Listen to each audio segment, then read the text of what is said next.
Good evening, everyone. How is it all going today? I hope you're all having a fantastic day, and thank you, Exitum, Mega, and Void, for popping in incredibly early. Once again, Exitum, you were about an hour earlier to our stream than I was, so fantastic work, mate. Love to see it. Mega, thank you so much for popping in as well. Void, so good to see you, my friend. Let's go through, see who else. Origin, what is up? How are you going? We're going pretty well here today. It's been like a little bit of a stressy day. We had like super small minor car accident today. All good. Everything is all good. No one was hurt. Just very minor damage, but stressing nonetheless, and been sorting out insurance stuff for a decent chunk of today. So if I seem a bit off or stressed at various points, say, or if I have to duck off and take a call, that's what it'll be about. Everything's all good though. So, but yes, if I do seem a bit stressed, that will be why. And we did the thing. Yes, we did. Let's see. Garth, what's up, mate? How are you going? Hefaro, thank you for popping in. And yeah, we'll go through and have a think about what wings we want to go through and do today. I'm thinking potentially maybe like a wing 7. I don't think we're doing a wing 5 just yet, because that is going to be a bit of a sketchy one. Origins, Invaders gear, good to spend World vs. World stuff on if you don't do World vs. World much. Yeah, it's one of the cheapest ways to go through in gear. Silver's got you covered there. Yeah, it's nice to get some gear going at the start. A 3-hour first Boss White Festival. Oh yeah, especially like if we have like a lot of new people going through and doing the tanking roles and that, Soulless Horror can be a little bit of a nightmare. Afari, what's up? Good morning to you, good evening on my end. What is up? And Zuriel, welcome in, so good to see you. Yeah, Building Solar. Yeah. Thanks for being here at a set time. It feels so weird. Otherwise, true, yeah. Although I think this coming weekend, our time is shifting, so I'll probably be brought back more in line with your original time. I love Gilbert too. Welcome in. How are you going? Thank you for popping in. Got him to right. Car accidents always scary. Oh, yeah. It was scary. It wasn't a great way to start our day, but everything's all good. No one at all was hurt. Just a bit of minor damage. So, yeah. It'll all be sorted with insurance. We have that, thank God. But yeah, it's just... Yeah, Jess fortunately was a very level head while I was like scrambling trying to Google like what to do. Jess was like, let's just write our details down, leave them a note, be good to go. I can pile on, by the way. Excellent, that's good. I can also do that as well. Good, so at least we have some people that can go through and do pylons. That's excellent. You got your for whatever you want as well, although you're trying your best to learn your heal or lack. Do come with a bunch of XP with normal rating, which helps. That sounds fantastic. Yeah, we may be calling on you, Void. We'll go through, get all our regulars in, then we'll start backfilling from there. But I believe Aloon may not be able to join us today, but we shall see. Immediate wing 5. See greens going as they should. I see nothing wrong with going, okay, new people on greens. Just, I'm not going to explain anything. Just going to be doing greens. Exitum,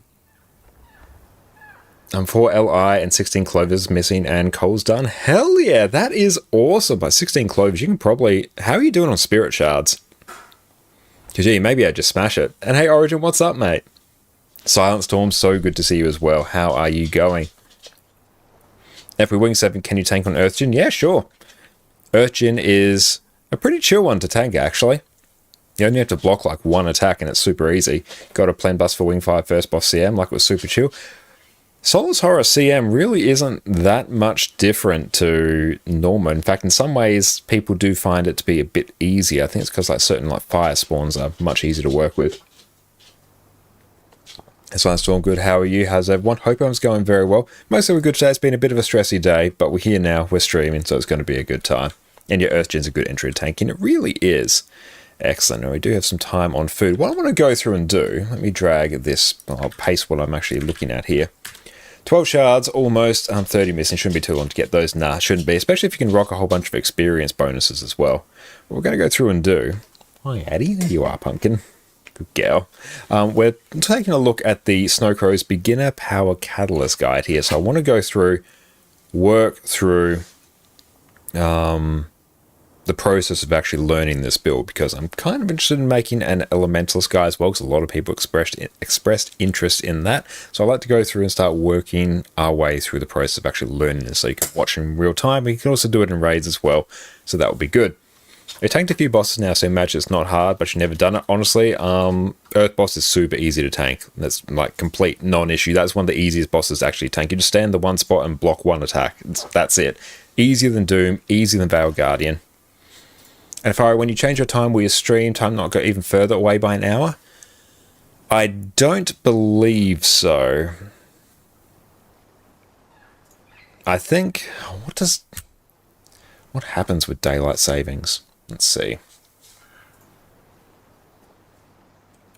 What happens when daylight ends in Australia? Okay, so my clock is going to go backwards. So if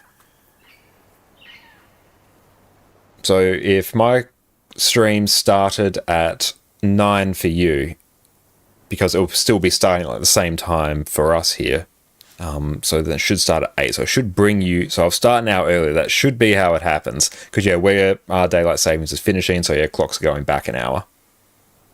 Yeah, that kind of checks. Time zones are hard. Time zones are very hard, especially when actually not all parts of Australia deal with daylight savings as well. It makes particularly the eastern time zones and the conversion to the central time zones super weird, because normally Perfect D being in Brisbane is half an hour ahead of me, as is like all the eastern states from South Australia. But because New South Wales, Victoria do daylight savings, but Queensland doesn't. So basically, imagine sort of like Queensland, Victoria, New South Wales all in a line. Like New South Wales and Victoria go one way, and then PD goes the other way. It's really weird. So it should be back to normal. Yeah, it should be normal, I think, for everyone. That's what I think, anyway. Okay, so let's see. So step 1. Actually, let's go through and read through this. We've got our build here. The build's basically set up. Okay, so Power Catalyst is an easy to play but hard to master class. There are 4 primary resources you need to manage when playing Power Catalyst, namely Energy to cast Deploy Jade Sphere, Upkeeping Elemental Empowerment, and Empowering Auras stacks. So Empowered... That says Empowered Empowerment. That does not seem right. No. Empowered Empowerment. That's what it's called, I guess. Okay. Did not expect that to be the case, but hey, what a fun world we live in. Okay. Hi, baby. Oh, you're a good girl, Addie. What's up, Pumpkin? We missed you today. It's nice living in a country with just one time zone. True, yeah. Australia has like 7. It's ridiculous. If you go back an hour, you wouldn't be streaming yet right now.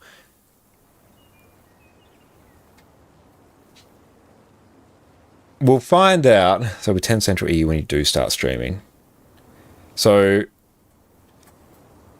I would my clock right now would go back from basically 5:30 to 4:30. So from we'll figure it out. We'll check it out later. And Food, welcome in. How are you going? It's nice living in the UK where your country it's a time zone all has based themselves on. Yeah, that must be nice. To about of 3 in NA? No, yeah, there's tons in Australia, especially once daylight savings comes around, because a whole bunch don't actually do it. And no new bonus after April Fools? Okay, fair enough. So I'll start at 10 a.m. then. We'll see, actually. It might be updated in our Twitch schedule. That should actually go through and showcase it. But yeah, honestly, we'll go through and figure it out. It'll be starting the same time locally for my end. So I think I'll start an hour earlier, because this time I'm starting now gets pushed back, like brought forward, goes into the past, I think. Chaos, what's up? How you going? Just put on Discord when you stream Sunday with the time thing. It shows in everyone else's own time. Yes, I'll go through and do that. Actually, let's see. Hammer time. Let's try this.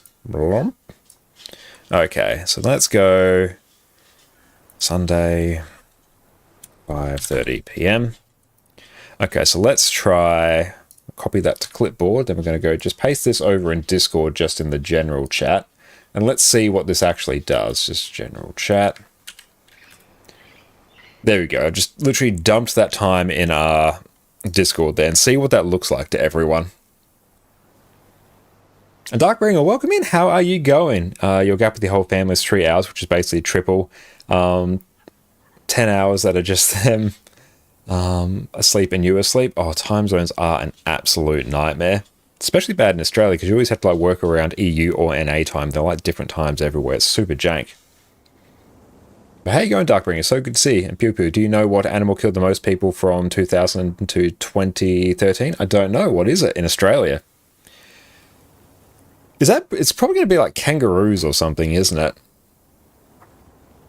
You'll start an hour earlier than what it was based in today. Okay, we'll figure it out. I together the books and a writer for 3 body. Ah, yes, I do need to go through and do that as well. What's up, Coward? How are you going, mate? So good to see you.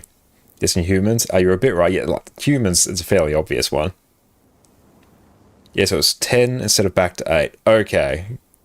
The right answer was horse? Okay. Well, given the sheer size of horses, that's not surprising at all, I guess. Any ideas what wings will run tonight? I would potentially like to do a wing 7. Because wing 7, I think, is a very good sort of step up from wings 1 to 4. And sort of a nice bridge up to wings 5 and 6 in particular. And potentially we can get another wing in there. What do you reckon, Coward, from wings 1 to 4 is better for people to get some practice on? Wing 1, I think people are fine. Honestly, wing 2, I think people are mostly fine as well. It's going to be things like wing 3 and maybe wing 4, but that's mostly Zera and Deimos, so a bit of the problem. And although I'd actually prefer not to do a wing 3, because if I have to do another round of escort this week, I might be a bit of a sad panda. Maybe clean up on Deimos. Yeah, I think there's a bit of cleanup to be done on Deimos. But yeah, that's the main thing. The rest of wings 1 to 4 are honestly reasonably down-packed. So I think getting like a wing 7 is pretty good. And then from there, maybe moving on to... Oh, hi, Addie. Oh, she's stealing a blanket and now she's leaving. She is Lord of Chaos, little Addie. And thank you, Zenku, for the follow. Appreciate you, my friend. Thank you.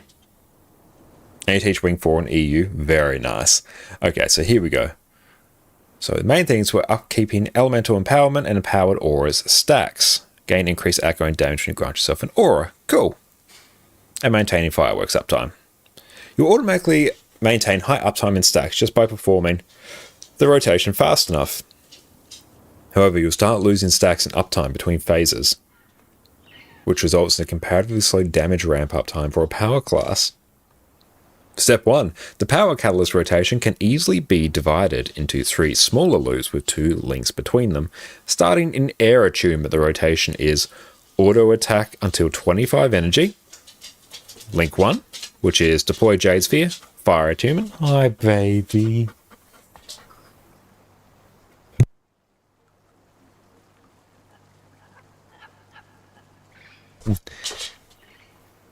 Okay, deploy Jade Sphere, fire attunement, deploy Jade Sphere again, and relentless fire. Okay, then we auto attack until 10 energy, earth attunement, auto attack until 25. Right.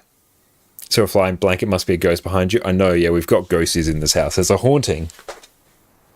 We must get the exorcist in.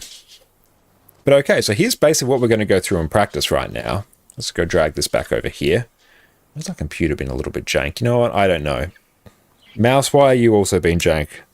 Don't do this. I give you life. You can't possibly do that. Alright. I think minus Doom Wing 5 isn't too bad. Then again, once greens are down, Doom's kind of a DPS golem. Yeah. Once the tanks know what is up on Soulless Horror's fine. Once people know how to do greens on Doom, Doom is also fine. It's just that there's a big sort of step up in difficulty there compared to the other ones that honestly, like, the statues in between are super weird. Like, trying to explain those to people is just ugh. And Void, by the way, your account for NA has been an experiment when just recommended you join your team for rating by Exos. I had no character ready and just unlocked gliding 1 week on with the help of World vs. World. Very nice. Accounts leyline gliding, bouncy bouncers, and prep for raid masteries when unlocked, along with 3 characters raid ready, a lack heal, Q DPS, and regular DPS. So it shows how quickly you can enter into raiding if you wish and know what to do. Oh, 100%, I completely agree. I ran into the same thing when I first started setting up my EU account, now honestly my main account. Yeah, very, very quickly we were able to go through and get that account just geared up and ready for raiding. Even honestly, the Celestial booster gear you get, like, that's actually somewhat functional for raiding if you really want to be cheeky. And thanks, Sora, for the lurk. I appreciate that. Okay, so let's go through and start actually learning this. Okay, so let's swap from fire attunement to earth attunement, about 3 full auto attack chains. Energy is gained by landing hits, but cannot be gained while a Jade Sphere is up. Okay, so let's see. Oh yeah, 3 Celestial Armors, didn't think of that. Like, the Celestial Armor's pretty high value, actually. Okay, so what is 25 energy? We've got that. So we're going to sit here now, and we're just going to attack for a bit. Now we're going to do our first link. I'm going to auto attack.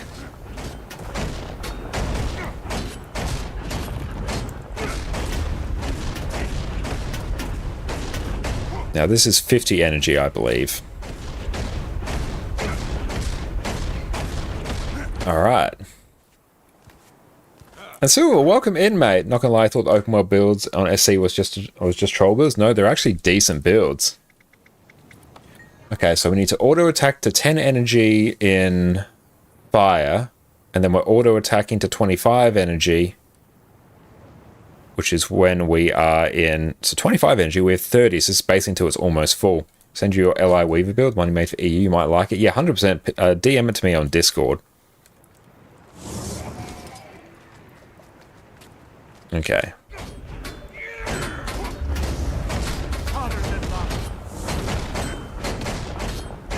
Ancient fountain.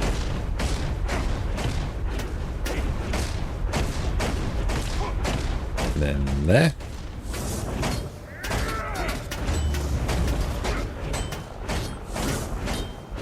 Okay, so there we didn't do that correctly.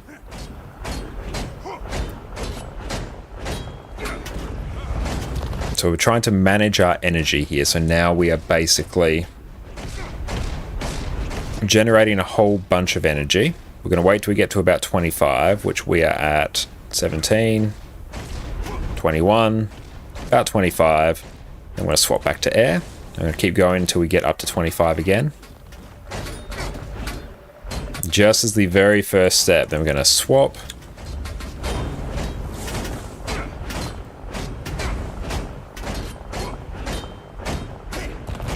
Now we're back to Earth. Now we're going to generate 25 energy again.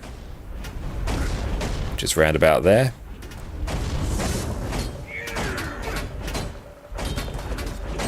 Now we're going to keep an eye to when we hit 25 energy. Perfect. Now we're going to swap back to fire. Okay, this is basically a loop now. That's sitting around about 16k. Okay, very low, but that's alright. That is the first step. Hate that you can't get energy when you have an orb out. That part feels bad. I'm not going to lie, that does not feel great. So that's going to take a little bit to get used to. But honestly, like we were hitting like 35 just by cycling between air and fire before. So we're taking this a step further. All right, let's drag this back over. Give it a minute. It's funny how Snow Coast Rev, there's one solo Vindicator, and Herald Guild and Renegades just group. Yeah, it's a little bit weird at the moment. I assume it's probably going to be populated for a little bit. Okay, so step 2. In this step, add weapon skills to each attunement. Use each weapon skill off cooldown in the priority listed below. Oh, we'll be right back. Welcome back, everyone. We've covered every other Revenant spec, so now it is time to cover what is undoubtedly the most fun of all of them, Power Vindicator, whose entire purpose is to crush your enemies beneath your muscly calves. Woo! Superhero landing! Yeah, that's really hard on your knees. Power Vindicator is the single best DPS spec that Revenant has access to, and we've been building to this one for a while now. Vindicator is simple to play, has outstanding damage, lets you nuke your enemies from orbit with the single most powerful dodge in the game, has blocks and evades on every weapon set that you're going to be using, and with a few slight tweaks, lets you run around with basically infinite endurance in open world, pinging from mob to mob, growing your fortune with every dodge. Revenant has been my main class for years, so it is time, my friends, to finally cover what is its single greatest damage build. Let's dive in.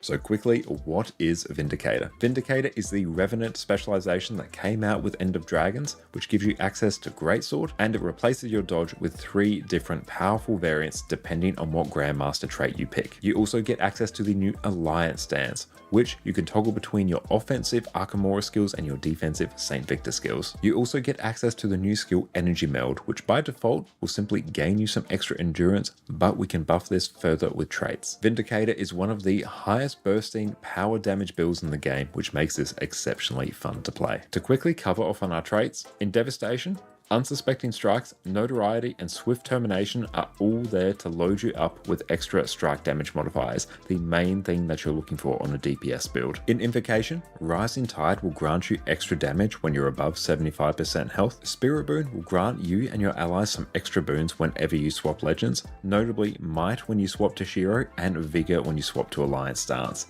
The Vigor here is really nice because it increases your endurance recovery so you can dodge even more often. Roiling Mist is one of the most important traits on all Power Revenant builds. This makes it so that you get an extra 25% critical chance from Fury, which you need to reach 100% crit chance, which is an incredibly important thing on power damage builds. Vindicator makes it so that your dodge now causes you to leap in the air and land on your enemies for a huge burst of damage. The effects of your dodge change depending on the final trait that you pick, but for here, we'll basically always take Death Drop, which causes our dodge to inflict extra damage. Leviathan Strength gives us an extra 10% damage whenever our endurance is not full. One of the trickiest parts about playing Vindicator is keeping your endurance from filling up, so you'll be dodging as part of your damage rotation. Reaver's Curse will reduce the cooldown of your energy meld while increasing the effectiveness of your next dodge after you use it. In this case, it will double the damage of your next dodge. Death Drop will seriously amp up the damage that your dodge does. It will also grant you the buff Forerunner of Death, which will grant you an extra 25% damage for the next 10 seconds. This means that your entire rotation becomes centered around dodging to keep up this Forerunner of Death buff, as well as keeping your endurance from being full to make sure you're always triggering Leviathan Strength. For your gear, you're simply going to run Berserker's gear with Rune of the Dragon Hunter. If you want to optimize things slightly, you can also run a Dragon's back piece, so you trade some of the extra precision that you don't actually need for extra ferocity. This is a small gain though, so Berserkers is totally fine. Your default loadout is going to be running Sword with Greatsword with Sigils of Force and Air on each weapon set. With a few sigil tweaks, we can make this build absolutely pop off in open world, so stay tuned. Sword is your highest damaging weapon set, and the fast attacks pair perfectly with the Impossible Odd skill in the Shiro Legend, which will cause your attacks to deal a small follow-up strike.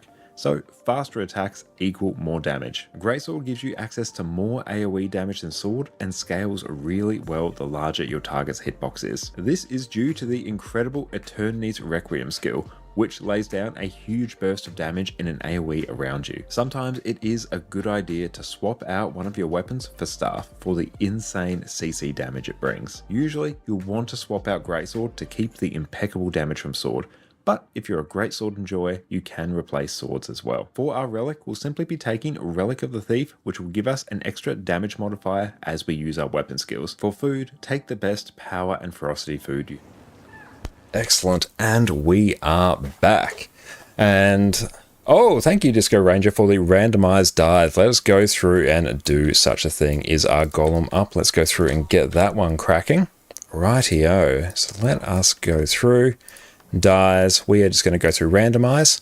Oh, that's actually not half bad right there. That actually works kind of well. Yes, let's set that one up. Outstanding. Dante, what's up, mate? How are you going? And Exitum, with all three on Celestial, almost unkillable, can solve a lot of stuff, but Renegade really stretches that a bit longer. Yeah, I definitely find that as well.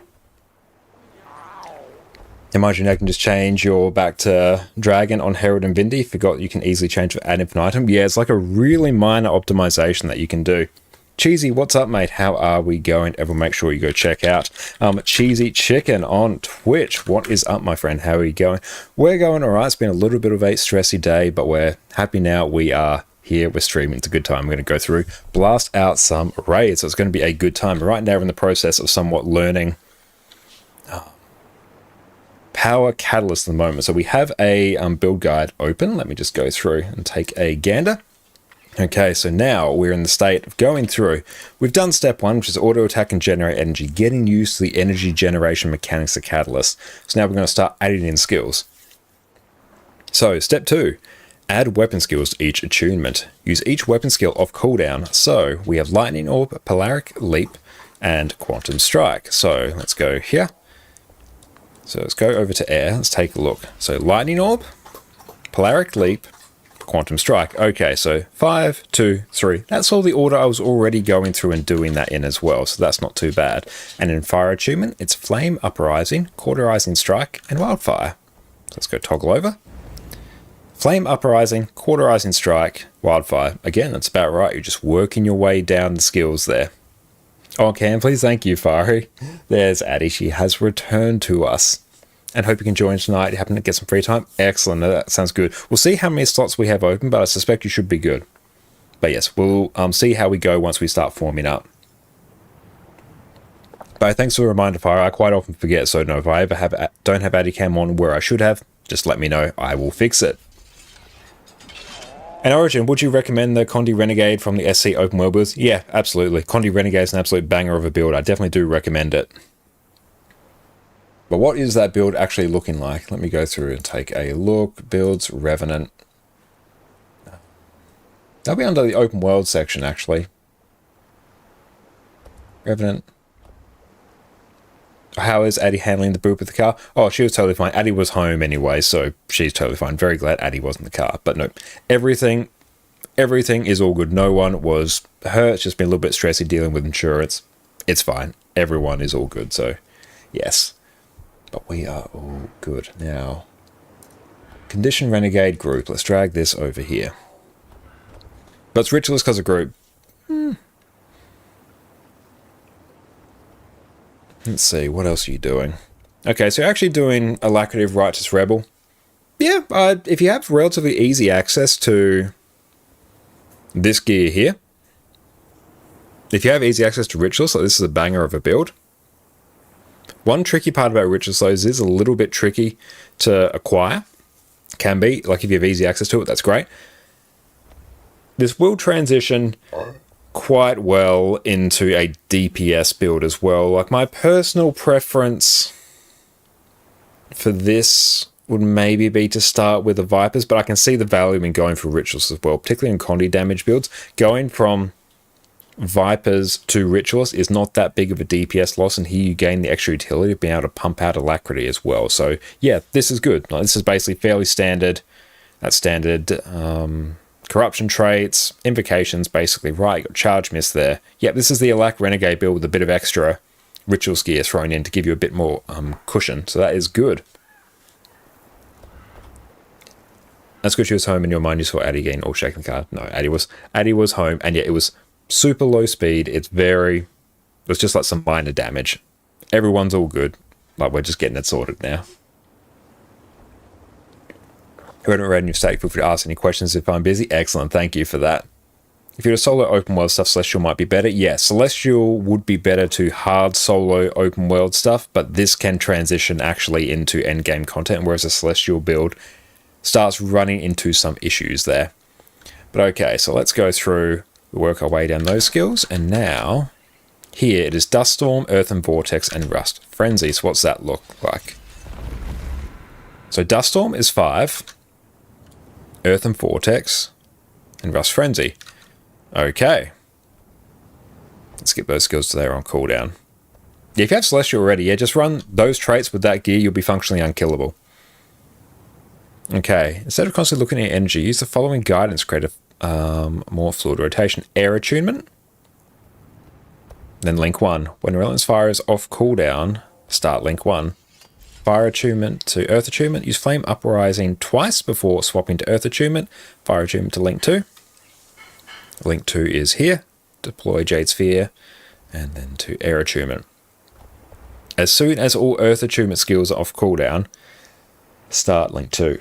After Air Attunement should have enough energy for both deploy Jade Sphere and the Fire one. If you find stuff lacking energy, it's better to delay. Okay. There's that. And they have a third category coming as well, which is entry-level stuff.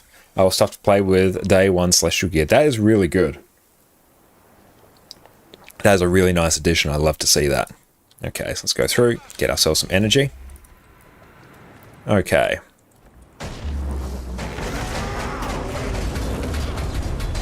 So we're using our sword 2 there.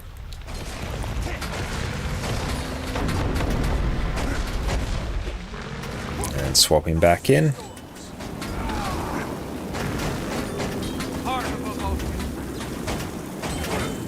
Okay, just instantly doing this, we pushed it to 30, and this is already quite a little bit mid.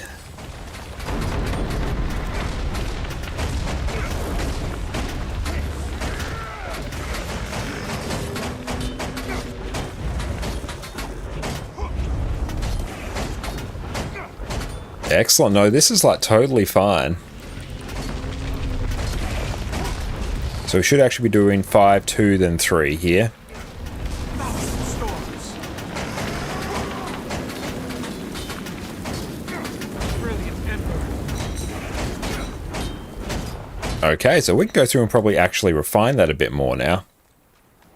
SE evolving to satisfy more people in top DPS chase is really nice to see them getting there. Our sites aren't always up to date. Yeah, honestly, I think this is a really good change, and because SE is incredibly good at updating their builds frequently because they have such a wonderful, really like dedicated community for it. So I think having that methodology applied to open world builds, especially having open world builds that can transition directly to raids, I think that's a very nice little niche there.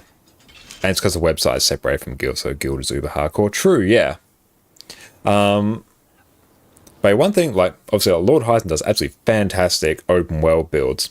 Like, absolute god tiers for soloing, like, legendary bosses, champions, soloing bounties, all the stuff that you want from those builds. Whereas, because they quite often use a lot of, like, Celestial gear or maybe some more obscure stat types, it's a bit harder to transition those builds into raid builds. Whereas if you take these open world builds that Snowcrows is putting together, which is basically the raid build but some more quality of life baked in to make your life a bit easier, it's much easier to get people to sort of make that transition, I think, rather than being like, here's this one really specific set of gear if you open world build, and here's your other specific set of gear if you raid build. I think this is a nice middle ground and is serving a really nice niche. So I think that's great.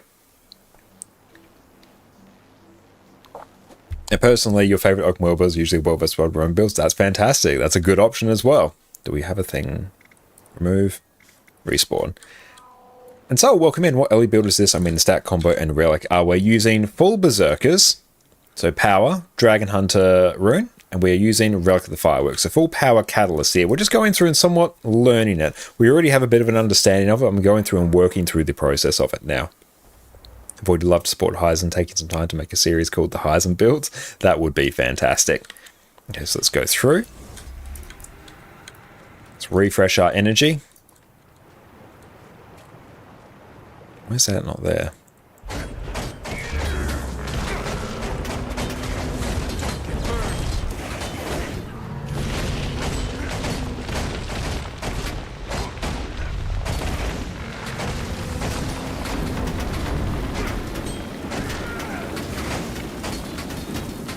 It's going to get a bit of extra energy.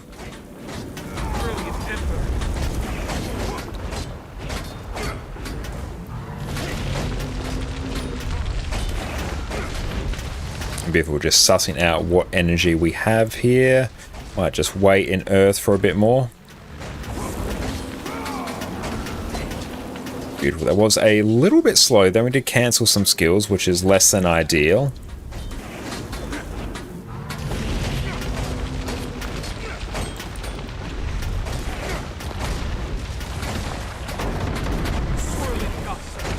So we probably want to spend far less time in Earth, I think. That's one thing we're definitely going to want to go through and do.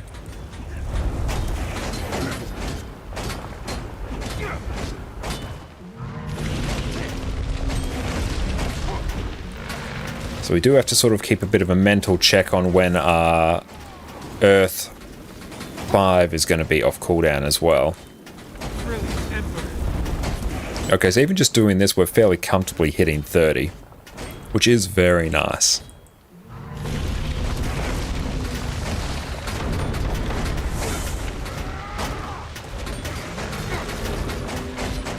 So we're just going to generate a bit more energy, and there we go.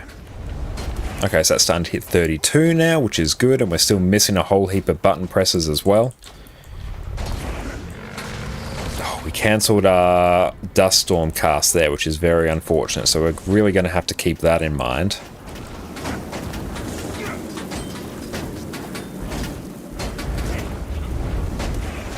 Okay, there we go. That's very comfortably hitting 32, and that's super easy. So we can go through and add more skills to this, which would be great. And for me, SE open world builds are obviously the better choice. 99% of open world players compared to Hyzen. Hyzen's great builds for soloing legendaries, but it's not something people do. I can see that, yeah. I think for general use, people will get a lot more... It's easier for people to have the one build, one gear set for like raid, then make some slight changes to it, like the SC builds are sort of suggesting, than having like a completely separate set. But as Hyzen builds, they feel they need incredibly well. People spend the vast majority of their time fighting veterans, elites, and maybe champions, and the extra damage may be more beneficial. Yep, there's definitely a use for these. Wish Dagger offhand can trigger fireworks and do more damage, so you can use it instead of Warhorn. That would be quite nice. I do enjoy daggers on Ellie as well. You use PvP builds for open world. Great all sort of ranges, mobility hits different. Yeah, there's a wide range of builds you can use in open world there. Extum, thank you for the bits, mate. I appreciate you. Will we hit the corner? Exitum cheered 100 bits. Oh, thank you so much for the gift sub as well, Time Winks. Enjoy your complete lack of ads and your addy emotes. Thank you, Extum. I appreciate you, mate. Thank you, thank you. Will we do it? Could this one be getting closer? Let's find out together. No, I don't think so. Need a little bit more here. Will we do it? Thank you, Exum. Really appreciate that, mate. A Warhorn, 5 and air 5 and more powerful than dagger feels like less DPS. I think it is less DPS. So far, what's up? How you going? Okay, so let's go through. So we've basically done that step now. Let's bring this back over. Give this a minute. So that's step 2 in what we're doing now. So step 3. Next, add in the other utility skills and elite skills into the rotation. Use Glyph of Storms off cooldown in either air attunement or fire attunement without delaying any of your other weapon skills. Use Arcane Blast twice in fire if available. Arcane Blast has multiple charges, no cast time, so cast it during the other skills. Elemental Celerity will reset the cooldown of your weapon skills in the current attunement. If available, cast Elemental Celerity in Fire Attunement when all your weapon skills are on cooldown, allowing you to cast them again. Okay, next step. It's kind of stream days. Here you come. Well, welcome in, Redmark. It's so good to see you. Okay, let's go through. Oh, Addy, you've returned again. You're just bouncing around. Right. Let's go through. Respawn and swap over to air, give ourselves some energy. Alright, so did the thing where we cancelled our cast there and all our food and utilities run out as well, so let's go through and tidy that. DeCannons, what's up? How are you going? It's really good to see you, mate. What is up? Okay, so let's go through. We need some more food here. Let's go eat fancy boy food. Thank you, Fire and Dante.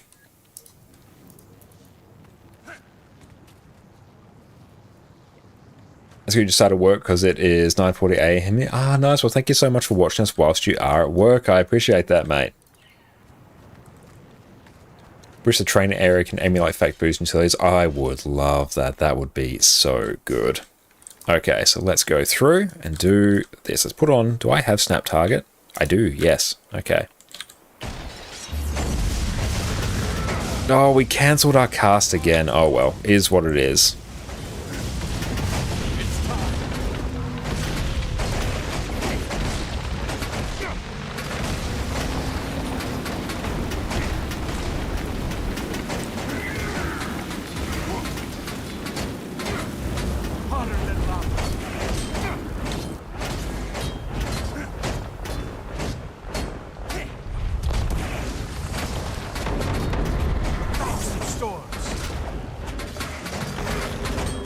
Okay, we're just going to wait, and then there we go. So we're hitting 32.7 now. We've added in our other utility skills, and we'll see how this continues to ramp. And swapping back. Without delaying any of our weapon skills. Perfect.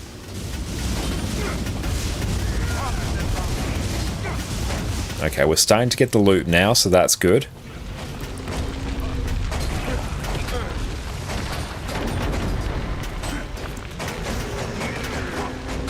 So 32.8, very nice.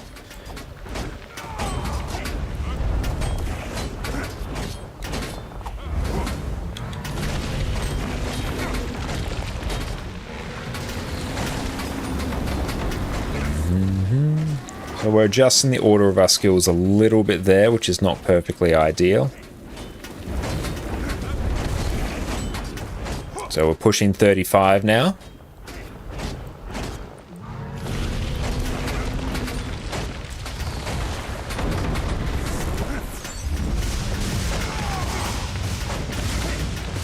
Okay, so that's 35 right there, so that is good. Now we need to go through and actually refine this a bit more.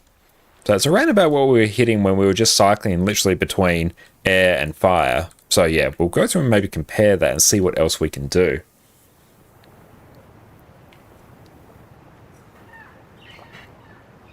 Your Warhorn builds around 42k at the moment, Dagger builds around 42. Yeah, honestly, that's super close anyway. To train the Callus rotation, yeah, we're going through and training it here. We're starting from the beginner build and just seeing what we can do with it. Okay, let's drag this back over. Okay, so step 4. Now clean up the use of Elemental Celerity. When Elemental Celerity is off cooldown, fire attunements to look like this. Flame Uprising, Cauterizing Strike, Wildfire. 2, 3, 5. And then we'd use Elemental Celerity, Wildfire, Cauterizing Strike, and then Flame Uprising. So we're literally just working our way back down. Let's swap over to Fire.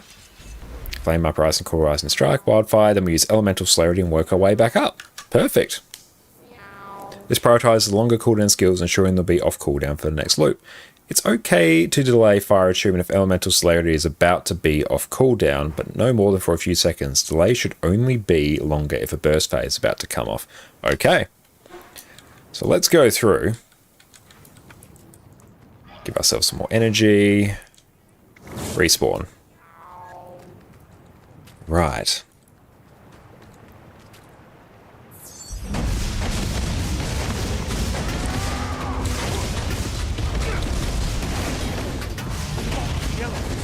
Work our way back up.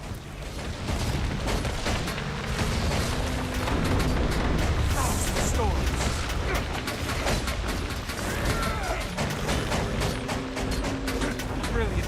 Don't get burned.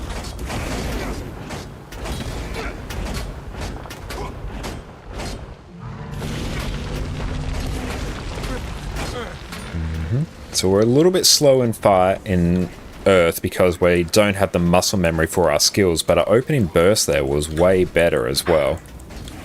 So that is good. So we want to use Sword 2 there.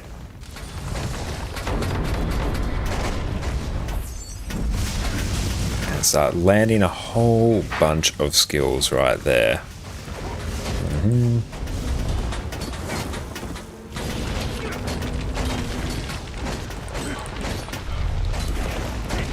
So we do have to get used to some of the longer cast times here, particularly in Earth, but we are getting used to it. Now we're waiting for our Flame Augment to come off cooldown.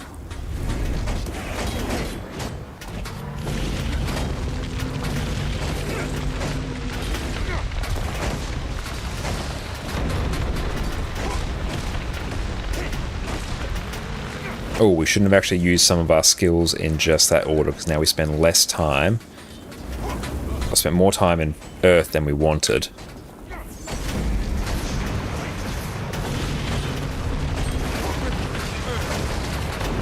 So we're literally just in Earth for the skills. We're not auto-attacking there at all. Okay, so that was literally actually a slight bit lower there compared to what we were, but we did flub that a little bit.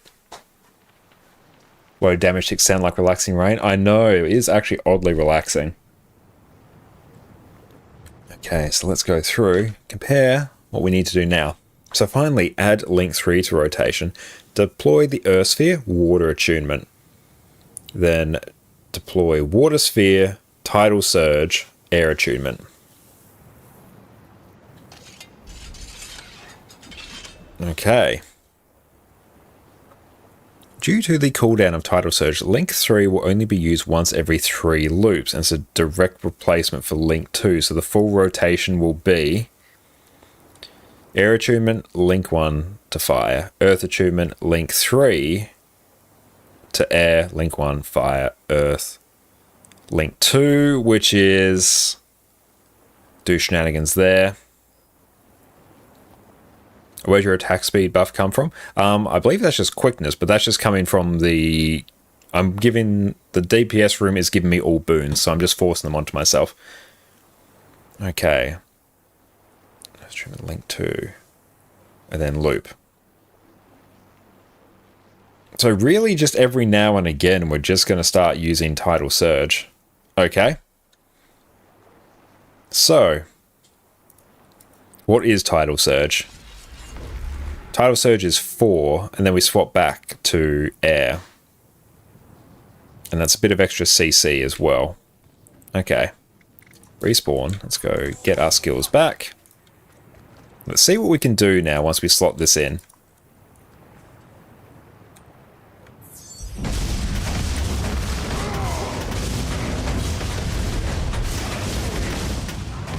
Big fancy opener here.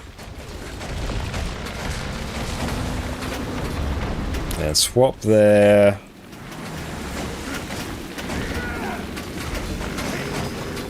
Now we're just going to wait to rebuild a bit of extra energy. There we go.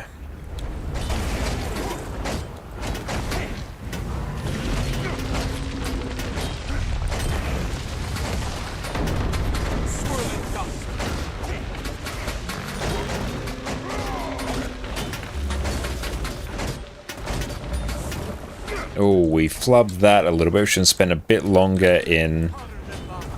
Should spend a bit longer in air to actually regen a bit of energy. Why can we not press 2? That's really weird. Oh well.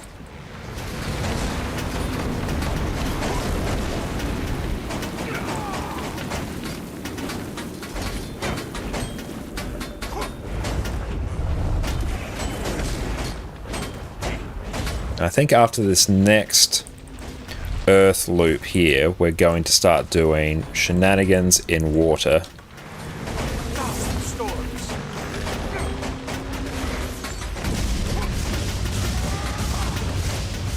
Hang on. Yeah, our mouse is doing shenanigans now. Okay, that's annoying. Mouse, why you do this? Why you do this to us? Okay, let's try that. Can we swap to there? We swap back. Okay, cool. We can now. Now I see why people say Ellie is piano. Yeah, Ellie honestly kind of feels a bit like that sometimes, but we can simplify this a bit.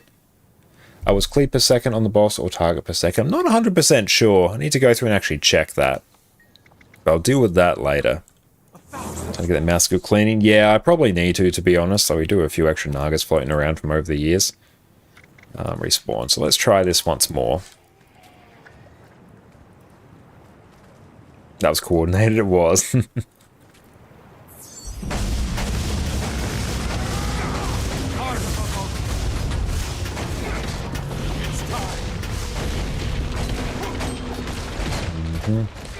Yeah, we just have to get everything a bit into muscle memory here now, which that is just going to take a hot minute. That was already a much bigger opener there, which is cool. Let's get some energy.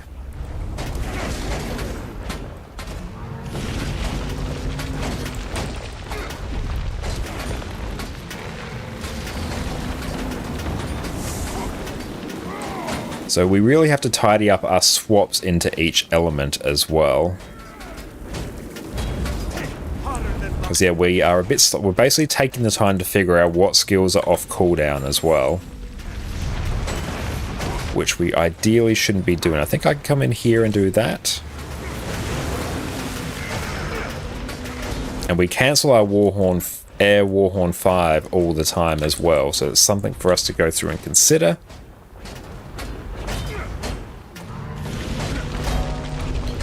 And let's go use that there.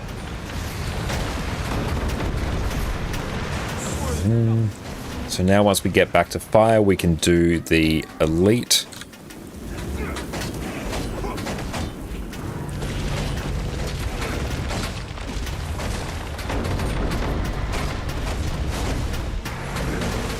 Oh, we spent too long in water, unfortunately. That is less than ideal. Yeah, there's a lot of room here to go through and make some mistakes. Plus, we're not actually going through and working through this rotation as fast as we probably can.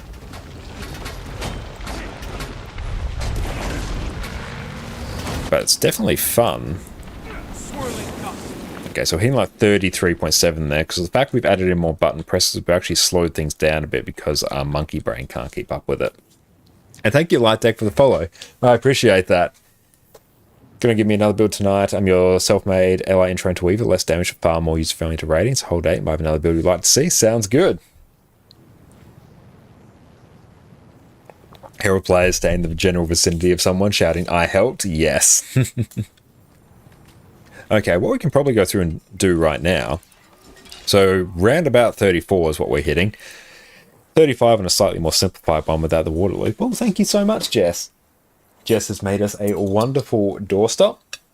We're in our doorstop era now. These are absolutely incredible. Thank you so very much. That's going to be amazing as we start forming up for raids in a little bit. Okay, so now let's go through and just do air and fire. Let's see what we can do.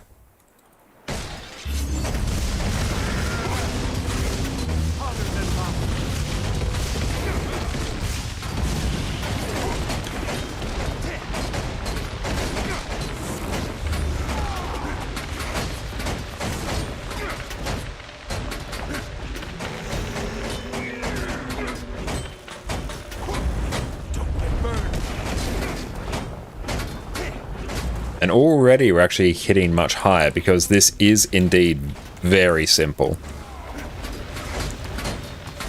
Well, our opening burst was definitely higher, I think. Brilliant Ember.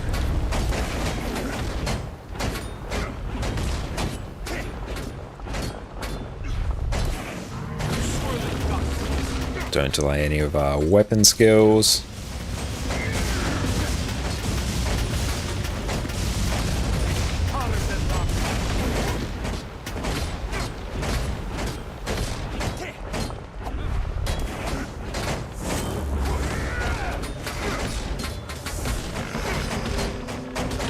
So in 33.6 now, it's actually a tiny bit lower, which I guess is good to see. Work our way back up.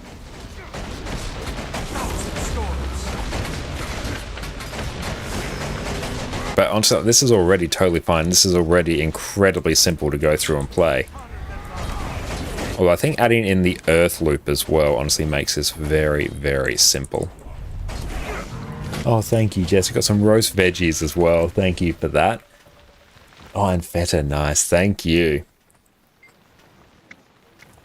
Okay. Beautiful. Go through and we'll start forming up for raids shortly. Omega, alright. I'm in online lecturing. Good luck. Have fun with raids till later next time. Thank you so much, mate, for popping in. And yes, best of luck with your lecture. Hope you enjoy it. Okay, so let's go through. Like, even that was simple, but yeah, I think we can go through and add a bit more to that. So let's go through. Great, let's go into raid mode, and we'll just set it to there so we can get everyone in. Okay, so now let's check out the Discord. Alright, so let's start shooting out the invites. And Ludmac James, thank you for the follow. I appreciate that. Now, let's see. We have... Exos is here. Perfect D is here. Cow's wife's account is here. Okay, we'll go through and shoot out some more invites in a bit. Just want to see if Orca pops online. We'll probably have some spare slots, which is good for all the other people who want to come on. Herald is so good. Herald is insanely good. Oh, roast veggies are great. Thank you, Jess. And Valesso, welcome into YouTube. How do I have such a nice voice? I was born with it. Nice little hack.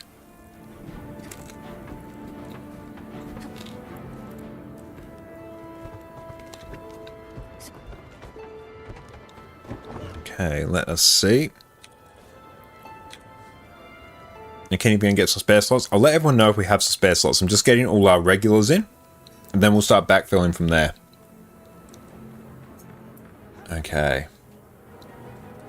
Let's go through and check. The people that were just on our list. We'll give like people a few minutes. And Sora, did I add you? If you were here, mate. I believe I did. Yeah, Sora, if you are watching, whisper me so I can shoot you an invite.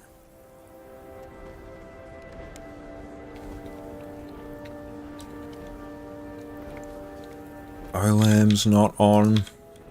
Don't see Orca on.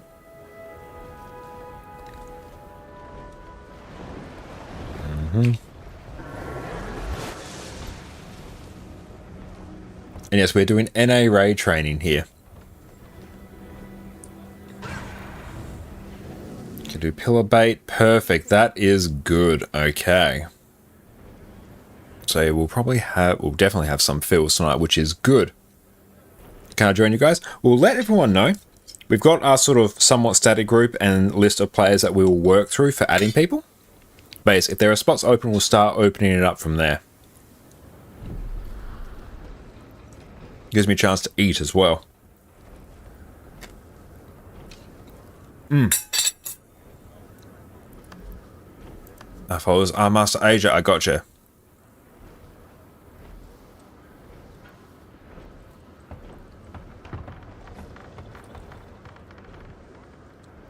Again on all good. Thank you, Orca. Master Asia, here we go. Let's go. Add friend. There we go. Let's go. Set nickname. Sora. Benitez. Perfect. Excellent. We got you. Open. Yeah, I believe you should be good at Bloom. That should not be a problem. Okay, I think... Let us see. Where is Orca? Osmo, what's up, mate? How are you going? Thank you for popping in. Everyone, go check out the wonderful Osmo Plays on Twitch. Fantastic friend of the stream, impeccable Guild Wars 2 streamer. What is up, mate? Thank you, Jess, for this amazing dinner.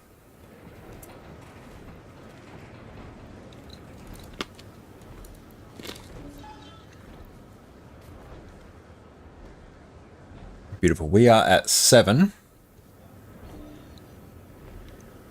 Okay.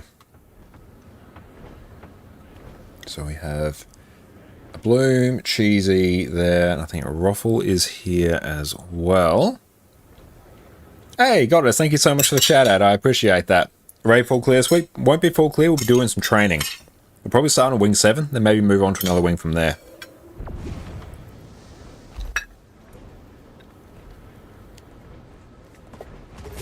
Okay. So let's go pop into... I'll put myself in live game chat. Okay. Count comes in. This is here. Okay. Excellent. Hello, everyone. I'm just going to go through, keep organizing people as they enter, and we'll start backfilling very shortly. All right. Good time zone, everyone. Good time zone to you too. What's up, Goddess? How are you? Thank you so much for popping in. Okay. The Void, is that you there? Okay. Let's see. We got 3 spots. We do have 3 other people waiting here. Where is Ruffle? Eat my dust. Followers?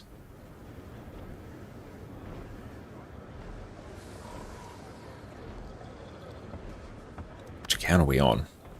Cyclo, what's up, mate? How are you going?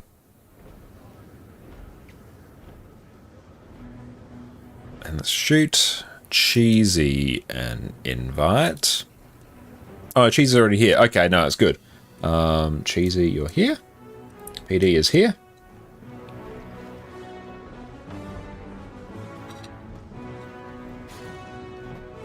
Perfect. Okay. So we do have 3 more spots open, so that's good. I need to get a Bloom in here. Do I have a Bloom here? A Bloom, if you're here, like, whisper me. I can shoot you an invite. Now, you're most welcome, Osmo.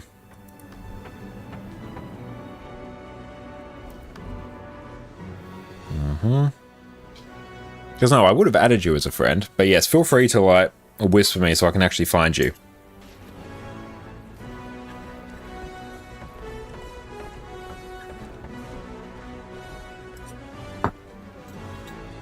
Community load map, your whisper. All good, mate.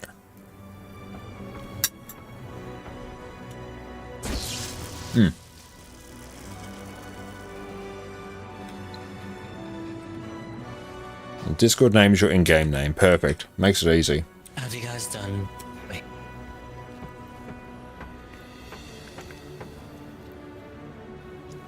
Oh, wait, is this working? Hello, have you guys done this before? Oh, What again? yeah, done Wing which? 7? This wing, yeah.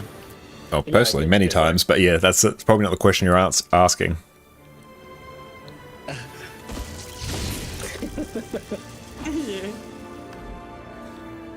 Yeah, just whisper me when you get in, because I went through and add you as a friend, but for some reason it's not showing up. It's been a bit weird. Oh, and there we go. Perfect. Shoot you an invite. Okay, that is there.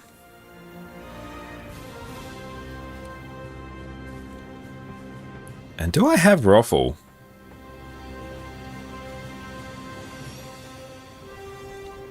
Eraricus, hey, did you do EU Fractals yesterday because you're wondering someone a very similar name like your Twitch name? I wasn't doing them yesterday, so that is quite funny.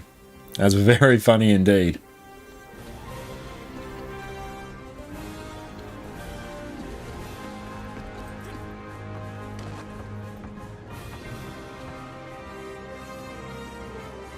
Excellent. Welcome in, Ruffle. If you could go through and either like whisper me or drop your account details just in the Discord, I'll go through and shoot you an invite. 'Cause I think I have you on my friends list, which I will rectify.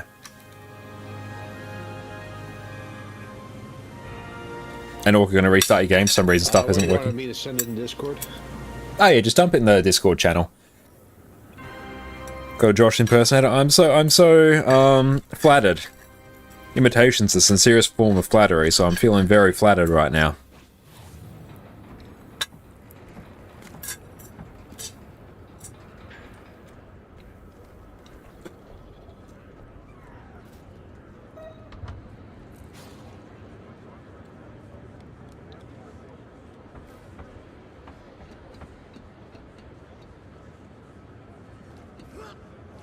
Just perennially says you're offline.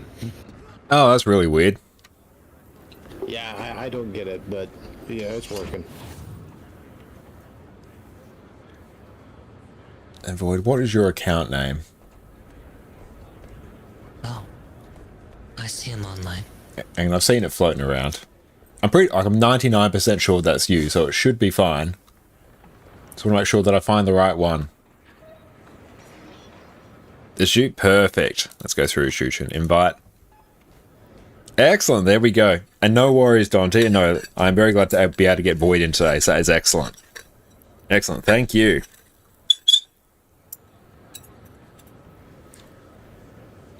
Okay, perfect. We have 10 people in, so if we can get the healers, well, basically healers and booners X up. Void, I think you were saying you wanted to go through and do heal a lax, so let me put you in a spot. And Apple as well, perfect. Alright, so let's see.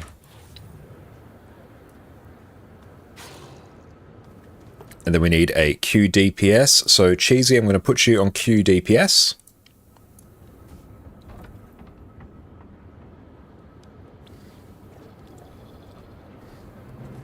Okay, so we need another Q DPS for sub 3, and then we are good to go. And then we can just fill the rest with DPS. Miss Badger, what's up? How are you going? We're going pretty well. It's been a bit of a stressful day here so far, but we're doing well right now. No spilt beans today, although I am eating right now, so we'll see how we go.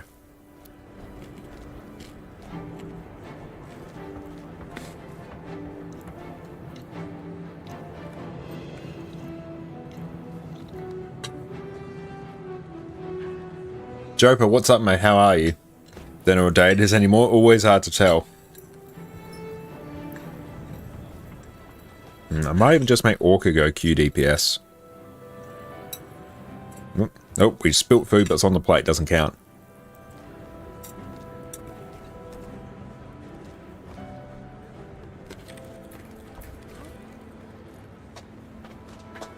Quite good, same day at work. Love to hear that, mate. That is awesome. Golden coin, thank you. Where's Orca? Oh, there we go. Actually.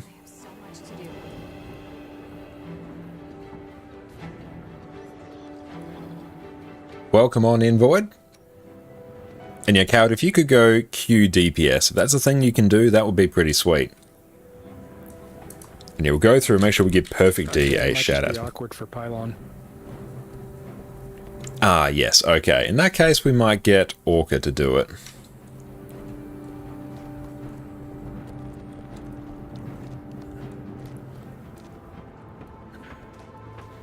Perfect, then yeah, I can do Pylon shenanigans as well. So yeah, we should be able to make it work.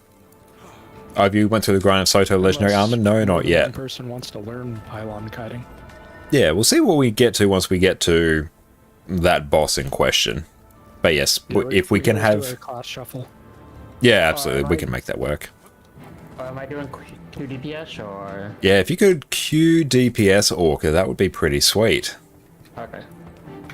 And Callus not do quickness? Callus can do quickness. But I won't be today. Reeds. Hey, what? So forgive me if I sound a bit off. I just woke up from a nap. Oh, good morning, Orca. Yeah, seize the nap. You're trying to get full set bonus update, missing out on 700 T3 S's, like 20 of each of the metas. Make sure you park some characters at the Greater Arcane Chest. That will help give you a bit of a boost. And Cryptix, how's Herald for QDPS? Today. Yeah, the single best quickness provider in the game. Yes, we will start with Wing 7, then see how we go. They might circle back to a bit of Wing 4. The accounts didn't describe this accurately. But beautiful, everyone in sub 1, all DPS. I'll go through and adjust the subgroups, but yeah, if you're in sub 1, DPS. Is that incident named Kadim? Zamaros sent us. Of course he did. Zamaros has always acted without thinking. Yes, I'm finishing dinner at the moment, so if I go quiet for a bit, it's because I'm nomming. Those open rifts are making me nervous. Gather all the pieces of me Kadim scattered around the fortress. I must be at the gate to open it. We'll clear the way and collect your parts as we go.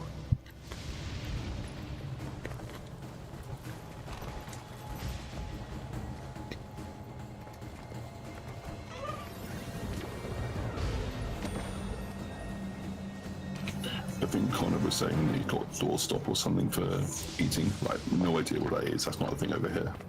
Oh, it's basically like toast, but with all manner of different toppings. This has got like ham, feta, tomato, we've got spring onion, various types of melted cheese. Caramelized onion is a good one. Very nice. Interesting. That sounds really good. Put some cheese on that. Yeah, so if you have a pure DPS, if not, maybe just swap a few traits around and run your A DPS build as a regular DPS build. Mechanist, you should be able to just swap some traits around. And yeah, Orca, I'll give you Lieutenant.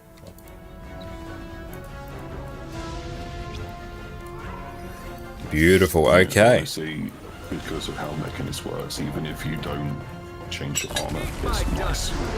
Because the concentration can help the barrier. Refreshing.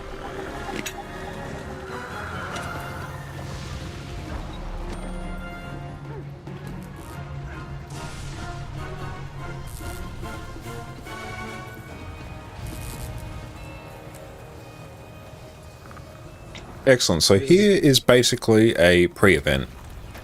We have to go capture some circles, kill some mobs, that's literally it. At one point, once we deal with, I believe, 3 of these circles, Glenna will go stand on the door. Then I will just need 1 healer and just 1 DPS to go stand with her to keep her healed and protected. Perfect. And then yeah, the rest will go kill some champions. This is very chill.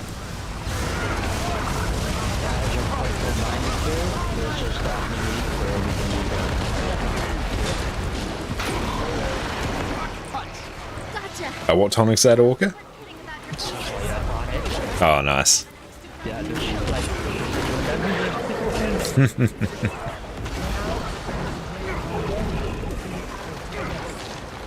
everybody get that amazing cape skin?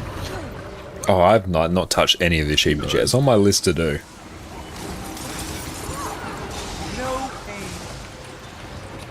Missed opportunity to not allow that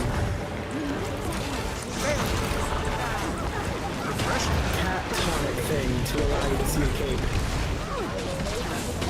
You know, you're right. You're absolutely right. Does it have the same ability as the cat emblem then? But dinner is absolutely amazing. Thank you, Jess.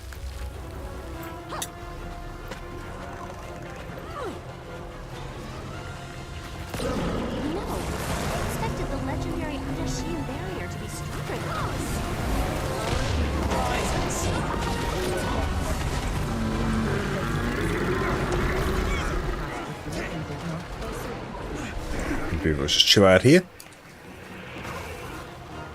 Beautiful. We've got Apple who'll be on Glenna. If we can have one other DPS just stand with them and just protect Glenna, everyone else will go and kill some mobs. Everybody come to Arrow with me. As a refuge for human princes. We were here well before Joko. And perfect. Your PD will stay with Apple, so that's perfect. So everyone else come over to Arrow. Sadly, Isengard too expensive. Yeah, we have to go through and like review the cost. They've been there for like quite a while. Although I think that one's like monstrously long as well. So I think that actually like will derail things for quite a bit. We're basically just gonna break the champion once it comes up. Just wait for that to heal before you do anything. There we go. GG.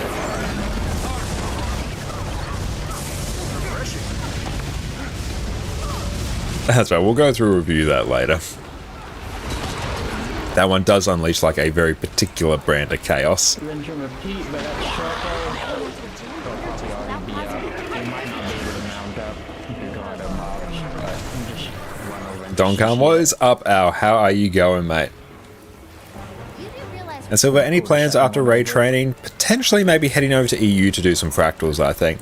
It'll be the most glorious chaos. Yeah, I'll have to go through and check like the duration of that one. I think it may legitimately like run the entire duration of the stream, unless I'm mistaken. But there was a reason I made that one like as just absurdly high as it is. Because that would straight up derail the entire stream. It would be very funny though. One of the champs luring over to us. Oh, yep, and we need to deal with that quickly. Keep Glenna healed up if we can.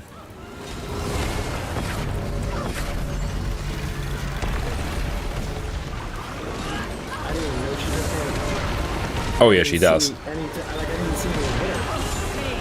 And it says full song, so yeah, I think if I made it that big, it may actually be like 10 hours long or something. And Teach, what's up, mate? Good day, so Beard, how you going? We're going like pretty well today. It's been a bit of a stressful day, but yeah, we're going well now. We are streaming. It is a good time. A lot of groups like to clear this part early on in the week, like just finding out if people just clearing it so that we'd have an instance ready to go for the main group. Well, magically speaking, your house seems to be listing to the side. I'm getting wildly And Donnie, welcome in. 98k. Nice. Your cardinals be trying to stabilize the city? Kadim killed water and fire. So they do this one every week, early on? Yeah, like basically right after reset, people just hug it because it's really easy to just clear this first part. So that way, once they actually do go run with the main group, they have Hope you're okay. No, we're all okay. Just had a minor car accident today. Very minor damage. No one at all was hurt, but it's just been a bit stressful sorting out all the insurance stuff for that. But it's sorted. It's good. We're all okay. No one at all was hurt, so yeah, we're good. Don't consider that part of the raid. They consider the raid to be anything that gives LI. Pretty much.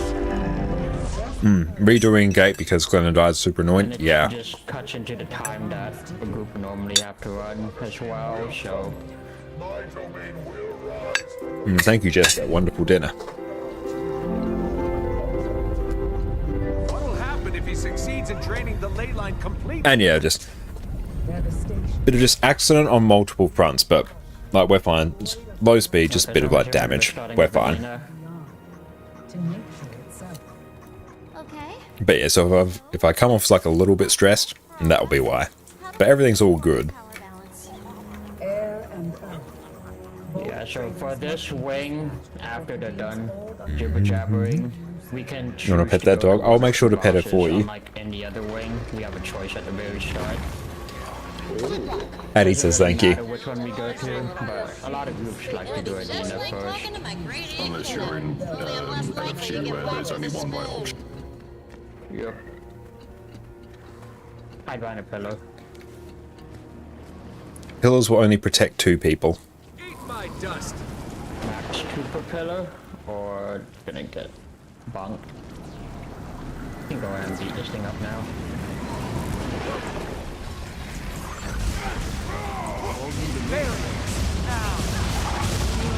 Hey Vader, welcome in to YouTube. How are you going, mate? Okay, we're gonna go to the platform, but It's about, I like to have 10-10 wait for this all to blow over. Oh, I love me some Shaun of the Dead. Your alliance with Kadim. Okay, so we are going to need to split people up. 2 per pillar standing around. Do not run between the pillar and the boss. It will trigger the fight. I'll also pop down some food. Eat my dust.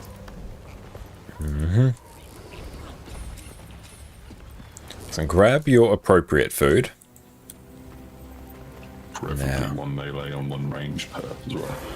Yes, if we can do that, that would be good. Okay, so the marker that is star where Kald is standing, we'll need the tank to go there. That is like tank pillar. That's how we'll basically always be set up in pugs.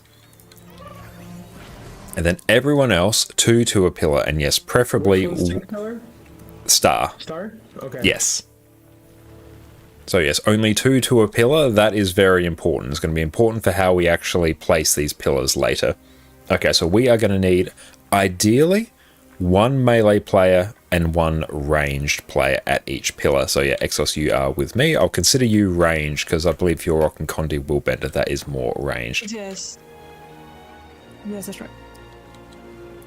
Okay, so let's go through. Exos, you will be baiting pillar. I'll explain what this means in a bit.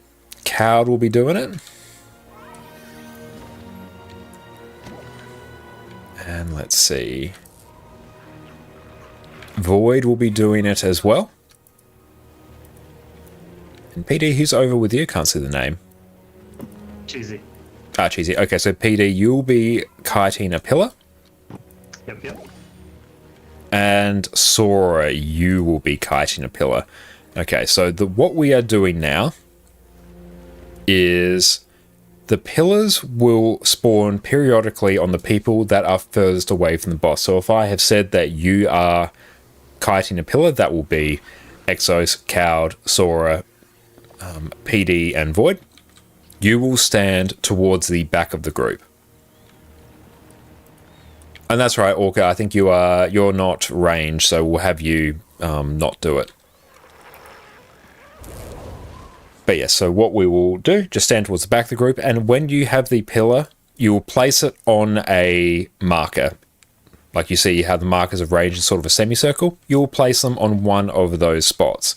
Now, preferably, we'll probably have it so Sora will do arrow, and we'll start working clockwise from there. So PD will do circle, Void will do heart, Exos, you will do it on square, and Kald will do it on star. That's ideally the pattern we want to work with. It just keeps things nice and organized. And then basically once the boss starts channeling an attack, we will then run behind the pillar, be protected from the attack, run back. Now we want to have 2 people to each pillar because it will only protect 2. If a pillar isn't destroyed, the boss will take 20% less damage. So if 5 of them are still up due to some stroke of misfortune, we can't actually kill the boss, so it becomes a giant problem. Now, sorry, I just want to confirm. I was going to put South Pillar on heart. Is that still okay, or do you not want it on heart?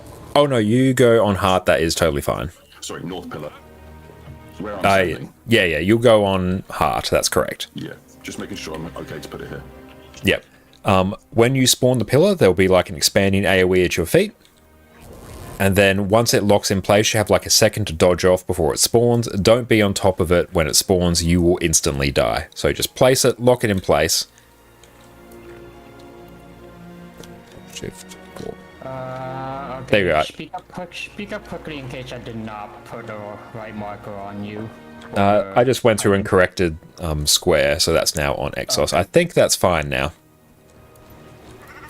But excellent. And every 25% of the boss, we will have to basically avoid a laser, like it's a sand laser, Sabbatha, flame wall type deal. Don't touch it. Just we're going to work our way around. And yeah, just avoid it. Sabbath the Flame Wall. If you've done Wing 1, you recognize it. It'll be very easy to see. And then every 25%, we have to go kill some mobs. We're going to do it by first going to north, so around Heart. And then for the next 2 splits, we're going to go south-south, which is quite common. And thank you, Rex, for the hydrate. I appreciate that. But that's honestly basically it. Tank will just be on the south side of the arena, just face the boss in one direction. It's pretty chill, all things considered. If you have projectile reflex, particularly if you are a herald, it is a good time to bring Ventari. So maybe Orca, if you bring Ventari, that would be sweet. You are a Ventari enjoyer. And then, yeah, we'll be good to go. So I'll cancel the ready check and we will go basically whenever we are ready. So yeah, also it's a good thing to mount up here because the boss is going to like do an attack that will deal damage. So if you mount up, you basically avoid the first bit of damage. Is there any way someone can take that heart off my head, please? I know where to go. It's just going to make my life easier not having a symbol above my head always. There we go. I'll just remove it from you. Thank you. So what is the attack that I'm blocking? It'll be like a big giant cone attack. You'll see like an orange cone on the ground. And yeah, Pillar, Kiters, Aegis or block. Sometimes you can honestly just not block it and it kind of works out. This is really not a particularly challenging tanking encounter. But ideally, block it with some Aegis. If I see it, I'll throw you a barrier Aegis as well. Okay. And Pillar Kiters just stand towards the back of the group. Melee fighters or people not kiting are going to be basically up in the boss's face. If you are a Pillar Kiter, just permanently stand a bit towards the back of the group. Not so far out, but just towards the back. And I would say a good rule of thumb is like a couple of these tiles we're standing on back. And yeah, as like long as the rest of the group is stacking on the boss, then you should get it every time. Yeah, like 2 or 3 tiles. It's Addie. She's headed off. I just need to like remember when's the timing to do it. I'll just always be there, and then you'll see the AoEs pop at your feet, then just go place it on your marker. So Sora, you'll place it on arrow, PD on circle, Void on, yeah. Okay. You'll get used to the timing. It should only happen once or twice each phase, ideally once. Okay. And here we go. Just wait there, stand behind your pillar. Live to see Kadim's dominion. Or not.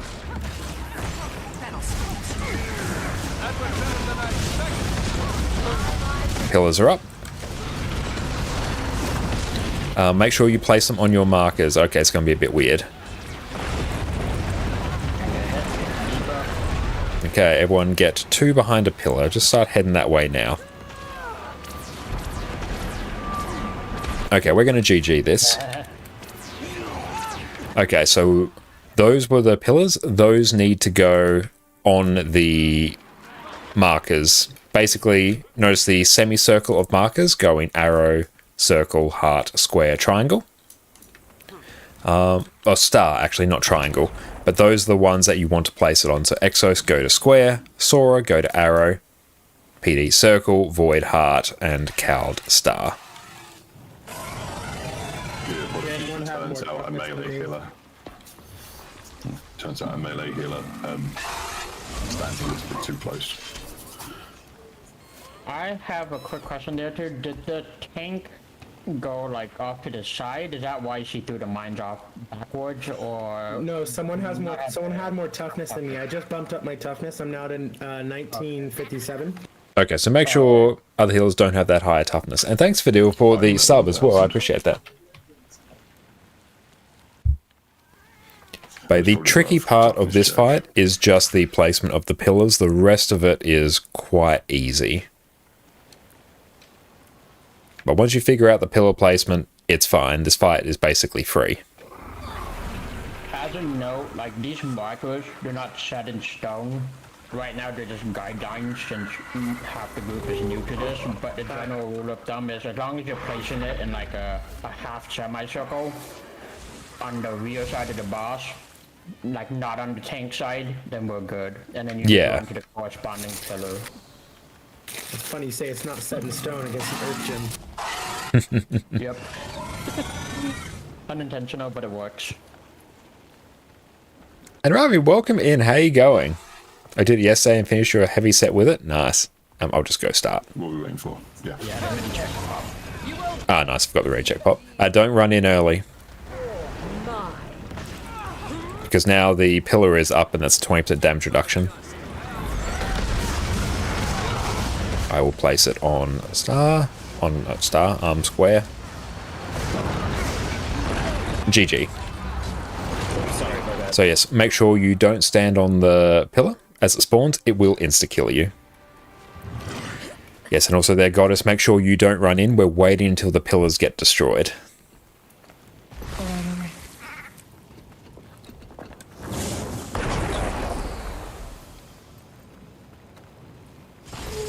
It's probably just worth mentioning, so sort of heads up. Great, how are you? I'm going pretty well, making big Guild Wars 2 on progress this week. That's excellent. Love to hear that.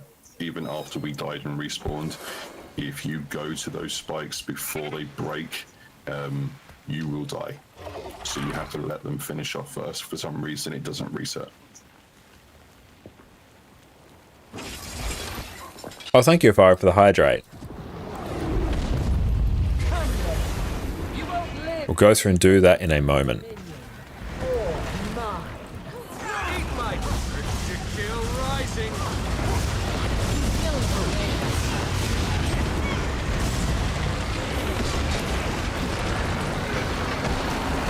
That's pretty good.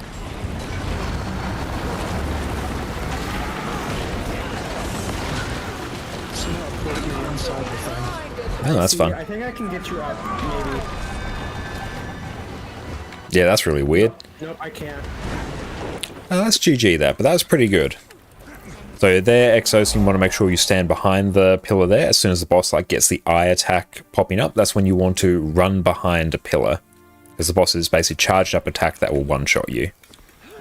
So we just periodically alternate between going into the boss and going out to the pillars. But pillar placement was pretty good there.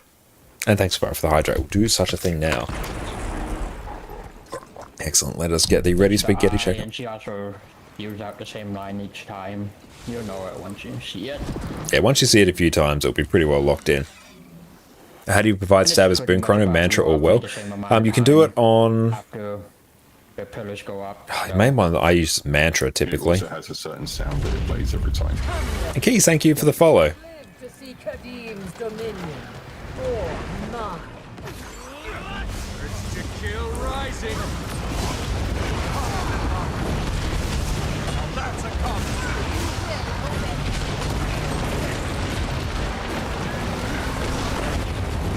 If you're a pillar fighter, also don't be afraid to come up with those. You can move earlier on, just use the moon, and then you can approach against So now everyone run to your pillar, come stand behind it. Almost there, Goddess. You've got to be a bit quicker on the draw.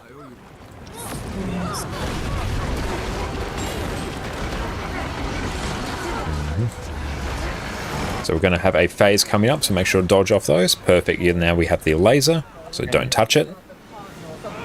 Let's run around, and we're going to go to Spiral. So everyone make your way to Spiral. Hi, what's up? How you going? And it will do one full rotation, so it will stop.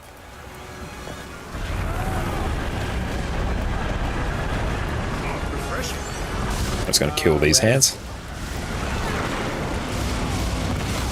So these are good to have projectile reflex on, which Orca has.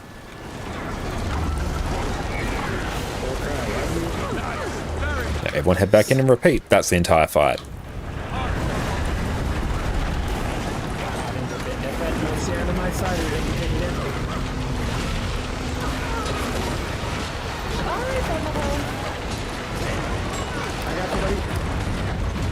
Okay, this one might be interesting. I'm going to have a few people going down. Exo, jump. I'm jumping.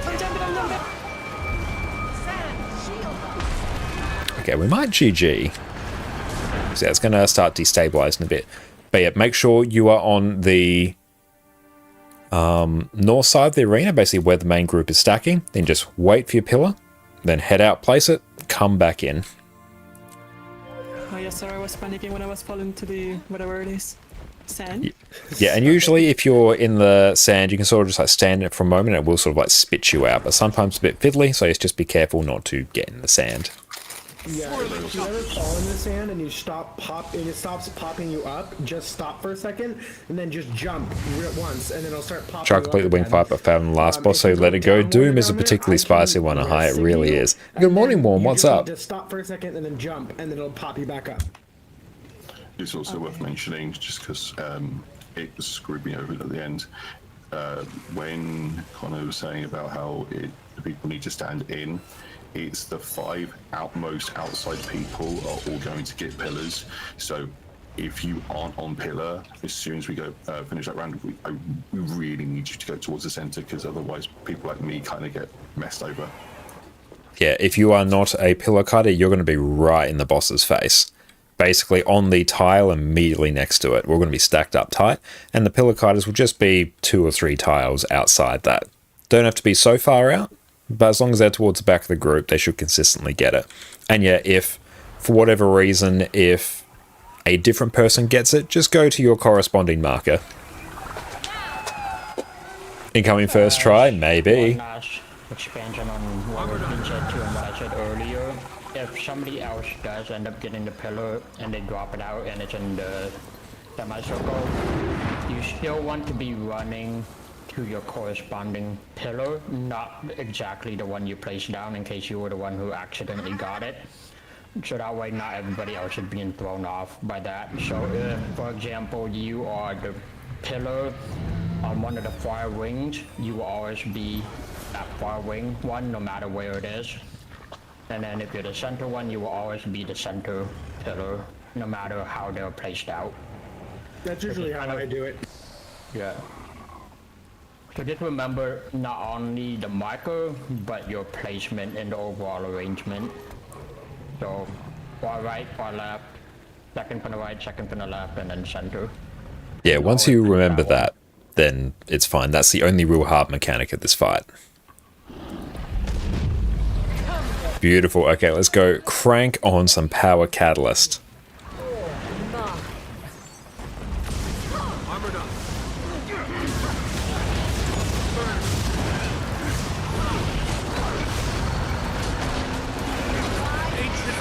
And nice, we are pumping. Yeah, you can just dodge out. Just make sure the wind has changed before you dodge, otherwise you can just run into the like everybody. No, I mean, you can dodge the tank attack. Oh, yeah. Yes. The compact. Exo, I can't hear you if you're not in center. Yeah, make sure you're coming back in a bit towards center. If you got it, now place it out and come back in. Oh, everyone dodged that. Actually, no, it's fine. Okay, but make sure you... That's good. We managed to skim past that. But yeah, make sure you come back in a bit towards the group. You don't need to be so far out. Then you place a marker, place your pillar, then come back in.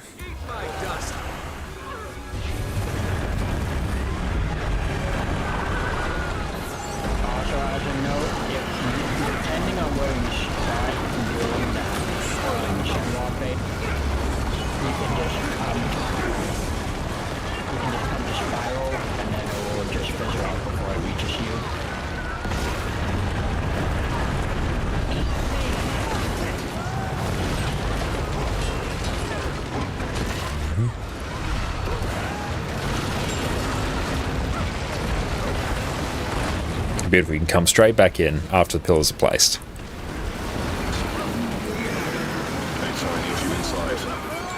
Beautiful, now we're going to go back out. But yeah, as soon as pillars are placed, you can come back on the group. This next round of pillars won't go up until the previous ones are gone. Okay, let's go get a whole bunch of reses. Salvageable. Okay, I will place this one on square. Beautiful. Okay, let's GG that. But remember, as soon as you place pillar, just come back in towards the group, because you won't have to deal with another pillar placement until that eye attack goes. So we're really just like baiting out the pillars for that first round, then you can come back in, then rinse and repeat.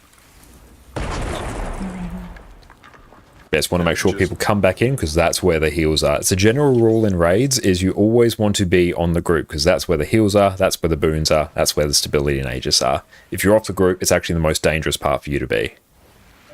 And just to explain, because I don't want anyone in my group to get confused. And yeah, we're just doing DPS here, Sven. Welcome in, mate. And they're only where I click. If I choose to heal Exo, everybody else in the team suffers. So I have to choose the group. That's not just my heals, all of my alacrity, everything that makes me useful to you is all at the center. Okay? So just a heads up with that. Yep, and that's very much how most sort of builds in Guild Wars 2 work. It is basically at the player's feet and an area surrounding them is how most things work. There are a few exceptions to that, but always the safest place to be is on the group. Because if you go down, you can be instantly rezzed. You can be healed, you'll just be healed passively. So yes, always be on the group unless you need to be off there for some reason. But default, be on the group. So if you're ever wondering where to be, that's where to be. And stacking on the group is going to be very important in the next fight as well, where you're going to be stacking like tight on me as the commander, basically the entire fight. Thanks, Void. You won't live to see Kadim's dominion. Or mine. I like the way to start that was the sea. That's smart. Yeah, I've seen a few people do that. It's very handy.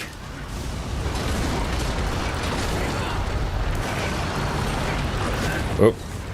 Did the wrong order, but that's okay. Maybe if we're going to head back out again now.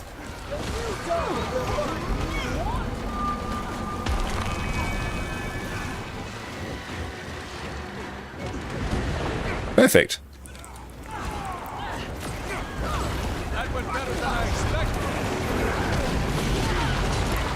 And just place these out off the group. We're going to phase before we actually have to deal with the mechanic. Perfect, there we go. And Fowdy, thank you so much for the sub, mate. I appreciate you. Thank you so much. Enjoy your complete lack of ads and your wonderful ad emotes. Thank you. Make your way to Spiral. Excellent. Okay, we are good now.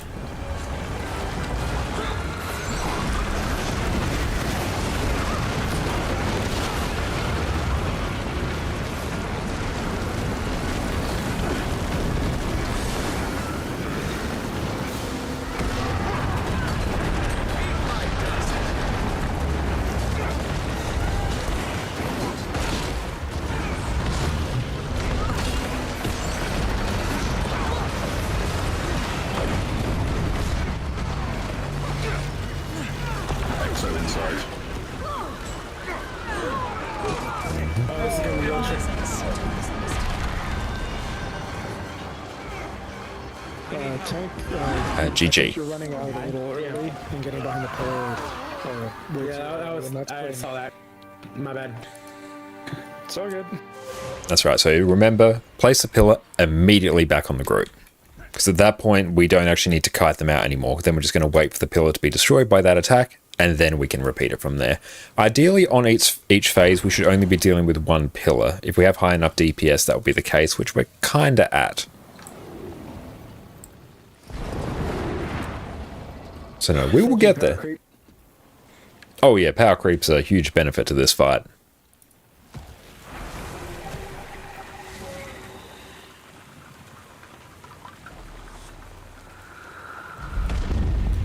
I'm loving some power catalyst, so I'm in the wrong like set though. You can start the fight on the mount to show you absorb a bit less damage at the start. Not required, but it's nice.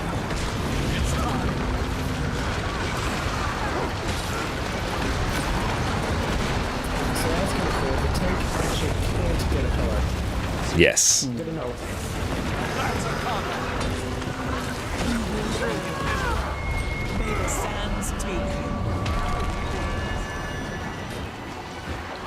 Excellent, that looks good.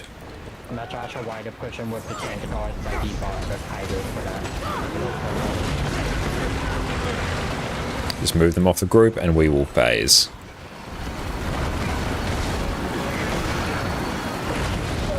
Excellent, so watch out for the laser. Then just make your way to Spiral. We have a full rotation to deal with, but make your way there. And that's all the mechanics for this fight, really. We have a few more hands to deal in the next phases, but it's much of a muchness. It's worth chucking the old Warhorn 4 for boon extension. It probably is. That sounds like a very good idea, not gonna lie.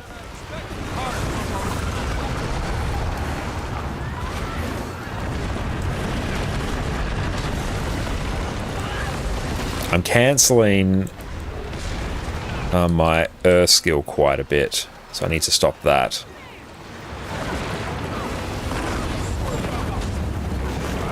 So we're still getting used to the rotation slightly.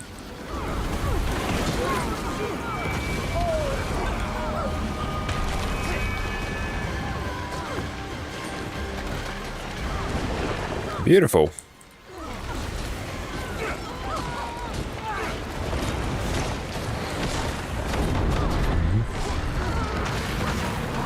And we will just phase once you get off the pillars. So we're going to make our way to triangle now. So we're doing north, south, south. Yeah, roundabout triangle. Just the opposite side now. Yeah, I've never really gotten those spots anyway. Okay, we will GG. So I assume you're the tank.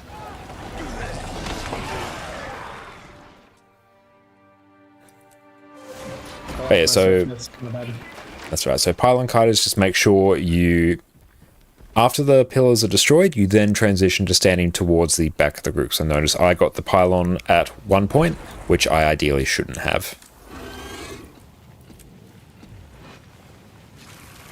I don't know who Hateful Beast is, but whatever your name is, if you end up getting rid of the pylon, and so do I, you stand at heart, I will just adjust to whoever's pylon I need to replace.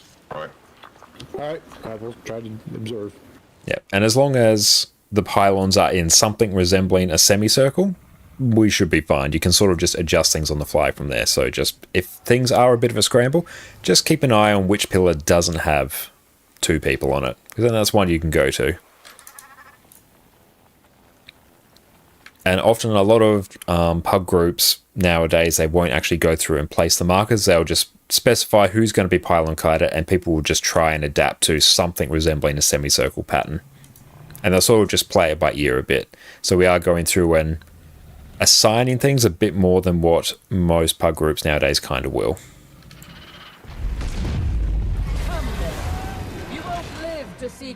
Oh, we're in the wrong damn... Hang up.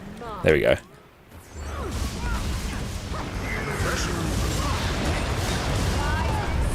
Beautiful. Now if we can get all of our skills off here.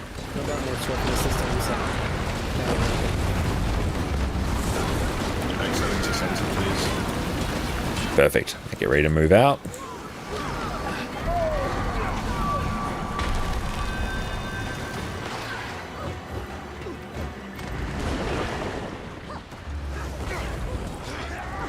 And in we go.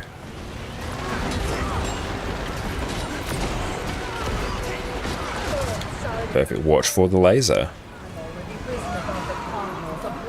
We'll keep going. I will now just kite.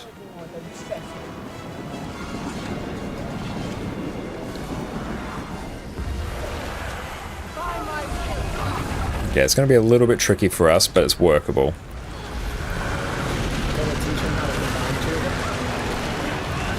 Not at this stage, because we only have one down. If we get another down, then we can do the combining.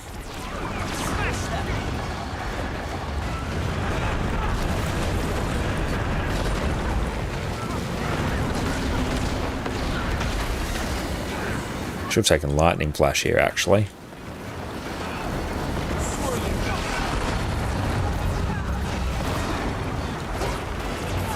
This part's going to be a little bit jank, but we're here for the jank.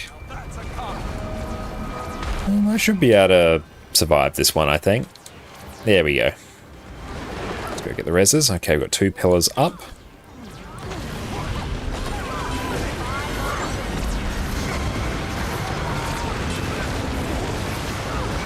Let's place them off the group and phase.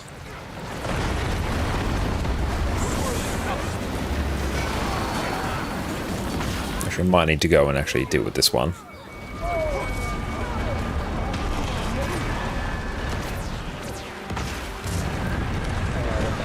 Okay, we'll GG this one, I think.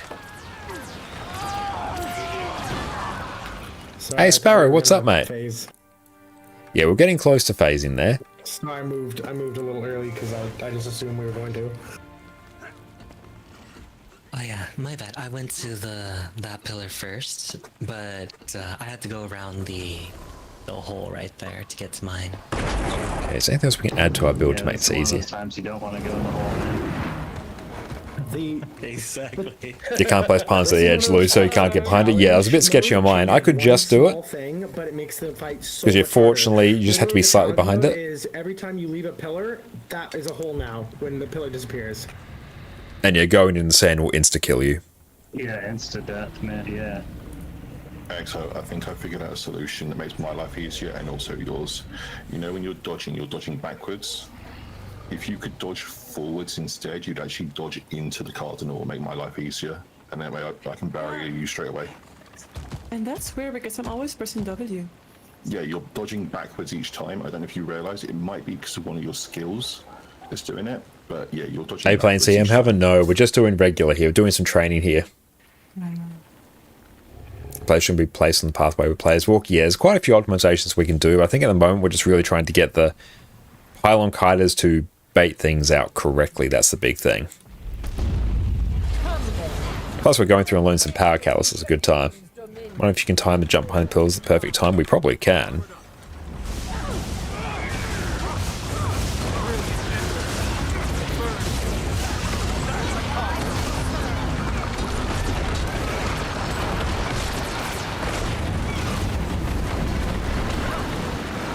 And beautiful. That is some good damage right there.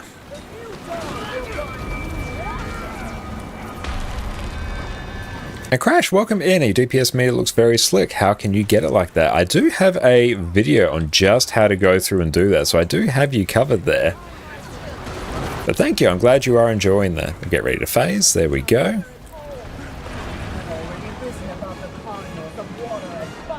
But how are you going? Well, saying it wasn't lethal non-CM. No, it's not lethal or non-CM. It's just that, yeah, if you go down in it, you're kind of shit out of luck. Bouncy boy. There we go.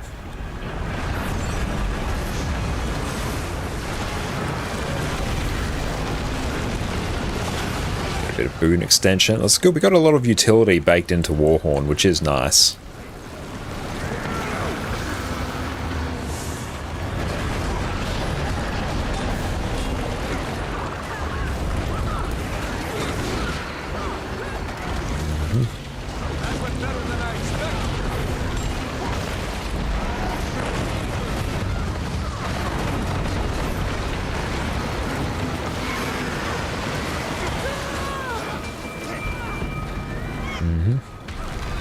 Get on Nintendo by going sad. There is that option as well.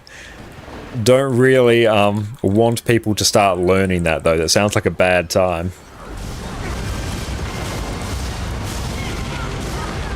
Should be able to just phase here.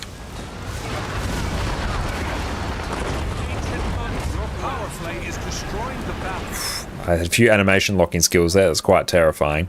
So we're going to go south now. So make your way to Triangle.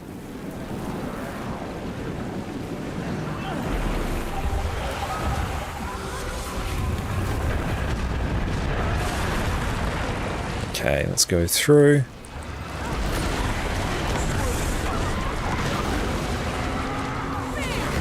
there a particular reason why we did this instead of also change swirl again?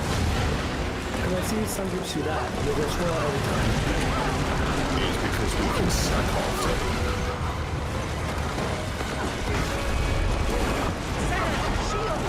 We are. Basically end on the side you want to be stacking on, so it's a bit easier.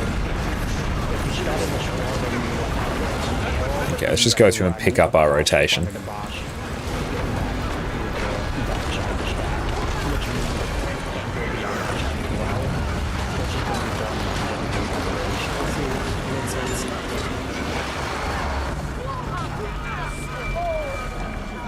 Got us, we'll have to jump just a bit behind onto the next row. Good. We all figured it out. Nice. Excellent. Oh, there we go. A lot of people take a lot of time with that, with this one specifically. And last round of this, just take it slow. We can make this work.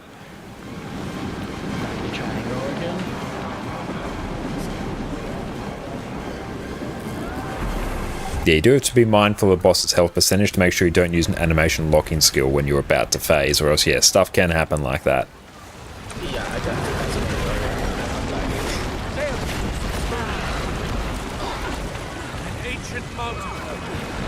Let's go give ourselves some magnetic aura as well.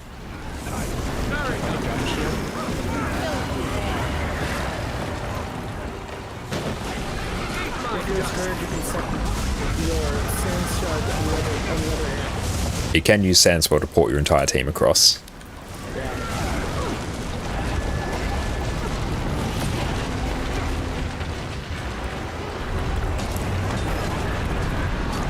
And then here we go. Let's just use all our earth skills and then go into air.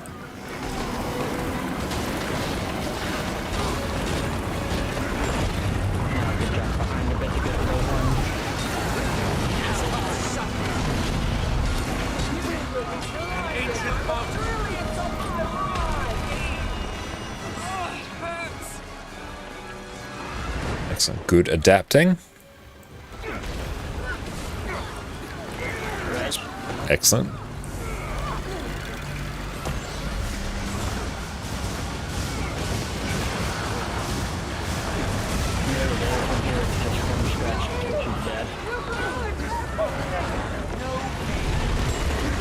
Good cheeky sausage, you can probably just burst here.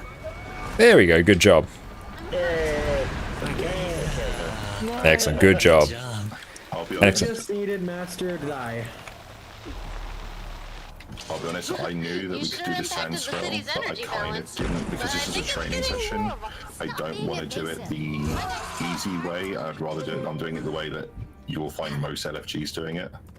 Yeah, you never want to rely on the Sandswell, because it's just down to whether you have any Scourges or not who are going to actually deal with it. Is it possible to get all Lidden World Season unlocked? Absolutely, you can just go through and purchase them with gems. I didn't do it too. You can take the levers back to that Laystone Axis as well to get back. And then we're just gonna go to the other side now. Beautiful. And overall, like, I've enjoyed the last X-Back as well, really have.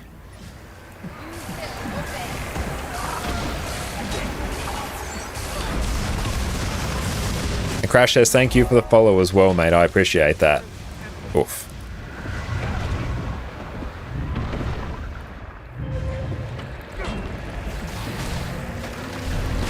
And also on this next one, projectile reflects are also incredibly important. So yeah, Orca, if I can have you on Ventari, and if I can have basically every Scourge take Corrosive Poison Cloud, that's going to be very nice for later on in this fight.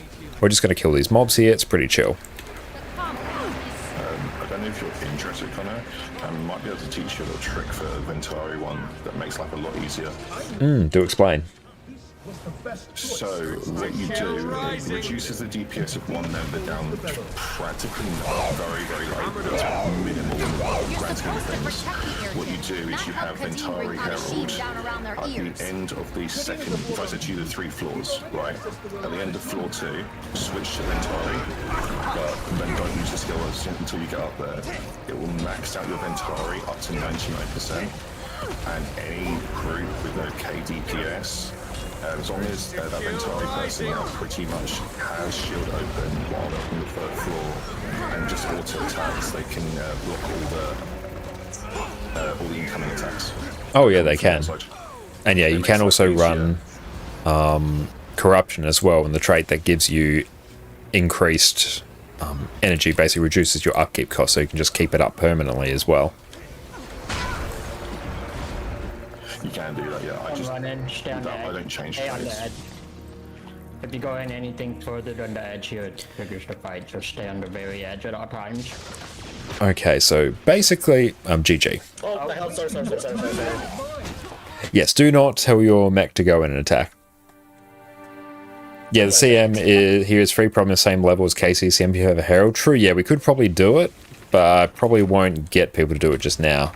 Because we've got some very new people, and I think they're going to struggle a bit with the special action key, so we need to get them used to that. It's another part where special action key is incredibly important. We'll need everyone to use it. So basically, when you get hit by some of the boss's attacks, you're going to get a special action key, which will allow you to port yourself around and deal break bar damage to the boss, which we're going to want to rely on. One, to move you around the arena. Right? Sorry, what was that? This isn't toughness needed, is it? No, there's no tank here. I'm gonna take a quick bio while you explain the fight, and then I'll Perfect. be right back.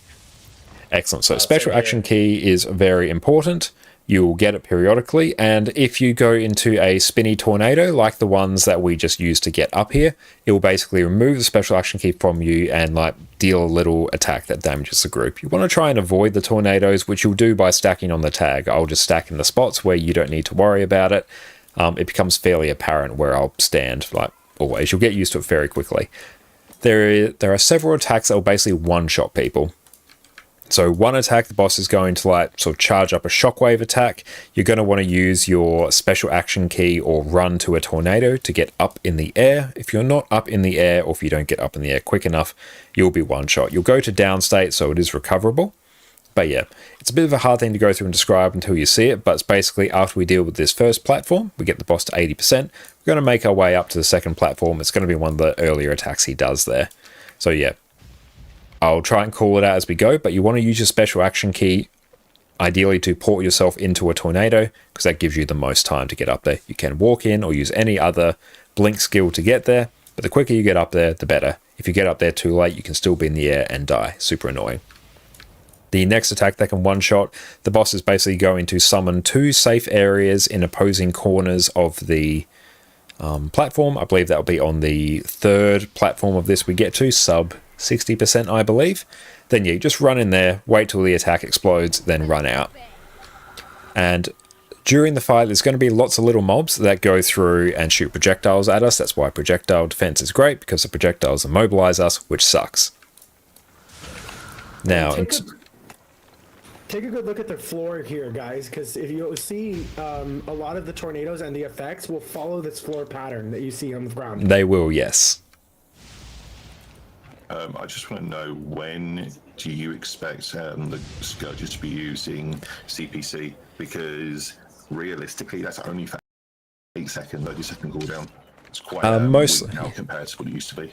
Yeah, mostly just use it at any point off cooldown during the last 60%. It will not give perfect coverage, and we'll do a Ventari Herald as well, but it's a very nice thing if you're going to go through and pug this later, just slot in a bit of extra projectile defense, and then it give you some practice on using your best judgment on when to use it. So particularly if you don't see a Ventari bubble up, that is a good time to use it. So just try and observe what's happening around you and use it.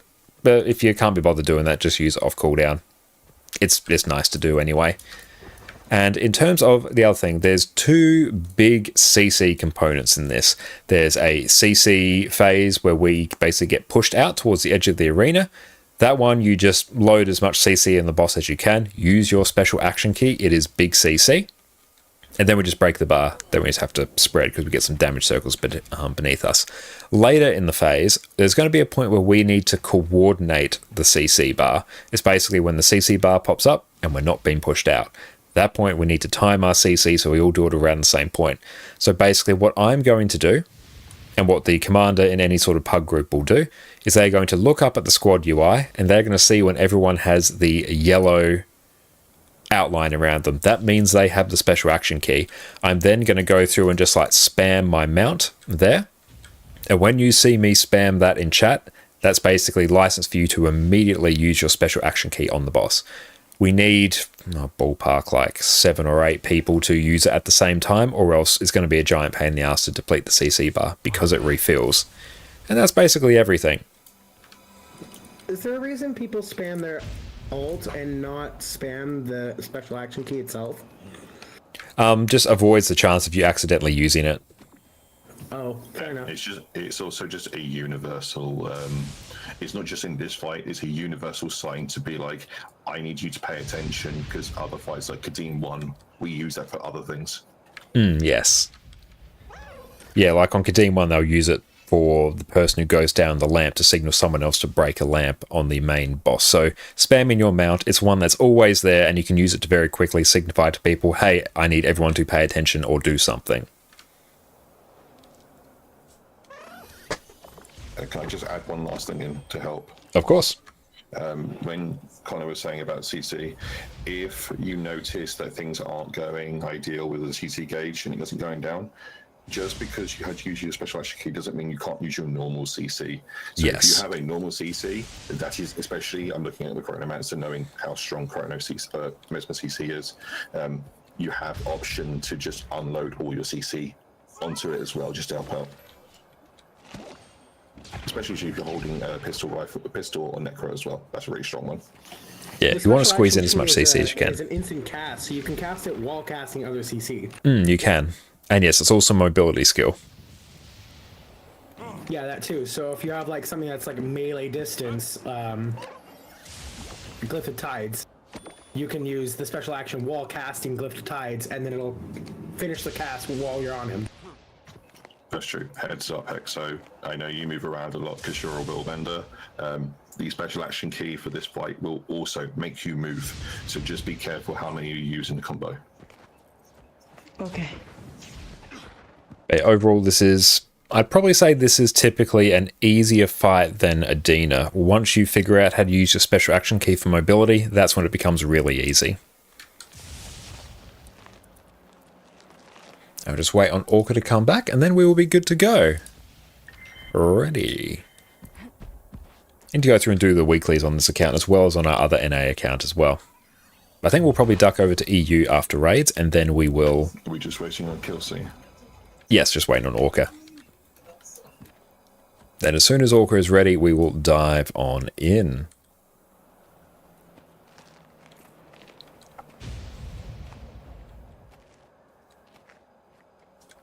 But in general, if you have projectile defense, this is a good fight to bring it. That means Mesmers can bring feedback, Scourges or Necros can bring Corrosive Poison Cloud. If it's easy to slot in some projectile defense, it's a good thing to do, especially if you're puggy, because you may not necessarily know if you have a Herald here who's going to have the Ventari tablet, or Vindicator, or Renegade, any of that matter. Magnetic Aura. Yeah, that's it. There's lots of different ways to get projectile defense, but it's good just to slot them in. Especially because in the last phase, we're basically going to be rotating around the boss because we're going to get chased by a big giant red tornado. Oh yes, do not stand in orange red tornadoes. They will like almost instantly kill you. Welcome back. Beautiful. Let us go in. Yes, do not stand in the red. The red is bad. Oh, damn, we cancelled our cast again.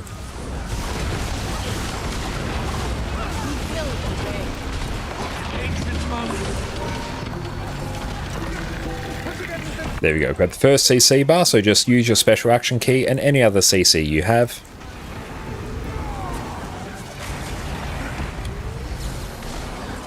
Ooh, that's terrifying. And notice the red lines will push you back. Now spread.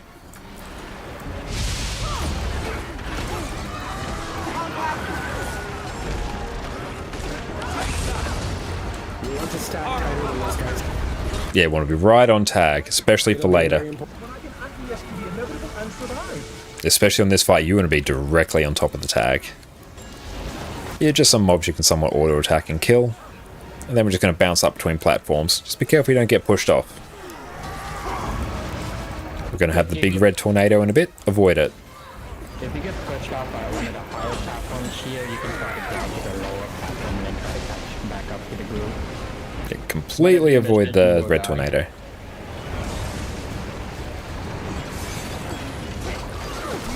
Now get ready soon to use your special action key to port to a tornado.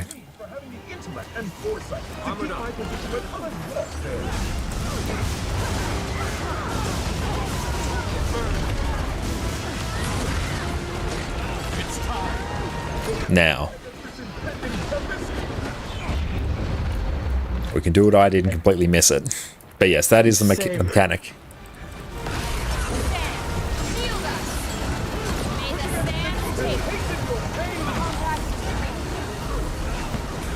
Whoa, we're getting slapped around by that. I don't love that.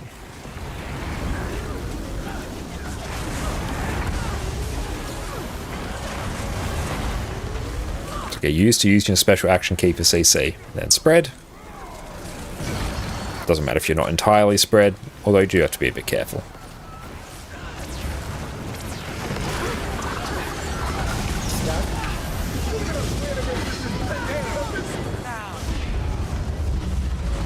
Beautiful big res, excellent. Everyone stop what you're doing and res everyone. We have 2 risks, but we're fine. Yeah, they were fine. Beautiful. Now we deal with basically one more little bouncy bounce section of platforms and then onto the, say, harder stage of the fight. We've basically been introduced to the mechanics, now we're just going to execute all of them.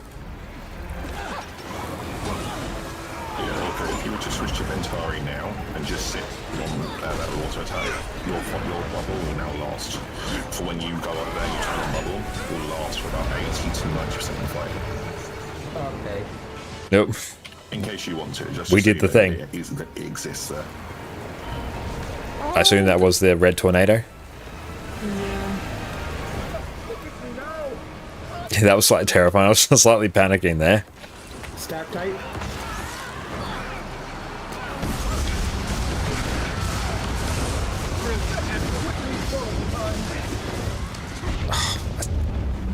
Oh, I've got snap target on, that's why.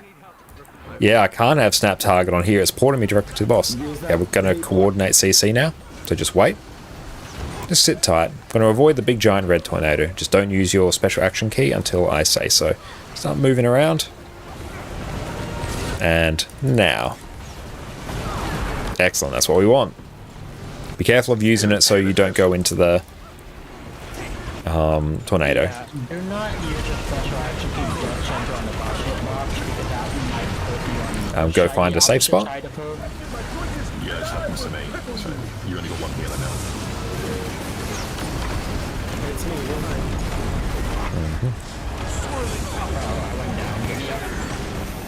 Everyone focus on getting Orca up.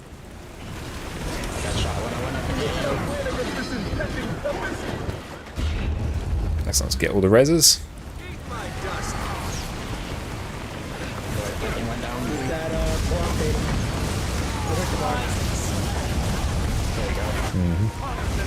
Just wait until we coordinate it. See if we can get the reses. Get ready.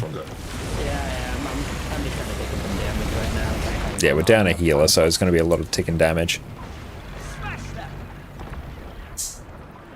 Okay, let's see if we can get this. Just need one more, probably.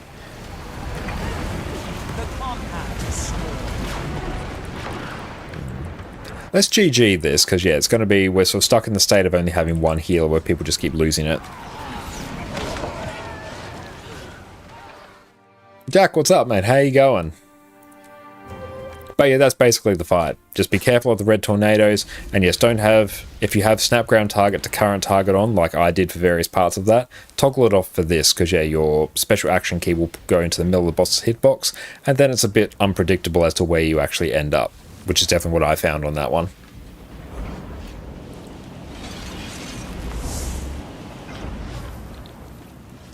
But yeah, that's the entire fight. Eat my dust. And turn our boon table on as well. How goes stream's going very well today, I'm Jack. How are you going, mate?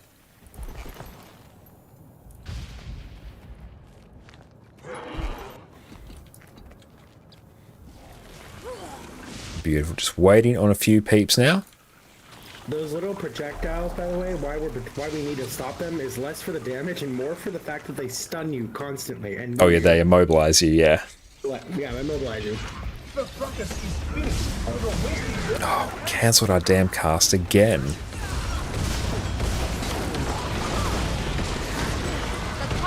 There we go, just got our quickness up now.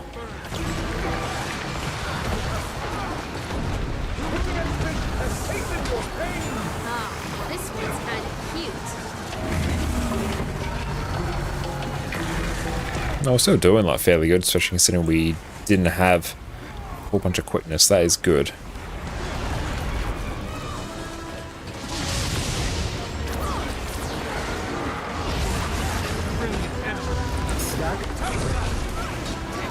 Yeah, you want to be stacked tight. Why should I fight enemies when I can acquiesce to the inevitable and survive? So we're just going to chill here and just auto attack on air. And yeah, I hope your day goes well as well, Jack.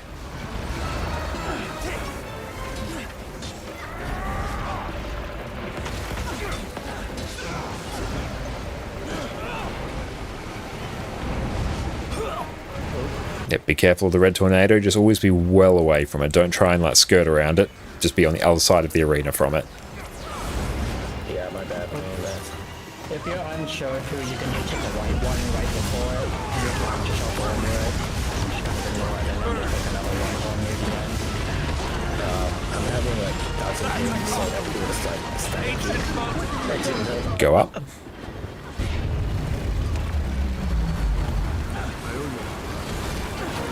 If I want to be cheeky, I could use like rebound as well.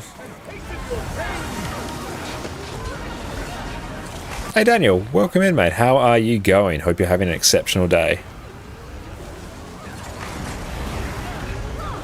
Just use your special action key freely. If you've been pushed out, just use it freely.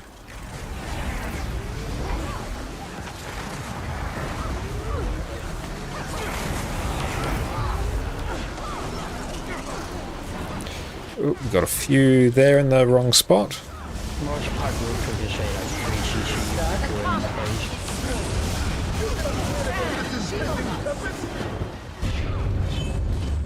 So when you start hearing the chime for that attack, you want to use special action key to get yourself in a tornado. Oh, thank you, Jess. Oh, that looks absolutely amazing. Jess has got us a wonderful dessert of apple rounds, berries, and ice cream. Thank you. You notice the worlds go around according to science support? They do, yes. We'll go through and showcase that in a moment. It is absolutely incredible. Ah, thanks, Jess.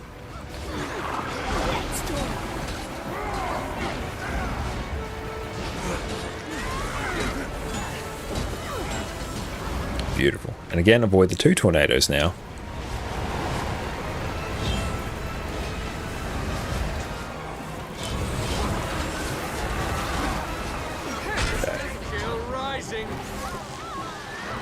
Go turn on Addy Cam. There we go. There she is.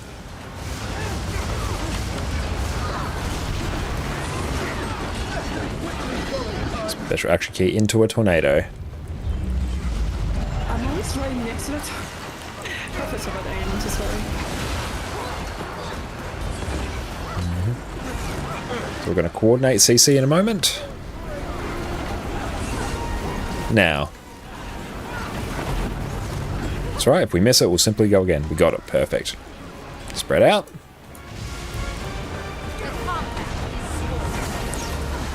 I'm just going to keep just moving around behind this tornado. Find a safe spot. Okay, we're going to need a lot of reses here. Might be graphic settings. You might have to turn on character model limit, maybe. Sure, stop what we're doing and get the res. Reses are important. Tornado. Power res everyone. Perfect. Now we're going to have to coordinate CC. We're going to have to coordinate it fairly well. So yeah, just keep moving around, stacking on tag, avoiding the tornadoes and spam. Excellent, that's what we want.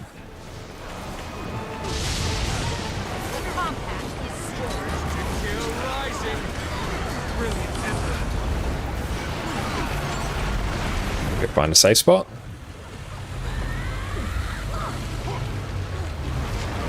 See if we can get the res. I got him. Perfect.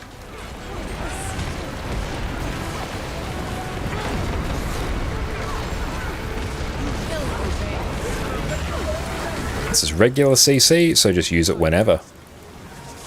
Just keep moving around. You can use your special action key to strategically move around after the big tornado as well. It'll be down in a moment. Okay. Special action myself a little bit. Yes, you have to be very careful of that.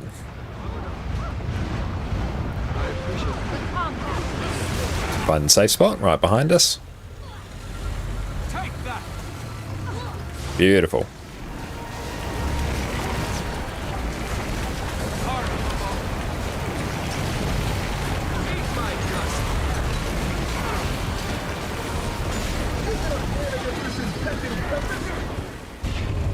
Good job. Let's see if we can get everyone up. Thought we were okay there, but we were not. Okay, we're going to have to coordinate CC and coordinate it quite well. Just wait. Now. Excellent. That's good. Now, it should mostly be a free run.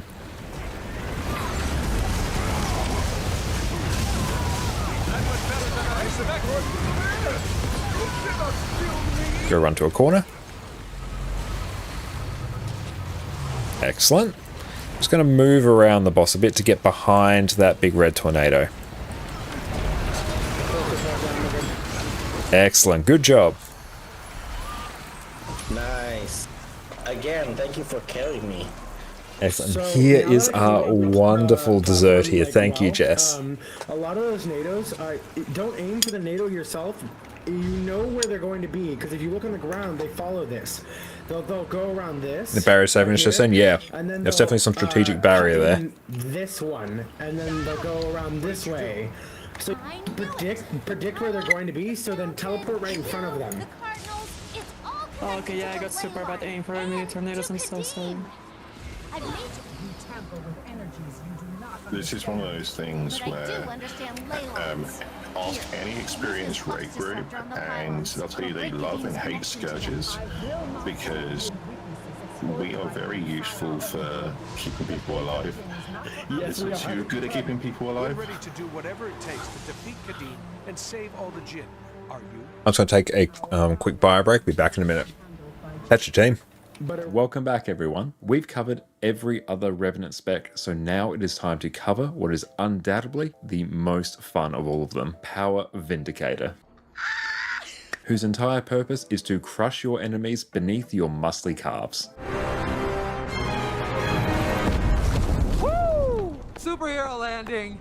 Yeah, that's really hard on your knees.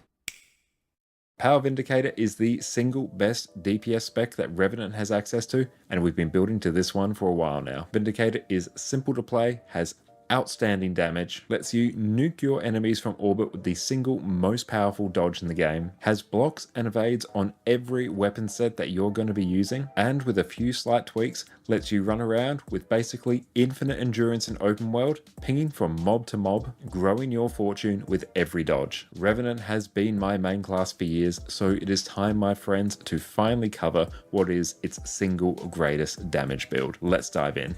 So quickly, what is Vindicator? Vindicator is the Revenant specialization that came out with End of Dragons, which gives you access to Greatsword, and it replaces your dodge with 3 different powerful variants depending on what Grandmaster trait you pick. You also get access to the new Alliance stance, which you can toggle between your offensive Arkamora skills and your defensive St. Victor skills. You also get access to the new skill Energy Meld, which by default will simply gain you some extra endurance, but we can buff this further with traits. Vindicator is one of the highest bursting power damage builds in the game, which makes this exceptionally fun to play. To quickly cover off on our traits, in Devastation, Unsuspecting Strikes, Notoriety, and Swift Termination are all there to load you up with extra strike damage modifiers, the main thing that you're looking for on a DPS build. In Invocation, Rising Tide will grant you extra damage when you're above 75% health. Spirit Boon will grant you and your allies some extra boons whenever you swap legends, notably Might when you swap to Shiro and Vigor when you swap to Alliance stance.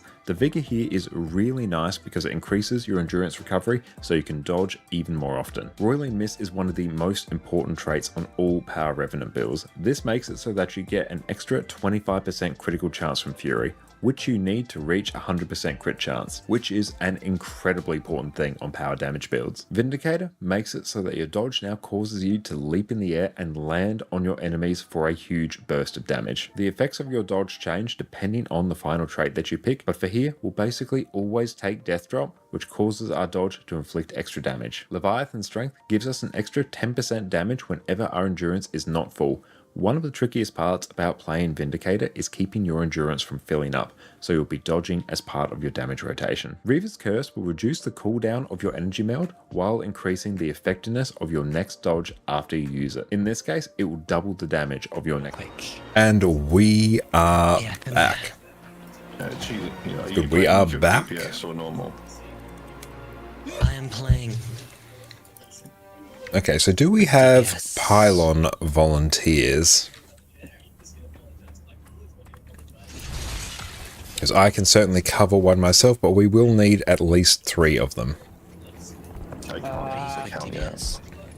I know how to pylon, it's just that we will have to replace a quickness. Yeah, prefer not to, and I do see we have a whole bunch of Scourges, so that's good. We've got Cal, and welcome back on your main account. I'm healing, I won't be able to do that. Yeah, that's right. I know we got 2 heal Scourges, they will not be doing it. Let's see.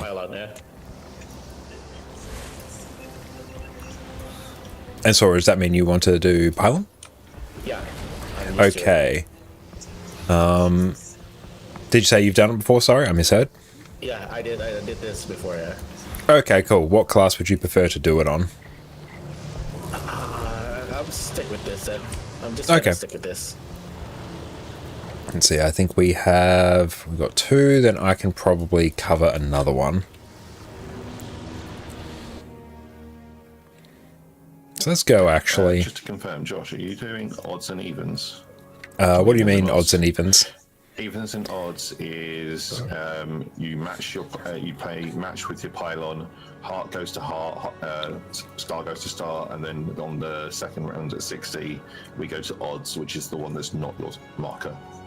I'll do it. First goes left, second goes right. Yeah, so evens and odds, cool. Excellent. Let's go Thief. There's 2 ways to do it, isn't it? There's Mickey Mouse ears and evens and odds, and I just didn't know. Yeah, there's lots of different ways to do it. I'll do the most sort of commonly used pug tactic. Thank you. I'm so And hi, you watch the rotation of a quick and light chrono and immediately close the video. It's actually not that bad once you get used to it a bit. The other way may be more secure, but this one is the more easy, user-friendly. Yeah, it's much easier to explain it to new people. Just stack your reds.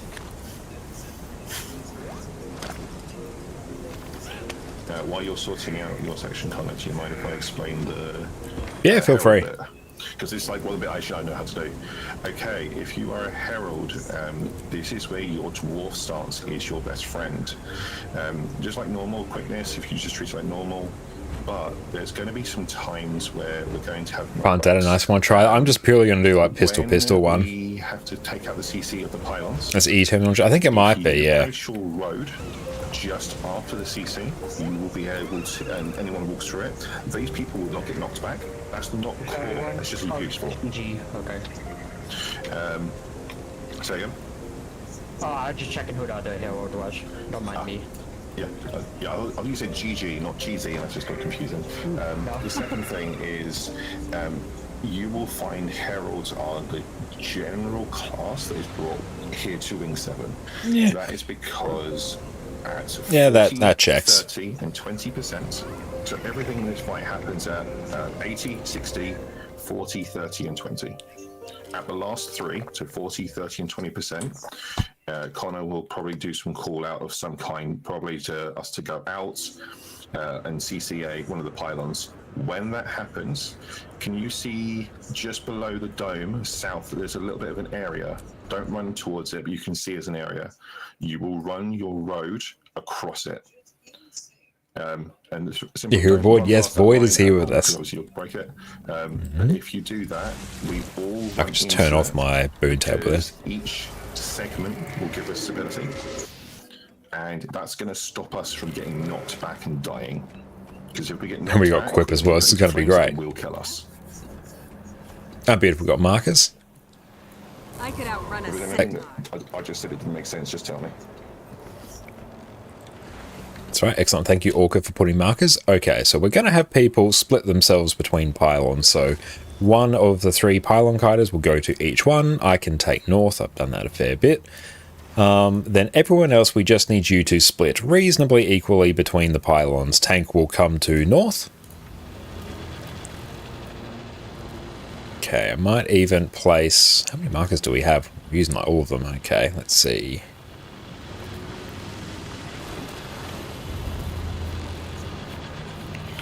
Second hill will be sat on south east. Excellent. I might just go through... Oh, do I say 1 for 9? Oop. Okay, 9 gets rid of them. That's right, I'll go put them back up. I undid all your work, Orca. I'm sorry. Okay, I'm just placing markers to the left and right of each pylon. Which pylon should I Did you win? Whichever one's not claimed. I think probably let's take a look. I could outrun I think southwest doesn't have one, and southwest. Go southwest. Coward is on southeast. I will go north, so you go southwest.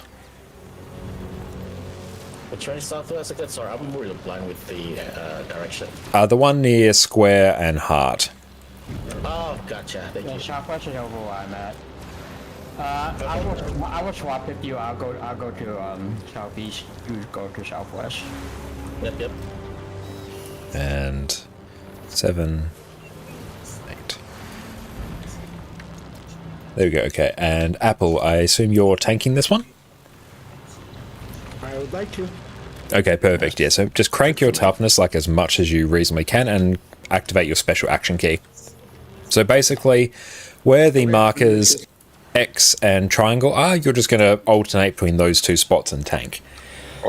So the main thing you're going to do is basically just stand there, heal through all the boss's damage, and when he places a road, like it's going to be a big giant obvious road, you can't miss it, then just go over to the other marker and just wait there for a bit. And then just basically switch between them. And that's really all you do. It's actually quite a chill one to tank. Now, is it possible to stack the roads? I've seen people do that. Is that a Chronomancer only thing, or? Oh, you probably could do it. I wouldn't recommend it on Scourge because you don't have a huge amount of invulnerability. And generally, I wouldn't worry about it. Most groups wouldn't expect you to, but yeah, I'd alternate them. Okay. But you want to... For Chrono and Herald. Yeah, Scourge doesn't have as much survivability as they do. But okay, so for everyone else, literally you're going to stack on the south side of the boss, just see where the main group's stacking and converge on there, and basically that's most of what you're going to do. This fight is mostly carried by the Pylon Kiters and the tank. So, Pylon Kiters, does anyone need like an explanation for what to do on Pylon Kiters? I might give a short explanation so everyone knows, but if people don't need a detailed explanation, then I'll just crack on. I might need it because I always do this in a different way. Okay, so Pylon Kiters are basically going to stand in their little circle around their pylon, tethered to it with a special action key so we can damage the boss. Basically, you're just going to range attack the boss, keep yourself alive, everything's hunky-dory. Now, periodically, there's going to be orbs that go from the boss to the edge of the arena. The Pylon Kiters need to port out, catch it, and come back. So usually you see things like Thief Shadow Step, Scourge Sandswell, Mesmer Mimic Blink to go out and get it, and then they'll run it back. If the orb hits the ground, it causes huge damage to everyone, ticking damage to all the Pylon Kiters. It's a really bad time. So yes, give yourself ample time. And yeah, that's basically it. And periodically, well, for the first 80%, we'll deal with the stuff at the start of the fight first, and then we might explain things later so we don't overload people. There's going to be fires. They're basically, everyone's going to rise up into the air. They're going to have an AoE to place down. So take a note of what pylon you're at now. Your first one at 80%, if you're looking towards the boss, it's going to be to the left. So at 80%, you're going to rise up to the air. You're going to go up to the marker to the left of your pylon. So if you're at north, it's arrow. If you're at south, east, it's star. If you're at southwest, it's heart. And then you're going to place it directly down there. Right first. Left from looking boss, towards from boss outwards, because we're running from boss. You want us to do the right one first. Okay, yeah. Yeah, I always refer to it as like left looking inwards. That's how I've always done it. But yes, right looking outwards. So yes, you'll sort of see where people are going. But yes, but as soon as we get to like 81 or 61%, you want to be thinking, I'm going to be up in the air soon. I need to make my way back to my pylon. Then you place them down and dodge out. You're going to do the same at 60. But you're just going to do it on the opposite marker. And really, that's basically it. Periodically, the boss will go invulnerable. He's going to destroy some pylons occasionally once you get sub 40%. He'll occasionally do a knockback attack. So if ever the boss is not attackable, make sure you are not directly in front of a fire, because you can dodge the knockback attack. You can stability through it, but if you get caught by the knockback and you get pushed into a fire, you will instantly die, basically. So yes, just whenever you can't be attacking the boss, take a look what's behind you. If there is a fire, don't be there. To reiterate something, a special action key for pylons and me, the tank. Every time we die, we have to press that again. Yes. Yeah, we need those 3 pylon kiters and the tank to always have it activated, or else we can't actually deal with the boss. There's 3 other mechanics we didn't mention. One, there's going to be CC phases on the pylons at each of the 80, 60, and then again 40, 30, 20. But on the 40, 30, 20, it's only on the pylons that live. Yes. Secondly, one person randomly will get. And we're doing Wing 7 chain. What is up, mate? Clear one, but massive ring one, lightning field. When that happens, run it out, run it south if you can, because it makes life easier. Or just run it away from the party. It will increase in size. It will be 3 of the attacks. Each one will increase to the bigger version. Walk out of the first one, dodge the second 2. Yeah. Third. You go shoot. Good luck and have fun. Oh, thank you so much, Silent. I appreciate that. Get a line attached to them. Run away from the party and run to the back the line, kind of like where the markers are on, where there's no fire. It will shoot a pulse at you. When that happens, you need to jump, and it's going to happen 2 or 3 times. Can you remember? It's 3 times. 3 times, thank you. You need to jump that, otherwise I believe it's a knockdown and it hurts quite a bit when it happens. You jump when he touches the ground. He'll like point his finger up and then like he'll bring his hand down. As he brings his hand down, that's when you jump. Yeah, or you can dodge as well. The jump timing is a bit dependent on ping as well, so that's always a bit unreliable, especially if you're in a higher ping area. If you're super unsure, just spam Rip one of our members. Yeah, sorry about that. He's gonna get the mechanic every time.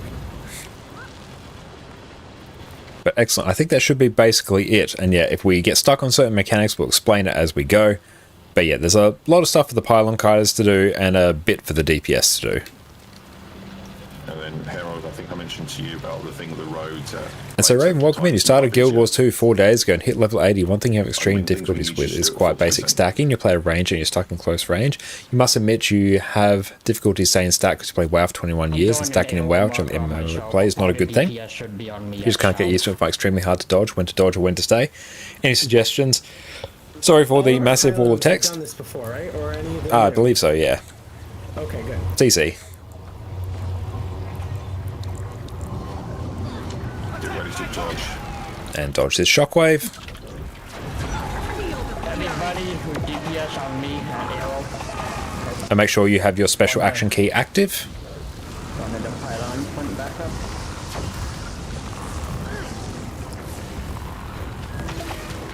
But generally, in terms of like stacking in Guild Wars 2, you just always want to...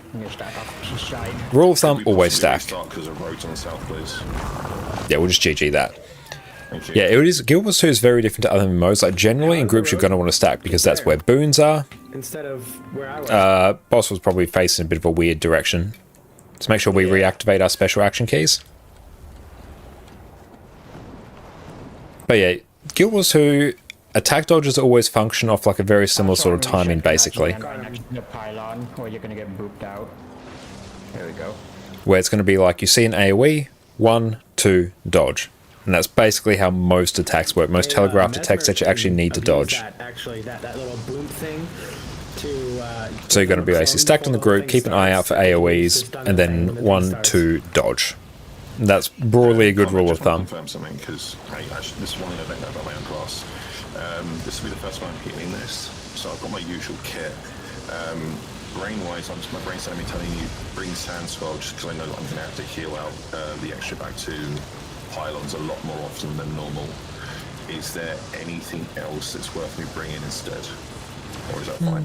No, that should be fine. This one, if you're not tanking, it's just a fairly standard sort of heal scourge setup. Cool, just wanted to make sure. Thank you. I said Discord auto really improves with the boost. Yeah, we'll have to go through and see.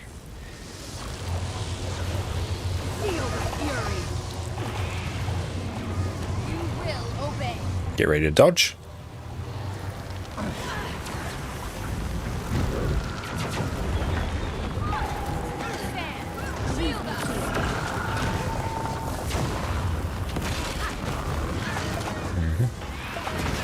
Oh, we're top DPS is Pylon. Oof. What am I doing? I don't even need to press buttons here.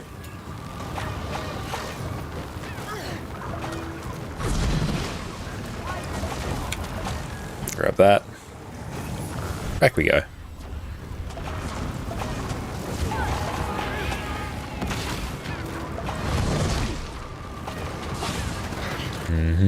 I see what you mean. Road still. Okay, we missed a orb there, so we're going to GG. So you saw we're going to catch the orbs to the left, so you missed your orb there. Make sure you're always getting that. Yeah, you basically always want to be looking to your left. Gotcha. Yeah, just need to turn down some stuff. The way I try to think about it, not sure if it's correct, is like Dark Souls, you basically dodge last minute, iframe dodge. Yep, that's correct. That's exactly how you should be thinking of it. Hey man, what's up? I'm going good. How about yourself, mate? Last time is to the right of you. You're gonna be next. Okay, yeah. Does you equip? Yes, we are using equip. We might even go through and change that. The roads, by the way. Yeah, they still exist. Yeah, you can also do that a little bit tighter, so you know. So I don't know where you are at the moment. Where is Hope? There we go. We got double Hope. At the left. Where are you right now? Need the crossbow? I do, actually, yeah. I'm at the north.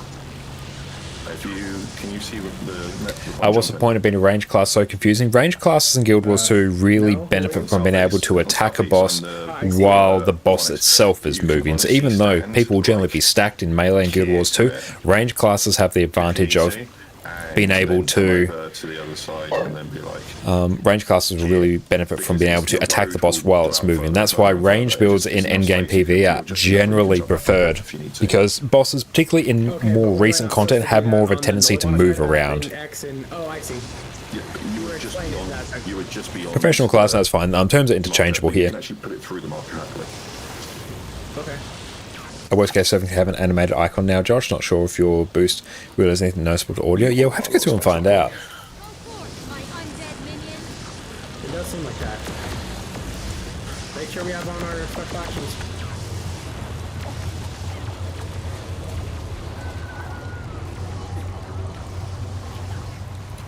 There we go. Touch that. Hey, so I just heard your stream, you don't need to roll out special action.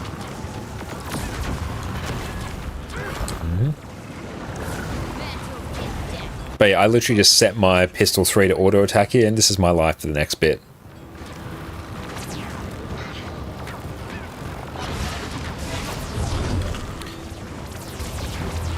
Boom.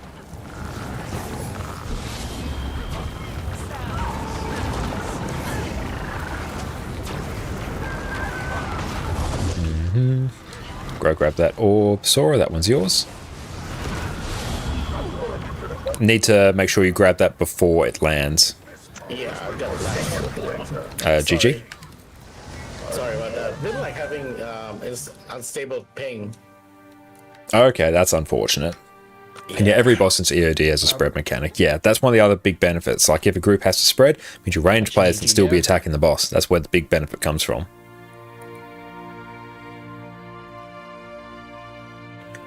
And just in open world as well, being able to have a range class is good as well. No, it was mine. It was mine. It was mine. Sorry, MX, the thing you were saying about the marker, the special action, if you aren't a pylon or a tank, you don't need to worry about it. As a fresh 80, you started leveling your fractal level, hit level 20 in one day, but now you get a bit time gated on the Agni resistance. You currently got 18 resistance, full exotic gear. However, only 2 slots allowed, plus 9 resistance gem. Any idea on progression? You want to start looking at ascended gear. So if you do check out my YouTube channel there, I've got a gearing guide there. So basically with fractals in particular, it's the one area of the game where ascended gear is important, because ascended gear has infusion slots, and in each of those infusion slots you can pop more agony resistance. So basically as you work your way towards full ascended, you'll be able to slot more agony resistance in and do higher and higher level fractals.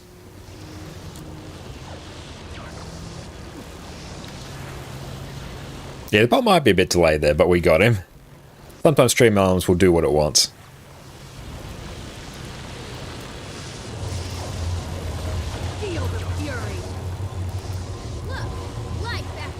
I thought from Fractal you get the gear to raid.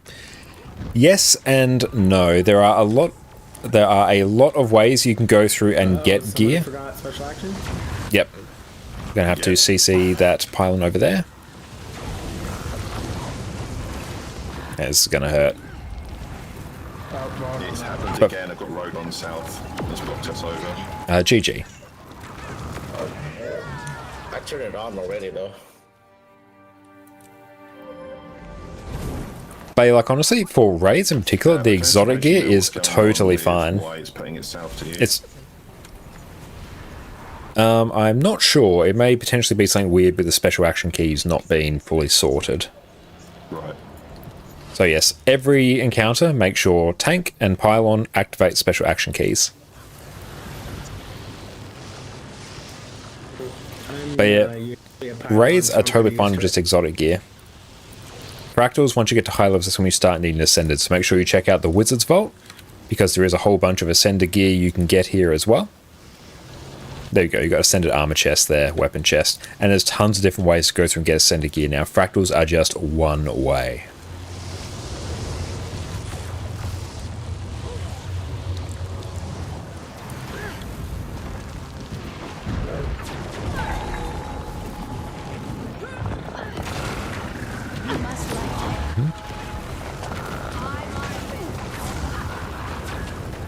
Why do I even need to hold the skill? I don't need to hold it.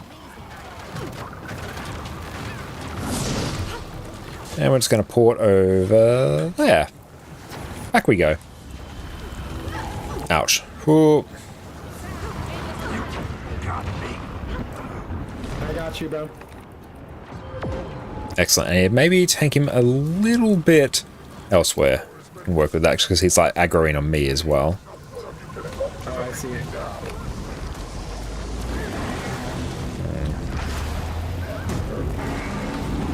Oh.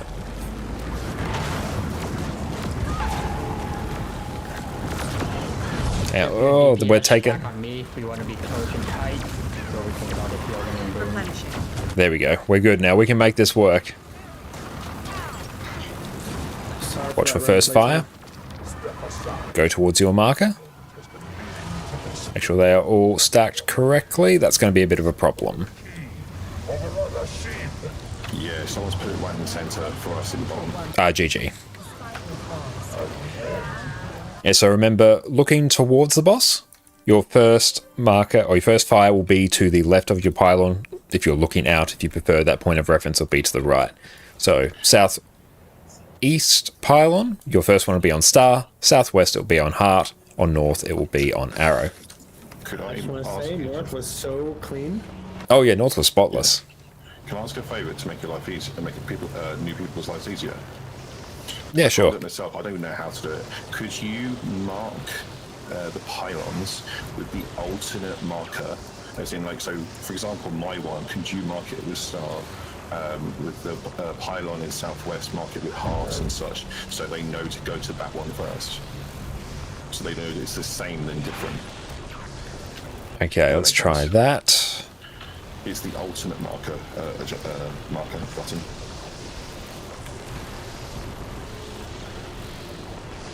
Oh, shift 1. And there we go, that should do it.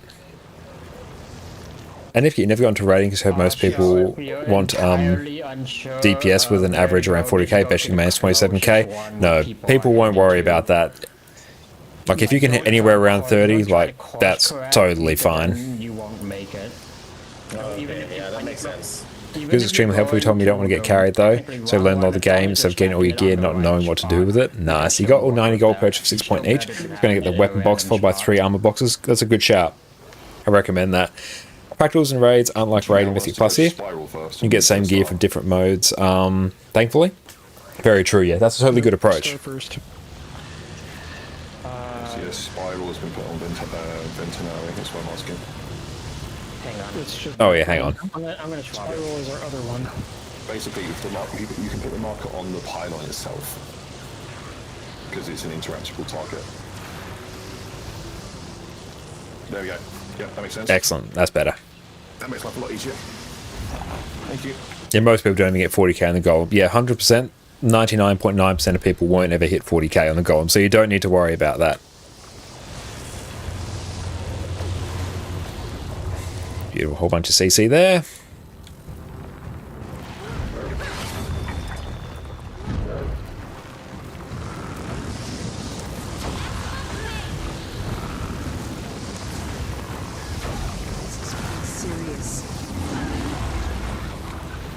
Yes, make sure you have your special action key active before we fight. We can work with that. That's fine. Yeah, we're gonna stack slightly to the right of that road. Use a hand over here. Oh, I see. I got the res. Okay, we can Yeah, there we go. center south now. Oh wait, that road is invisible. Yeah, roads don't disappear. Not for a while. Yeah, it's a bit weird. Why is the boss attacking us there? I really dislike that.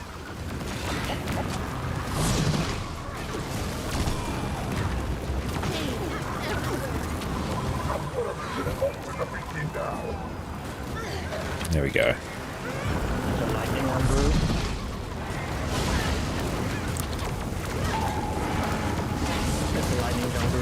Be ready to do your first fire.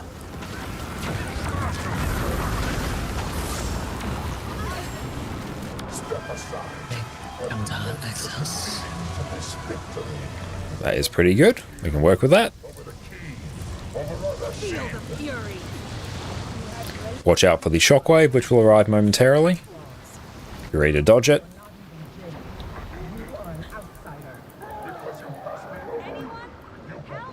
Could it be those? I lost PD as DPS in your bed. Excellent. Okay, never mind. Get ready. There we go. Might even swap out one of my skills for Sign of Infiltration, just for a bit of extra initiative. I don't need it, but it's just going to make my life a bit cushier. Oh, I'm down. I'm gonna try to get you. Oh boy. Come on, come on, come on.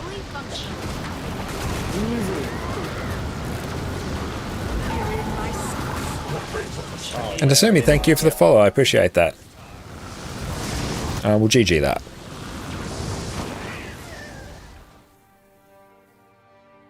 You understand the damage compared them exactly like that. Considered fractals to be Mythic Plus and raised to be raised, and strikes which you can get into compared to Boss Rush. Yeah, things are a bit different here.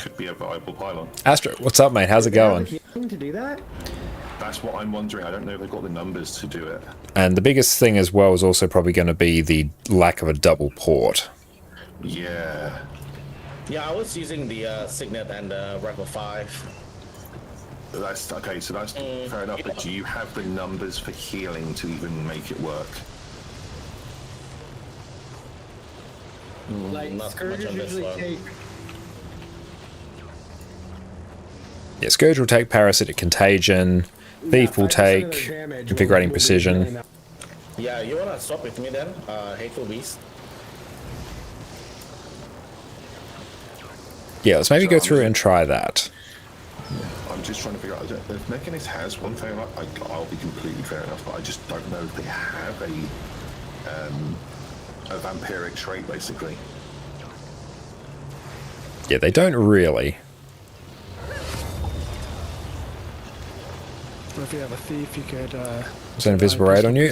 No, I think what actually happened there is I stood on that little line there. Well, they have something that is. That's why Deadeye is one of the ones that's used it. Yeah, I didn't know how they did it. I just knew they did. Let's see.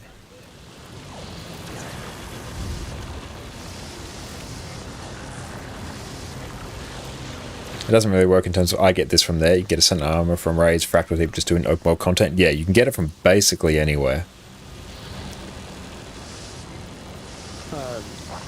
So who's pylon kiting for Southwest? That will be Hateful. Hateful now, so Ruffle. So yeah, make sure, do you have the... Okay, so you want to change your trait to Contagion? Okay. Swap Sand Swell on your bar. Okay. Your high level fractals, better rewards? Yeah, that's exactly it. So,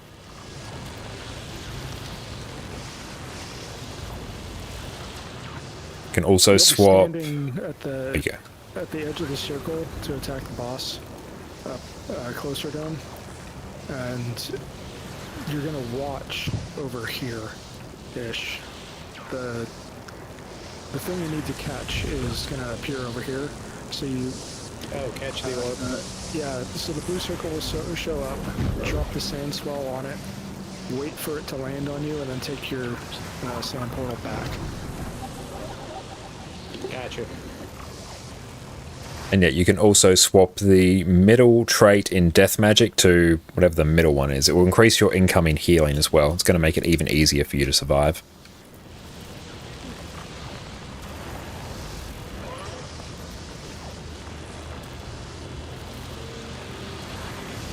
Beautiful. I think we should be good now. Yeah, we're doing some Deadeye now. I could run Rifle to make this a bit better, but I'm just being uber lazy and running Pistol. And you done what did you miss? Most of just like the Wing 7 training, basically. And make sure if you are pylon kiting, you have a special action key active. If you are not pylon kiting, do not have it.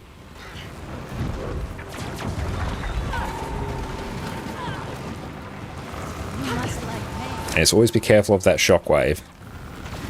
You can dodge through it or stability through it. If you can stack on perfect south, then they might be using those. And yeah, Ruffle, you want to basically be to the front and left. You have to stay on the Okay, we missed one orb there. I'm gonna die. I'm trying to call Archer. I'm taking too much damage. Okay, well GG that. I think Cowd, you missed that orb there. The person that's on southwest with the Scourge, have you got a scepter on? Yes. Cool. Yeah, basically you can just, well, you can set camp like Scepter or Pistol, but yeah, stand to the front of your pylon and to the left. That way it gets you closest to where your orb needs to be. Also means you can always be attacking the boss. You always want to be attacking the boss because that's where your healing comes from. Right. Yeah, and you can take Blood Fiend as well, the healing minion. Flesh Golem's a great one as well because it helps you with CC and CCing the anomalies. That's always very handy. And then, yeah, Signet of Undeath to help with Life Force generation. Blood is power because you never remove it from your bar, and Sandswell. That's pretty much what I got, except for Flesh Golem. He's a lot of work to babysit. Yeah, he'll just do his thing mostly. Like, you literally get no value from Plague Lands because you're not going to be on the boss for most of the fight. This is true. Okay. Probably use Sword here as well, actually, because of its lips.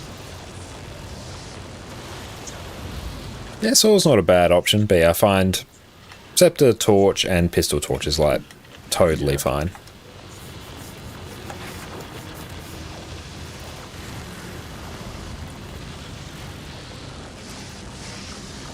If the ball hits the ground before you grab it, we all take massive damage, so... With one JP, nearly every player in Guild Wars 2 hates. True, yeah. Volleyball, got it. Oh, no expansion. Are we waiting for sale? Hoping 15th of April. Ah, nice. The game's going to open well up to you once you get expansions as well.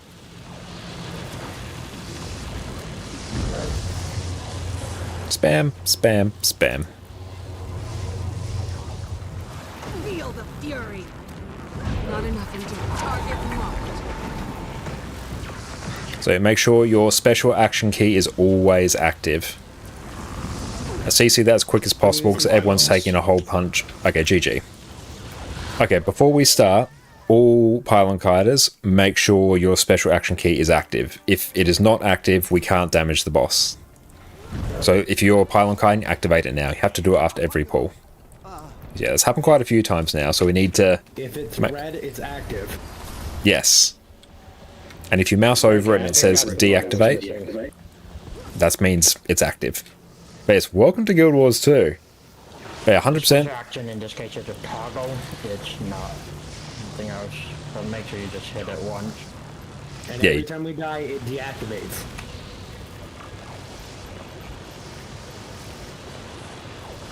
If you're DPS, make sure it's off.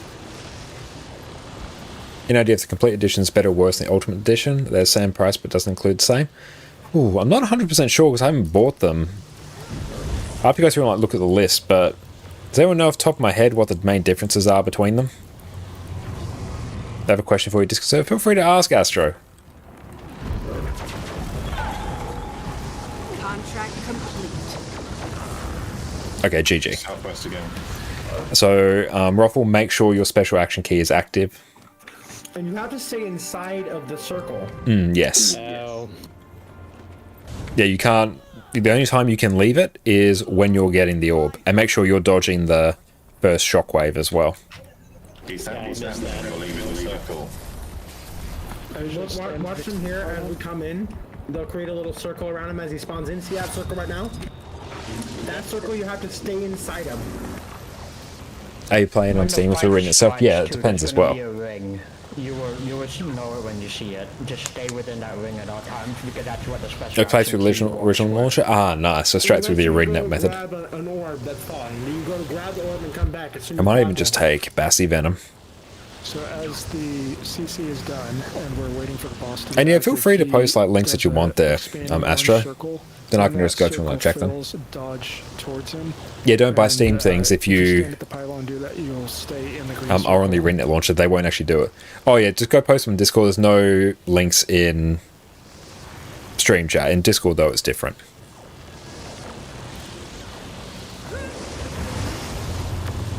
Feel the fury.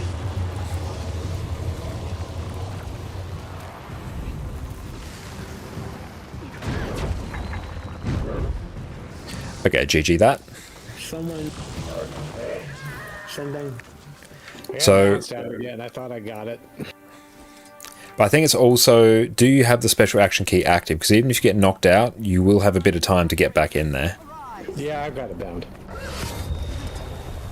Bound, but is it active? You have to activate it. It's not just bound, it must be active. Are you serious? Yeah, no, it's not just you have the button to press it, you have to toggle it on every time. Oh my goodness. Okay, yeah, it's on now. Yeah, excellent, there we go. The complete edition, all living world, all expansions, Soto, ultimate edition, all expansion except Soto, also some neat stuff like skins and 4K gems. The 4K gems would be pretty good value as well, because you can get a whole bunch of quality of life for that. And then we're paying with the 10 billion gold giveaway in the works. We're in the process of earning it. In a ring, dodge. That's your time to dodge. Right as that ring gets hit, then you will just go right through that attack. Ultimate does not have Living World season though. Ah, okay, that's unfortunate. Yeah, in that case I'd probably go the like one of Living World as well.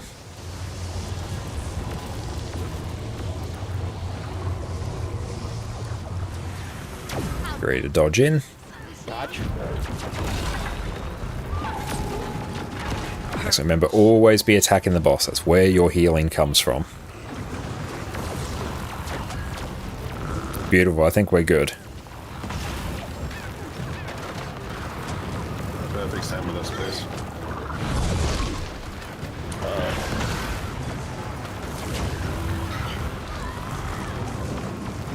Yeah, there you go. Excellent, we got it. And that's most of the fight. He turned it off. He turned it off. Oh no, GG. Yep. Just toggle your special action key on, leave it the entire fight. There's no need for you to press it again. It's only after the pylon is fully destroyed. Even then you don't even really need to do it. I understood that as you have to reactivate that every time it goes off. Yeah, every time we die, you have to reactivate it.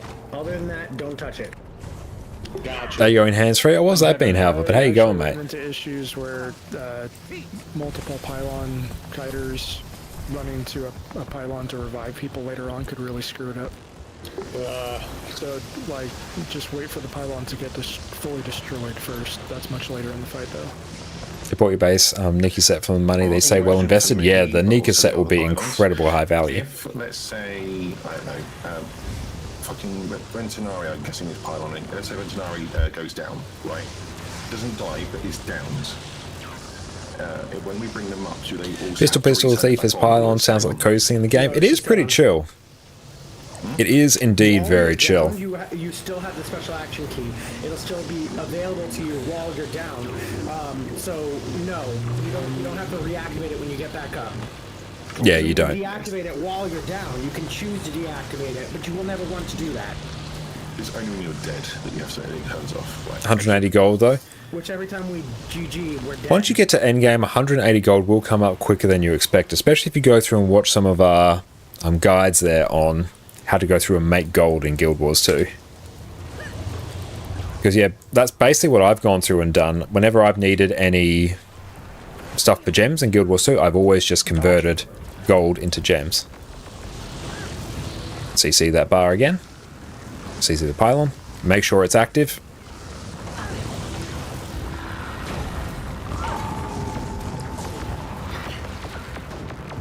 GG. So yeah, Raffle, special action key must always be active.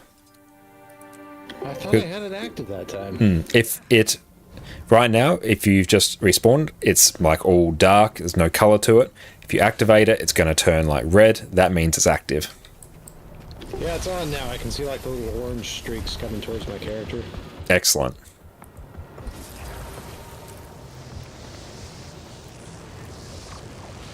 Usually Kai's Condi Scourge, you just do DPS rotation, you can sustain from that and Parasitic Contagion. Yeah, that's normally what I do as well, so it's mostly for a bit of a change in pace.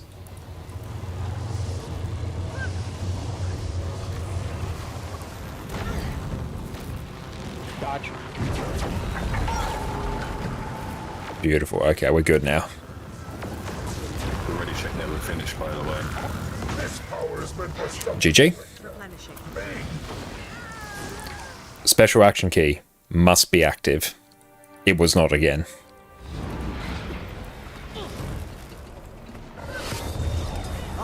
So make sure your special action key is active now.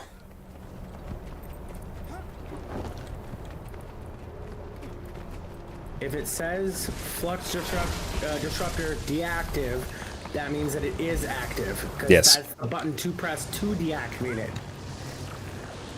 Gotcha. Okay, so we will... I don't know if we'll get this tonight. Somebody started it again. Restarted it, don't worry. There we go.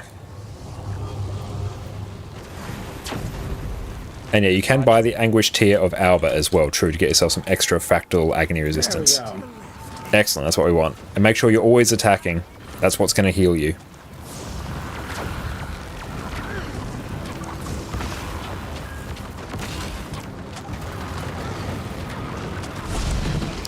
Beautiful, so we got our thing to do over here. Blink!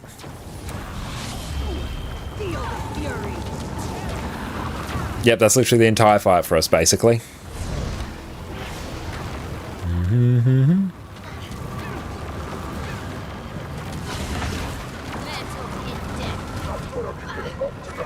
Be ready to watch for your first fire.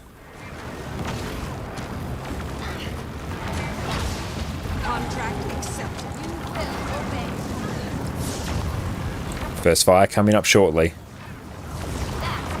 And be careful of those invisible roads. Might be able to very quickly res PD if we are quick. I can't believe you pulled that off. I know that worked out well. Be careful to dodge. Dodge. Always make sure when you do that part too that your back is Yeah, if you get pushed back into the fires, you will die. Yeah, make sure your back is never to a fire when that push comes up. So at least if you mess up, you won't get utterly destroyed by the flames. It will do a lot of damage. There we go. So don't let it discourage you. This is a fight where a lot of things take time to learn.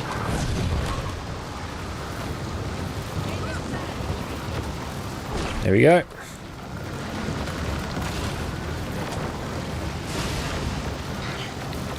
Let's CC the boss.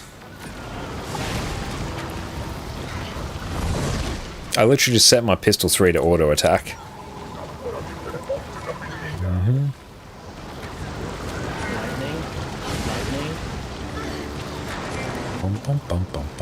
Get ready for the next circle. Get ready. Are you so ruled by the past that you destroy the future? The key's right. It should be workable. The power you've taken has corrupted you. I emerged from the forge with greater vision. The future will be what I Bring this one down. Dodge. Get ready. See if anyone got bopped by that. I think we're okay. CC and kill that pylon. Not pylon, the distortion.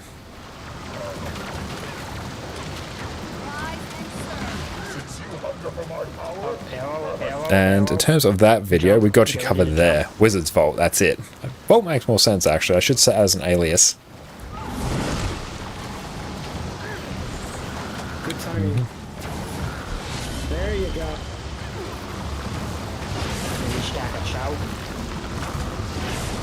And CC that distortion.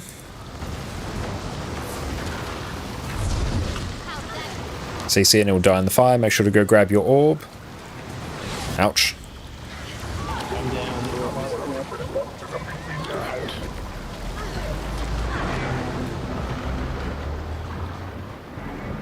Get a res quickly. I tried. GG that. That was a nice progress though. Yeah, it is. Just make sure. In theory, have taken over as pylon counter. Not really as a tank. That's going to be like all kinds of terrible because you also don't have the means to actually grab an orb, which is one of the main reasons you're there. You can if you tweaked your build a lot, but ideally you wouldn't need to there. But yeah, everyone make sure, this is especially important for pylon kiters as well, bring CC in your build. That's why you have things like Flesh Golem, because you want to basically be able to solo CC the distortion as well. You want to CC it when it's in the fire, because the fire will then insta-kill it, basically. Gotcha. I still need to update that message. Yeah, I thought I did. For all you guys too. Oh, all of them. Damn, that's going to take me a bit. Yeah, I went through and I did it for my latest one. But yeah, we've got like another 20 or so that I had to go through and update as well. I had some time to go through and do that.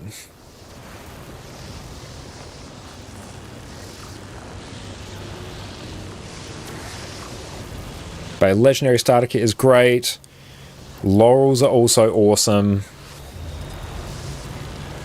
The remaining gold as well is pretty good. Like the gold for the increased Astral Claim cost.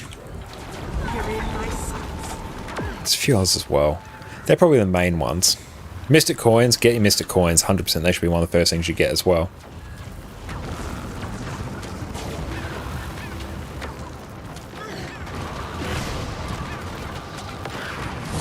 Beautiful. So we have this one, so we're just going to place our marker over here. Blink over, blink back. That's incredibly easy with Shadow Step. Cat chair, you can get the cat chair as well. Get whatever cosmetics as well you want from there. Beautiful. We got special action keys active. Deadeye Pylon Kite is super easy. It is very easy when things are going well. I find Scourge is easier when things start getting a bit spicier. Fires momentarily. You don't have great means of like self-healing in certain other situations. Like Scourge has like really good self-healing as well, like even just outside of damaging the boss with your Parasitic Contagion.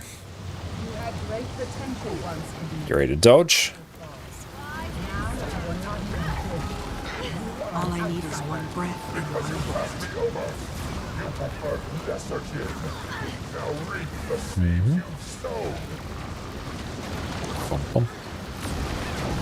Yeah, pistol looks easy. Probably go for rifle instead. Rifle will be like way more damage, like without a shadow of a doubt. This is just like completely brain dead easy. But yeah, if I get hit by those, I have a bit of a bad time, because now I'm stuck with some vulnerability that I need to actually change some.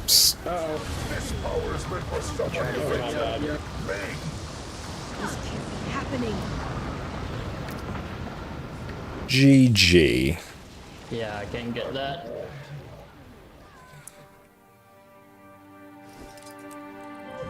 Sorry, I was watching the Miss Mechanic and I missed my own. Yep, that is alright. Here I might grab a Signet of Agility, purely just for some extra Conti cleanse, I think.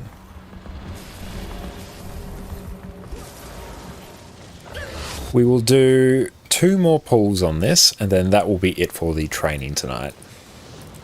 So let's see if we can get it on this pull. Like honestly, we've seen all the mechanics now, basically, aside from when he glides over to a pylon to destroy it, which will happen like sub 40%. But that just means that the pylon guys come back to the group. And what sigils do you have? I have like force and impact. Destroys your pylon, your job's done. I was expecting healing to be harder on this. Surprisingly, it's pretty simple. Yeah, no, it really is. It's actually not a huge amount of damage. The tank has a bit to deal with, and the pylon guys just take care of themselves. And thank you, Rebale, for the follow. I appreciate that.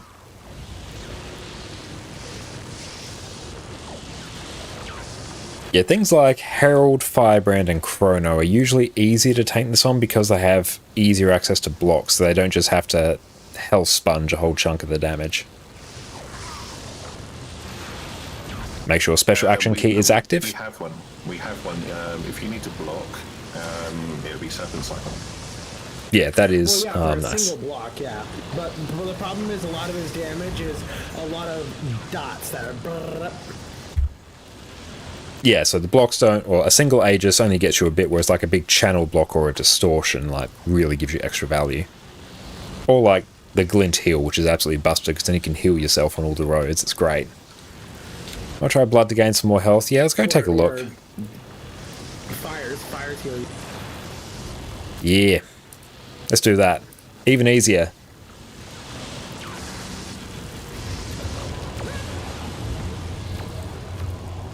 There we go, just like infinite CC. We love it.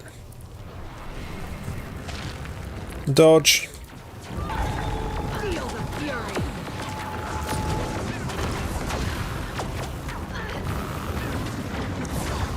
Just look at those green numbers. We love it. So really, I can just sort of keep an eye on what's going on over there.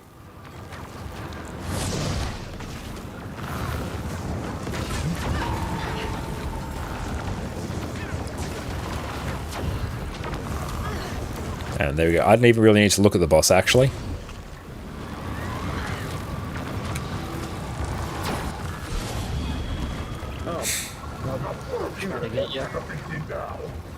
I need multiple heal power. You can just do it. Okay.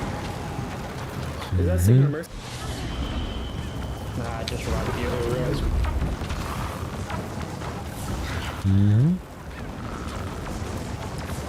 Get ready for fires. Replenish. And yeah, we don't have like a build set up. It's just pure like pistol Deadeye with like obscene levels of lifesteal added to it. Get ready to dodge. Yeah, I suppose I should look at the boss. It does like tell me when certain things are happening.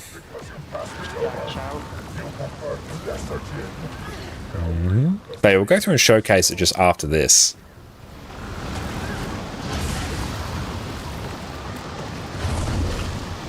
We're still doing like pretty damn good damage, all things considered.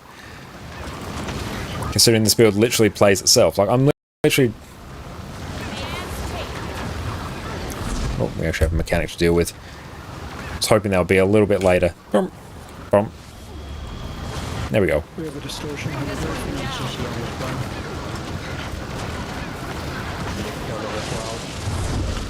Get ready for a second fire. Oh yeah, fire on all spot.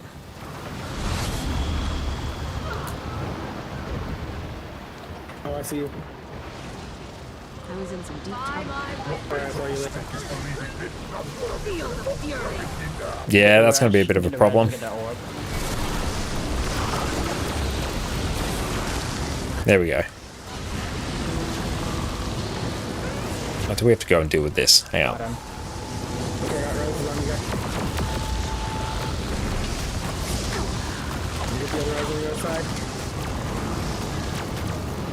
Gotcha, couch.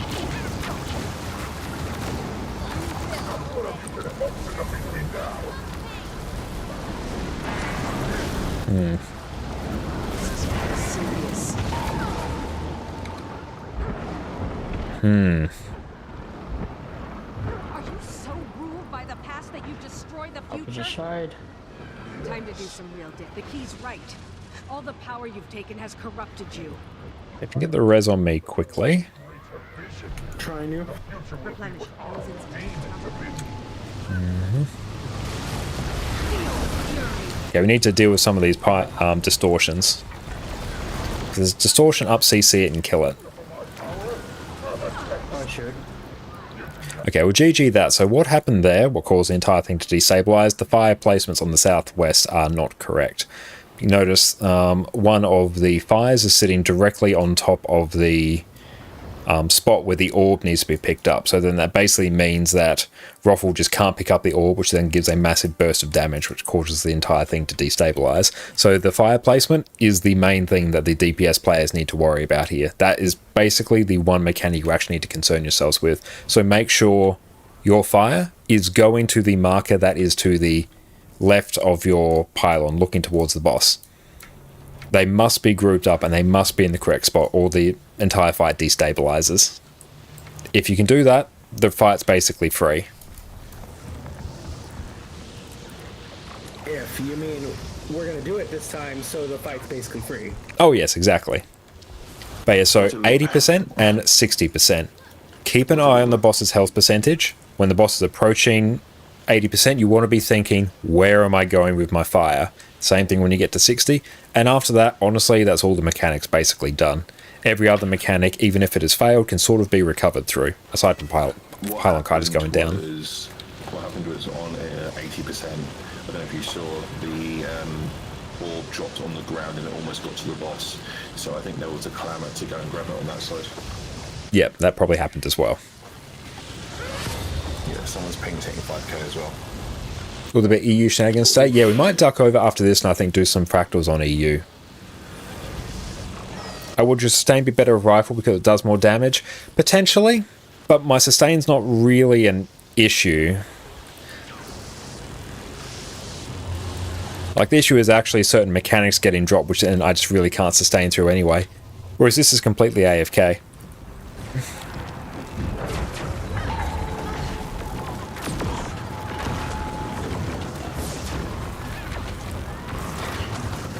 Plus we get to see big old number go up. Because like when I heal through this, there's no issue at all with sustain. And a lot of times what's happening, if the boss is going invulnerable, I can't heal anyway.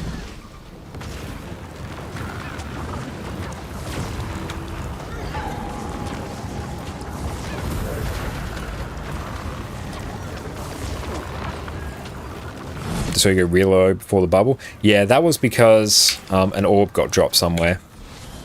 Whereas like just chilling like this is fine.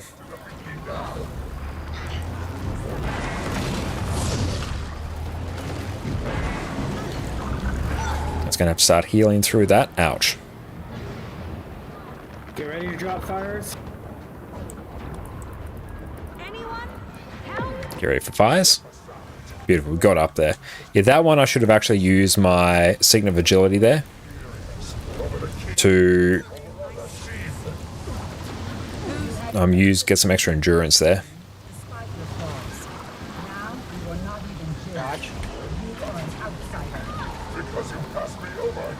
And yeah, heals when you attack. A lot of your healing is actually from Signet of Malice as well. Fire placement looks correct, so that is good.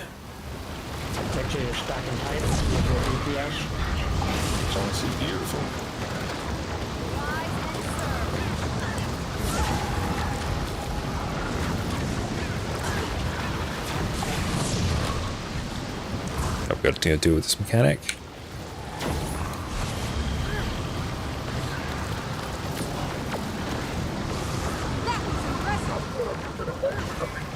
I got lightning, running it out. Next fire is in 5%. Ruffle, your orb is up. 3%. Watch for fires. 1%. Stack them up tight. Get the res on Ruffle. He's right. All the power you've taken has corrupted you. Tank's also Wing 7 Nishika. I think Tank is like a little bit experienced with it, or is at least maybe familiar with it on other roles, I think. Beautiful, now just sit tight.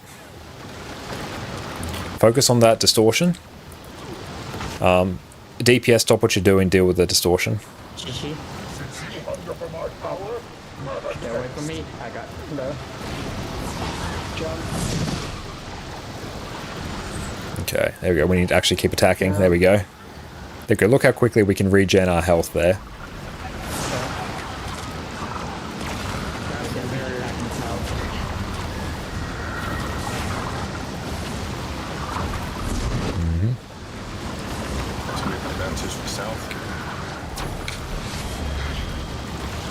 Thanks, moving too far and losing aggro. Okay, we'll have to keep an eye on that. Once a CC bar is broken, you don't need to damage it anymore. Fire will kill it. In this, we're fine. Yep, just salvage. A bit of extra healing the pylon kiters need. Get ready, we are going to have one pylon go down. It's going to take north. GG, swap the dwarf, get ready to use road. Okay, use road.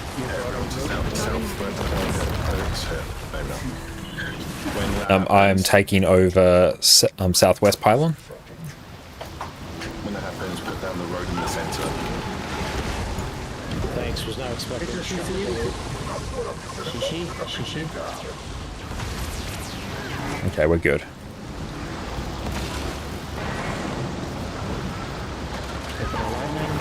Beautiful.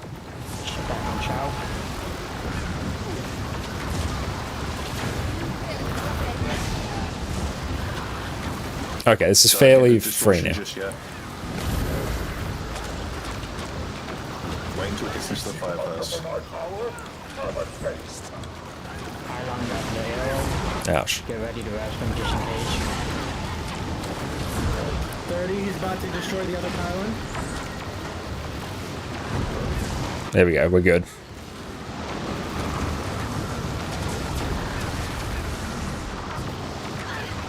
GG swap to go up. Contract complete. Sack up with the group right outside of it. Field of fury. Go out.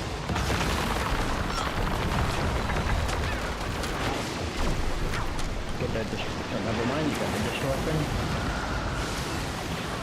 Get the pylon, rush them. Replenishing. Light them up. Stack them down. That's alright, we can work with this. You got an incoming distortion. I'm just going to turn off my special action key, actually. I'll come over. The tank over here, so we gotta go.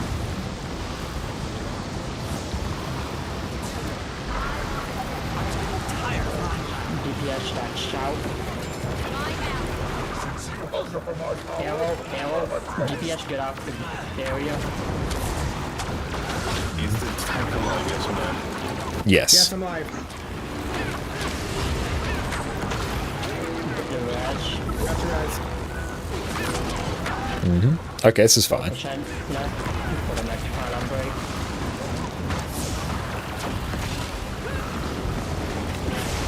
There we go, that one's done. Jumping. Have your dwarf here this time. Pylon, come inward now. Come inward now, pylon. Right, come to where I am now. All I need is one breath. If you are not tank, stay out of the center. If you are not tank, stay out of the center. Stay out. Stay far back. Wait. Stay on arrow. Stay out. Oh, terrifying. Wait. Now. We got arrow on group. Get ready.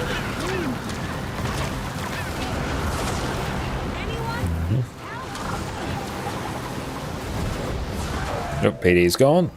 Okay, stack. Please stack. Wait, no, you might get the distortion. Got the target. There we go. Just kill it. Yeah, tank, you can just go like wherever you please, like on that side. Yep. Lightning running in that group. Constantly stripping hands if you could. Incoming distortion. Get that. CC and kill.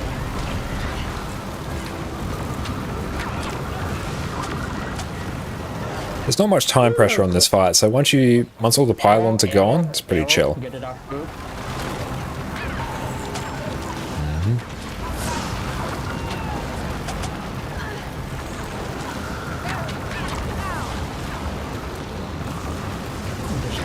Tank station on south, please. Sorry, DPS station on south. DPS station on south. Got the target. Behind us.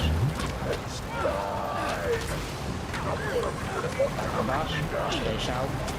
Well, I say 2 pulls and we got this. Very nice. And the noms basically, if they reach the boss, they're going to like turn invulnerable again, I'm pretty sure. And plus they like do a shit ton of damage. It's super annoying. That's, it gets a bit fiddly here. Sometimes he'll change. Ouch.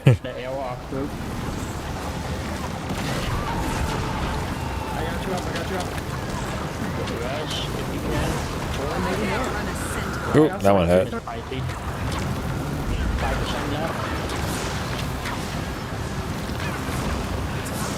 Get out of that.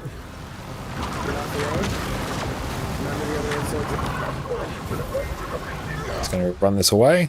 Just batter him down until he's down now. Just keep going. They're just working stun, so.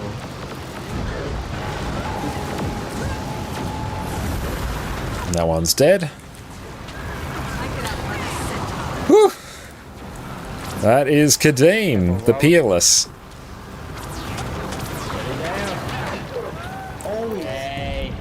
Excellent, good job.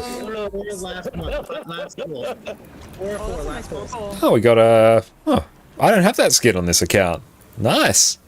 Of course, the one thing that you notice, Exo, is the purple. Fancy skin, I like that one. Good job, team, that was good. Yeah, they explode if they get to a pile and don't get killed fast enough, yes. Well That's my done. first time doing this. Excellent, good job, team, and good job to all the new pylon kiters and new tanks as well. That is fantastic. That's actually quite a fun fight to do as a healer. Oh yeah, it's quite a fun fight in general. It's so much easier to heal than it is to do DPS. What the hell? And a good thing about pylon kiting is depending on the class, you can just like make yourself giga survivable as well, because your damage isn't really a concern. Oh, but we got there, that's good. Complete 10 events, that is done. Excellent, so great work, team. So yeah, just a reminder, Orca will be doing a another training raid on Friday. That is contingent on there being enough people there. So yeah, we'll set up an event for that. If you are available, make sure to RSVP for it. That will sort of dictate whether or not it goes ahead. If it's not enough, it won't be on. So yeah, if you are interested in that, make sure you sign up. Am I correct in saying that, Orca? Yes, another thing I would like to clarify is I usually do not shoot out invites to everybody. I usually just put a squad join message in the group when we're about to run and when I got the squad up. So just keep an eye out for that. I will ping everybody on that time, and then if you're able to come, then just squad join on me. What wing you think of doing, mate? Thanks. Probably wing 2 since it's emboldened, I believe. Alright. Oh, we've got a couple of things here, nice. But excellent. For the daily feed. I might duck off of Discord right now, then maybe go do some fractals on EU, because I do need a whole bunch of stuff for Ad Infinitum. But if anyone wants to do Temple of Phoebe, feel free. Oh, we're doing That was Temple of great, Phoebe? Josh. Yeah. Yeah, that was awesome. I really want to learn. I'm so sorry. Thanks, Josh. That's all good. You all have a fantastic rest of your night, everyone. You too. Have a nice one. Thank you. Thanks, everyone. Beautiful. So we're going to take a quick break and we'll be right back on EU. Welcome back, everyone. We've covered every other Revenant spec, so now it is time to cover what is undoubtedly the most fun of all of them, Power Vindicator, whose entire purpose is to crush your enemies beneath your muscly calves.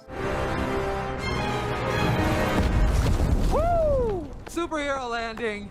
Yeah, that's really hard on your knees. Power Vindicator is the single best DPS spec that Revenant has access to, and we've been building to this one for a while now. Vindicator is simple to play, has outstanding damage, lets you nuke your enemies from orbit with the single most powerful dodge in the game, has blocks and evades on every weapon set that you're going to be using, and with a few slight tweaks, lets you run around with basically infinite endurance in open world, pinging from mob to mob, growing your fortune with every dodge. Revenant has been my main class for years, so it is time, my friends, to finally cover what is its single greatest damage build. Let's dive in. So quickly, what is Vindicator? Vindicator is the Revenant specialization that came out with End of Dragons, which gives you access to... And we are back. And yeah, if you're still looking at your action bars, learning all the rotations and cooldowns, that will still happen for quite a while, especially when you move to a different class as well. That's always a stage that everyone goes through. Beautiful, we have to go through and do that at some point. Beautiful. Let's go through. Now, how we sit in terms of utilities, like inventories are basically spotless. I love to see it. Okay. Welcome to your main account. We are back on what is effectively our main account now. Okay, so let us go through. Let's see, Mega, you are there. So yes, we'll go through. I think we'll do tier 4s and Rex. We won't do challenge mode, I think. Need you? Yeah, come on in, Exitum. Yeah, I think we'll do tier 4s and Rex because, yeah, I don't think we'll have time to do the full-on CMs, tier 4s and Rex as well. So I don't have time for you. That's all good, Fiery. But thank you so much for hanging out with us this evening. And Techwitch, thank you for the follow. I appreciate you. Thank you so much. And you got your first ascended weapon from the big boss in Inner Naos. Hell yeah, that is awesome here, man. Hey, mate, that's all good. And thank you, Techwitch. How you going, mate? Beautiful, let's go. Why? Exitum, there you are. 100 is daily. Yeah, we could do like 100 CM, potentially. Yeah, actually, I'd kind of prefer to do like 100 CM, maybe. And then the rest. Yeah, let's do that. Let's do 100 CM because one, it's actually quicker and probably a bit more fun. Okay. So I will go Alack. And yep, let's make this build do its thing. Serpent Siphon. Get some tries and see how we do. I think we should be able to get it. Okay. So yes, if anyone wants to come along for Fractal Dailies and Rex, with Fractal 100 being a challenge mode that we will do let us know in chat. We can shoot you an invite or you can join up on me here. Okay. Silent Surf, nice. Glad I finally have Fractal level 100 as well in this account. That's sweet. It's going to make my life way easier. Okay. Customize. This one will be Ritualist.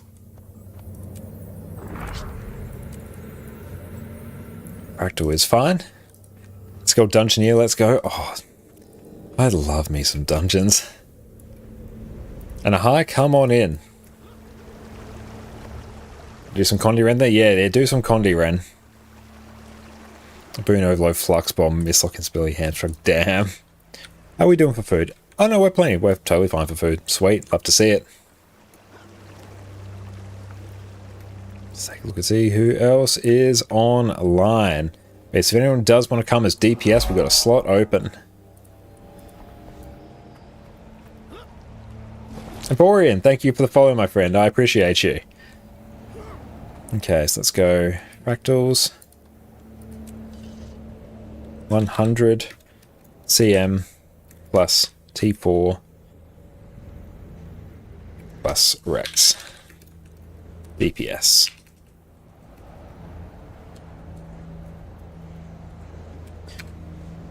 Oh, Wolverine, wait for you. Perfect. I'll go through remove that and we'll shoot you an invite. Whereabouts are you, Wolverine? Yes, come on in. Ah, there we go. We got you, fam.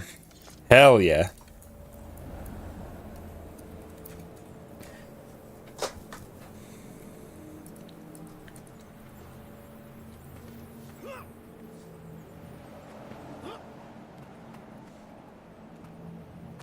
On Garth, I believe you actually won a Bard as well in a giveaway. last week when we hit Twitch Partner. So yeah, remind me to send you a Bard. It's sitting on my NA account. I saw it there. I went, what's that Bard doing there? All right, that was one that Garth won. I can send it over to this account and send that to you. So I have your contact details on here. DPS. A DPS. Omega will heal Firebrand. Easy speedrun group. We got this, fam. We got this all day. Now, what do we got in the promotion sitting here? Oh, name change contract is like there. Nice. Total makeover kit's pretty cheap. Whole bunch of skins. Nice. Carry you to victory? No, we got this. You're going to carry us to victory. Not sure what you're talking about, Exim. You're doing all the work. I'm just here for the memes. I'm here for the memes and the top tier commentary. No, this will be fine. Oh, sweet. No, we've got 2 Scourges. Nope, this is totally fine. Everything's fine.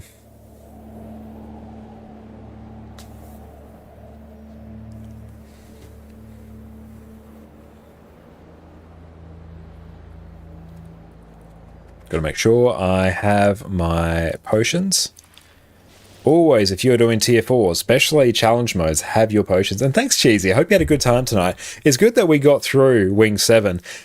Kadim in particular is a bit of a tricky one to go through and learn, but everyone did well. Damage on that looks recent.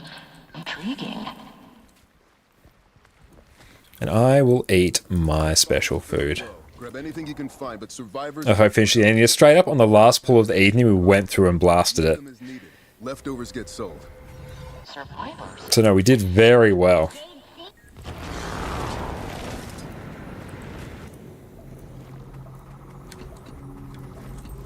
And yeah, one of the good things about the Kadim the Peerless fight is the fact that because the pylons get destroyed as you go, so you can actually start losing pylon kiters later and then have another pylon kiter take over. So it does actually get easier as the fight goes. The fight, I think, is actually hardest in the first, 20% as you're dealing with the fires. As soon as you deal with the fires, then it's actually easy. Collecting my nerves. Because then, yeah, you sort of just stack on the boss. Pylon kiters just keep doing their thing. There's no real other mechanics for people to deal with aside from don't put any AoEs in the group and then you're golden. Yeah, once the 2 fires are placed, if the 2 fires are placed correctly, it's fine. That's actually the trick. That's the hardest part of getting people to learn that encounter. And we'll CC that. CC! There we go. Yeah, that is definitely a front-loaded fight. As opposed to other fights that are a bit more back-loaded, that one is entirely front-loaded. Took a bit, but we got it. Yeah. The trickiest part about that fight is getting the pylon kiters and the tank up to speed. Once that's the case, it's fine. That's from Mr. No, that's all good. I had a good time. It's always good. I really like getting new people to go through and learn those dedicated roles because that's what actually makes it really easy for people to get into groups is if you can actually do those dedicated roles. It's hard to get into raid groups if you can just do DPS and no mechanics because then, yeah, the commander's going to be like, well, I actually need pylon kiters, or I need hand kiters, I need people to do cannons on Sabbather, need all these things. So if you can actually cover some of those more dedicated roles and more mechanic heavy roles, that makes it much easier for you to go through and enter groups.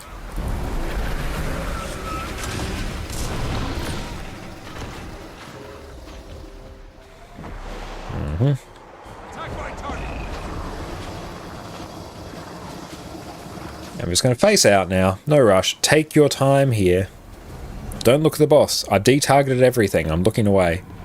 There we go. In we go.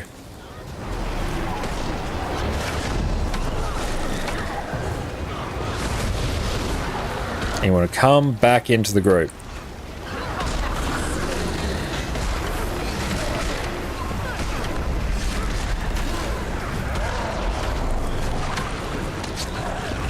Hard to tell which AoEs are which there, it's a bit weird.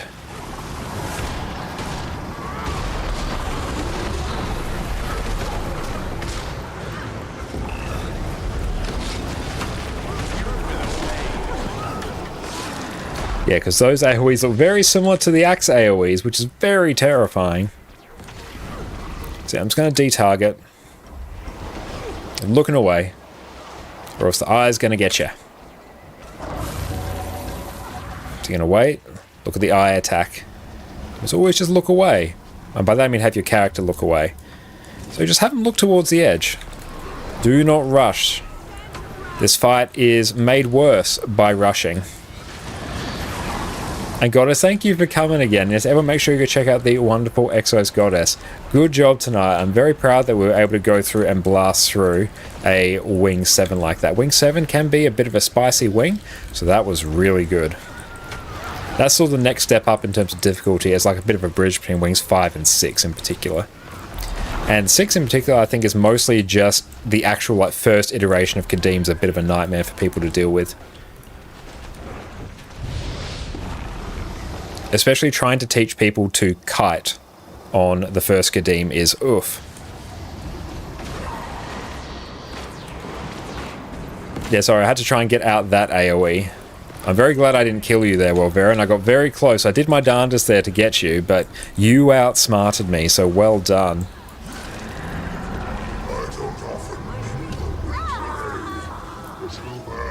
Now, if we can get you up, Wolverin.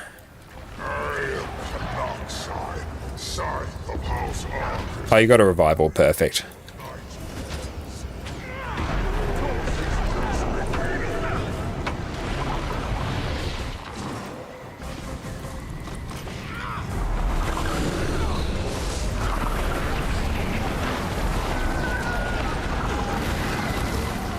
And that is all good, Goddess. Like, the tricky thing about Willbender is that you have a lot of forced movement as well. So that is one of the tricks with learning it.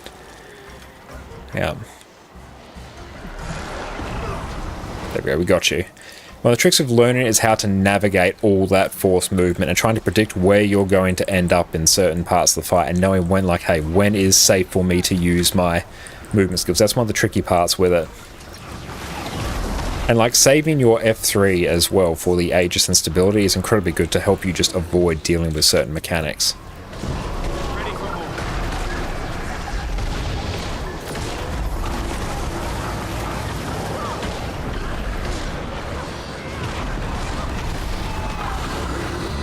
Face away.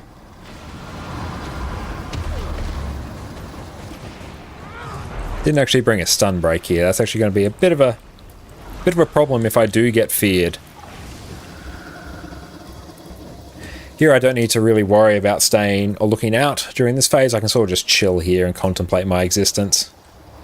I'm going to save my heal for when I'm back on the group because it's actually a big source of barrier.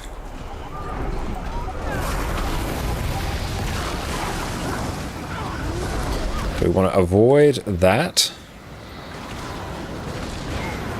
So many of those attacks look just like my shade skills. That's the worst part about doing Scourge on this fight. I'm basically just looking at people's health bars there on the side of my screen to see if anyone got feared. Mostly if I need to like think about doing a res at some point. Let's go and remove that might there.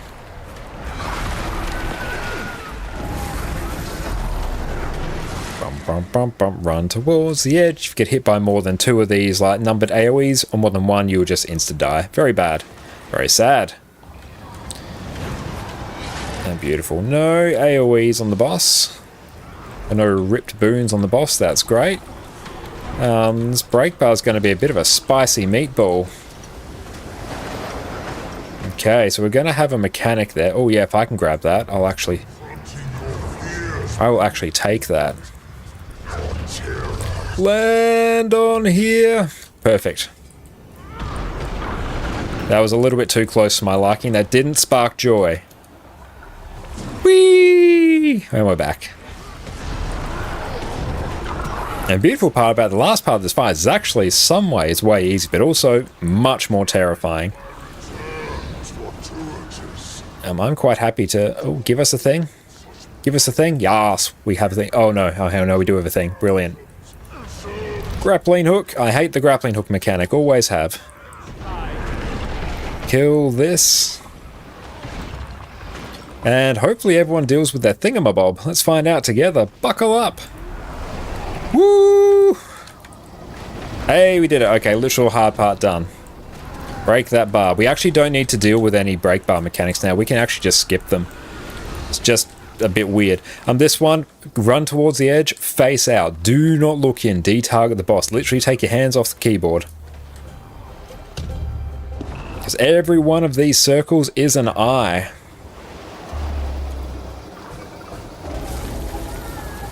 Oh no, Mega. No! Okay, this is actually big Unga Bunga problem. Oh, we got the revive orb. Perfect. You got the orb. Hell yeah. Okay, everyone literally stay alive until Mega can get up. Beautiful. Mega is back up. We are back in business. The rest of this fight is basically the same, just a whole bunch more mobs, and now a lot more things that are attempting to one-shot you. We're going to rip those boons. Yas. And yeah, you don't even really need to break the bar. It's nice if you do, but don't sweat it if you don't. Run towards an edge, and now we're just going to sit tight and relax. Yeah, it's going to be so chill. Yas, so chill. Don't have auto-targeting turned on. Don't look towards the center of the arena, or you will get feared and you will instantly die. Cool, we're back in business. Utilizing those revive orbs. This is like the one fractal where the revive orbs become truly helpful. But yeah, if you get the tether mechanic, ignore it. Like, straight up ignore it. It does nothing here. Well, it does something. I think it like means you do extra damage, but ignore it nonetheless. This looks more chaotic than it is. Just ignore all the mechanics. And victory will be yours. Aside from the axes. Don't ignore the axes. The axes are bad.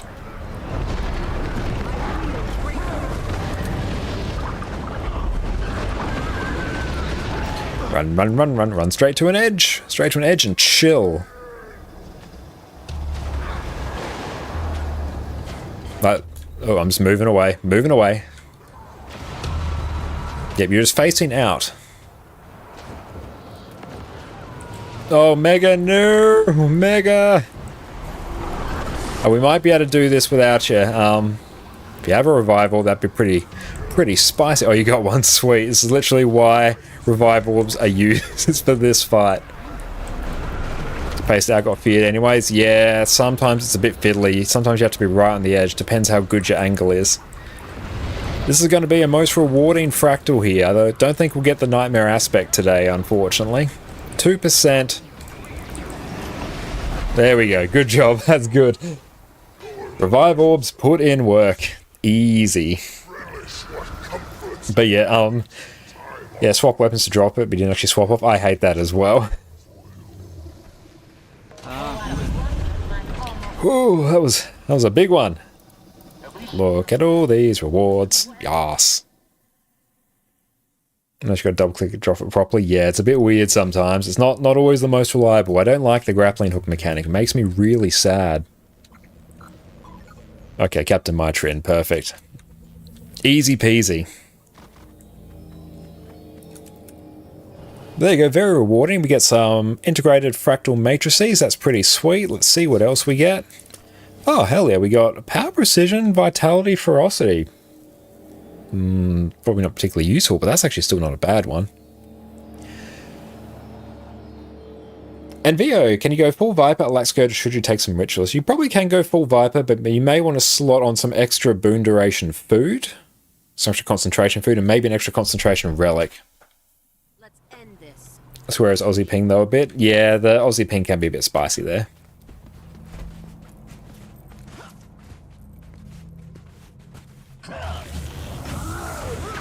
Hey Zero, thank you for the follow. I really appreciate you, mate. Thank you.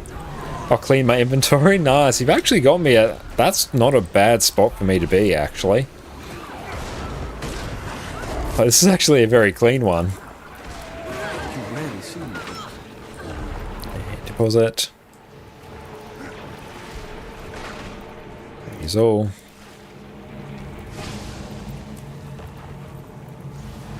But no, like, this is mostly clean. Everything else here is kind of meant to be. I mean, I can delete those. Like, they don't need to be there. Grab that. And yep. Zoom. Scarlet's gonna have my Yeah, you need about 15-20% boon duration, Link has to be comfy. Welcome in, mate. Yeah, you need like a bit of boon duration to be comfy, so if you can get it from elsewhere, you can just go full Vipers and you'll be fine. You can also slot things like Serpent Siphon on your build as well. Just get a bit of extra barrier generation on there, and you'll be sitting pretty sweet. And you can run 0% in fractals due to the concentration conversion as well. Citra concentration, some food. Yeah, there's a lot of ways you can make it work. And Sunny Moon, thank you for the follow, mate. I appreciate you. Honestly, that's like basically clean for like all intents and purposes. Everything else is just like window dressing.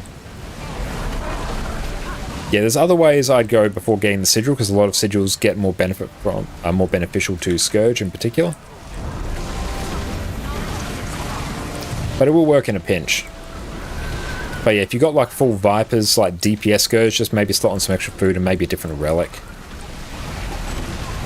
Oh, if you take Sandflayer and Serpent Siphon, you can give enough? Nice. Depends a bit on the encounter as well. Like, yeah, this will like work, but if your group's moving around a lot, a bit of extra cushion can be nice sometimes. But yeah, without any boon duration, as long as you have enough sources of barrier into your build, you can 100% do it.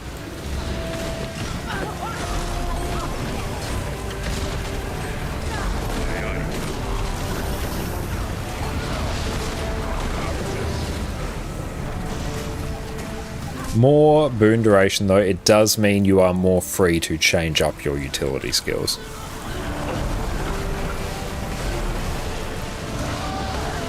Oh, is she actually in that? Oh, she is. Sweet. Didn't think she was in that.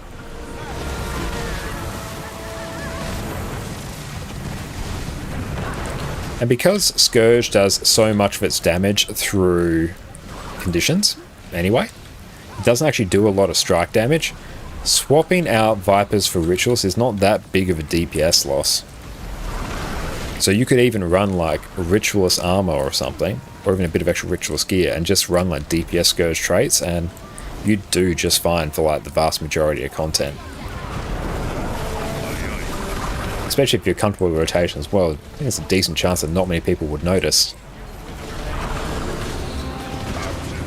If you're a bit strapped for cash, that is.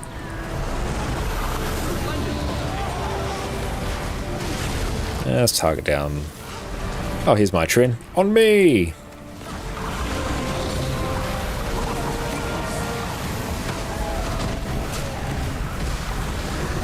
Scourge is really one of those classes where if you start loading up on them, fights get drastically easier because everyone has like the Revive, Signet of Undeath just baked into their build for free. You have barriers starting to pile up. You have short cooldown condition removal just for free. Here's a good time.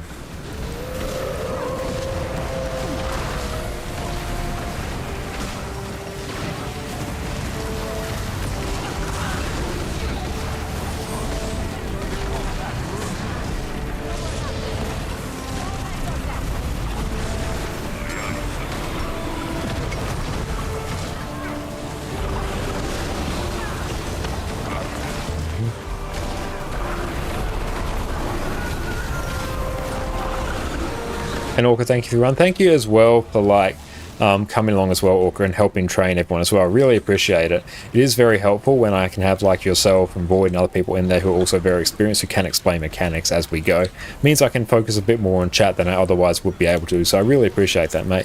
And yeah, it was good that we got Kadim down, especially once we got pylon kiting sorted. That is really the tricky part about Kadim, is trying to get like particularly just 3 pylon kiters. You usually have a tank because they'll sort of be determined from Adina. But the pylon kiters is a bit annoying. But just defined as a commander. That's also one of the reasons why I really recommend running a Scourge. I think Scourge is the easiest of the pylon kiting builds because it's the most self-sustaining, I believe. In fact, it always takes longer than you expect. Absolutely. And cheesy pylon kiting definitely look like a difficult role. It's actually not. It's actually really easy. The trick is just having a build that's set up for it.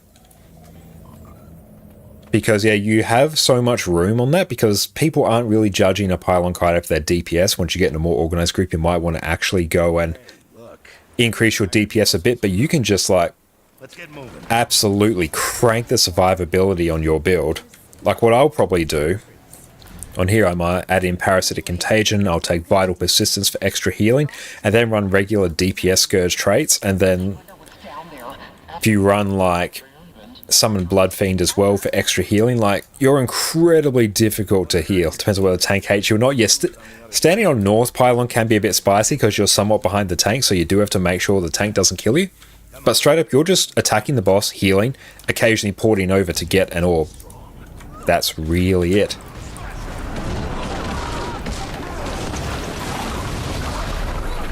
And like, even on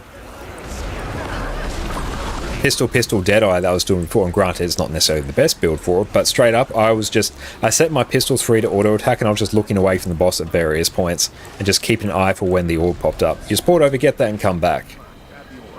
But yeah, you need things. I think Scourge and Deadeye are the two like best for it. You can do it on Virtuoso as well, but Virtuoso is inherently less survivable than Deadeye and Scourge because it doesn't have as good a lifesteal. But yeah, you can just run like a giga survivable Scourge or Deadeye, and it's pretty chill. And it also depends if it becomes really shitty if a Pylon Kiter drops an orb, because then everyone starts taking like ridiculous damage, whereas if that's not the case, you just get to sit there, attack the boss, stay at full health, and just chill there. Okay, that did it. If you can catch an orb, you can Pylon. Yeah, if you can dodge a wrench, you can dodge a ball. It's like that, but with Pylons. And the thing is, you don't need to be over there perfect time. You actually get over there with about a second or two before it lands, just as like you have the orb and it's got like the shrinking AoE in the middle. You wait until that's about like half consumed, I guess, and then just port over, wait for it, come back, you got time. Hey Toads, how you going, mate? But you want to catch the ball? Oh yeah, that's like, you must catch the ball. That's like the one thing you really need to do. So that's why what you need is effectively a double port. That's why it really limits what classes are best at it. Other classes can do it, but it's way harder. Like Scourge with Sandswell, great. You port over, port back, it's great. Thief with Shadow Step. Shadow Step is great because it's like 1200 range, so I can literally just, from really anywhere in my circle, just port over, grab it, come back. Have ample time, it's easy peasy. Mesmer can do it with Mimic and Blink, but then you're having to like Mimic, Blink, come back, so there's a bit more work there, I guess. But they're the main ones that do it. Oh, we're talking Pylon Kiters. Mad Fun did on Vert. Yeah, Vert's a good one to do it as well, because you get the lifesteal from the bleeding you inflict.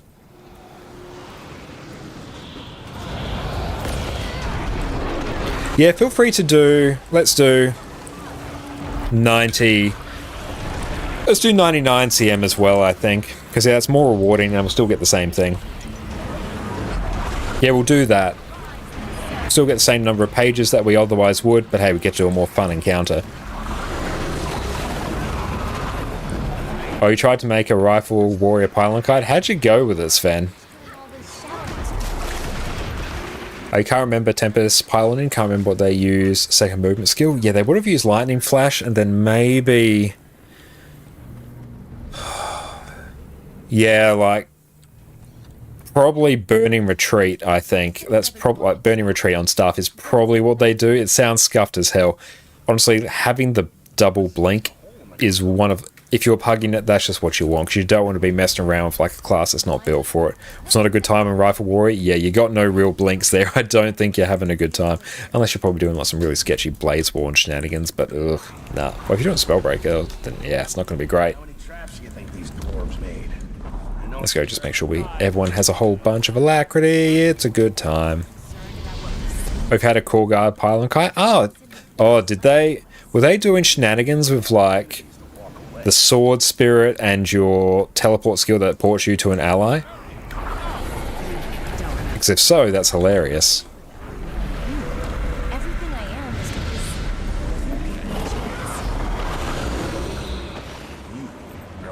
Yeah, there's a lot of like... there are a lot of builds that can do it, but there are some that are just like head and shoulders in terms of just sheer usability compared to others. Of course, the encounter break not recommended. Yeah, you want something that can get it done consistently. That's what a lot of people need to sort of come to terms with in raids, especially pug raids. It's not about necessarily doing it as fast as possible, it's about doing it as clean and consistent as possible. An extra 10 seconds or 30 seconds on a fight is nothing compared to if you have to wipe 1 or 2 times because you've been too aggressive on it, especially in pug groups. Hire the muscle. We've never needed it before.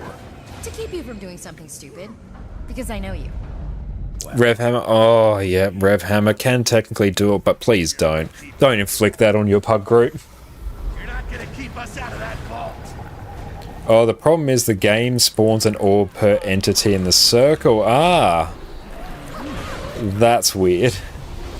You kind of like the Rev Hammer? Oh, basically what they're talking about there, Cheesy, is you can use the, is it like the Hammer 3 skill? The skill that actually like ports you, or leaps you over and then ports you back.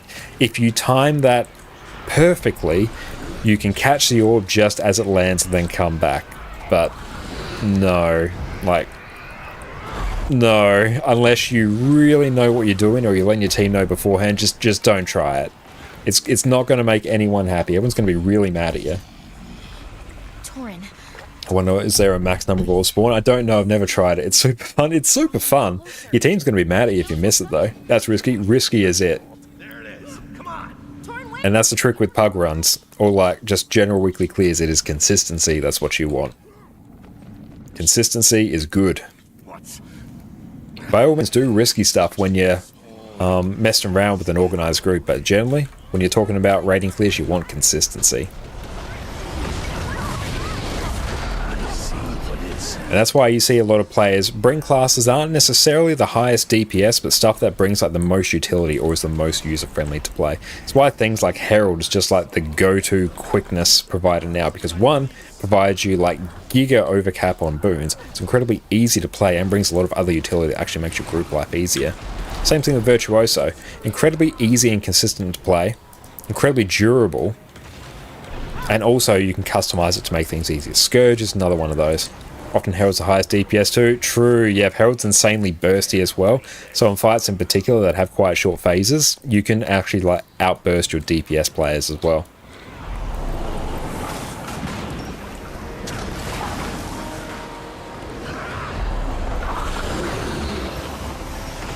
Things like Scrapper as well. So having super speed just baked into your group for free is fantastic. That's just a great thing, an incredible bit of quality of life.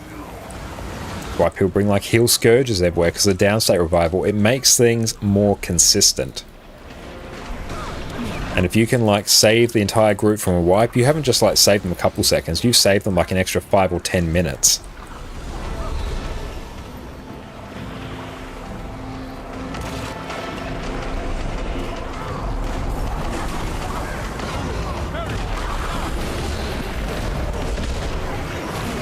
You can't DPS when you're dead. That is very true, yeah. And Goldcoin Heal Chrono is really good right now. It really is. And if you go check out my YouTube channel, my last build guide was all about Heal Chrono. Heal Chrono is another fantastic one because you can customize it to basically any encounter, and it provides like insane amounts of boons. It's fantastic. So I definitely recommend picking that one up as well. Druid's another really good one because it just provides like such raw magnitude of healing, and its range as well, and can be customized for other encounters. Heal Herald's also a really good one. But because in particular quickness DPS Herald is so good, people will tend to bring that, like a quick DPS rather than a lack DPS, because a lack DPS builds just aren't really as good typically as Q DPS builds. A lack DPS typically isn't as good or as played as Q DPS, so people will then bring in a lack heal to compensate because that pairs with your Q DPS.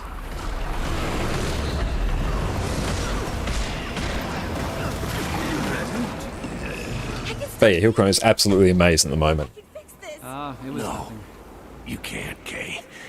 There's only one way to save me now.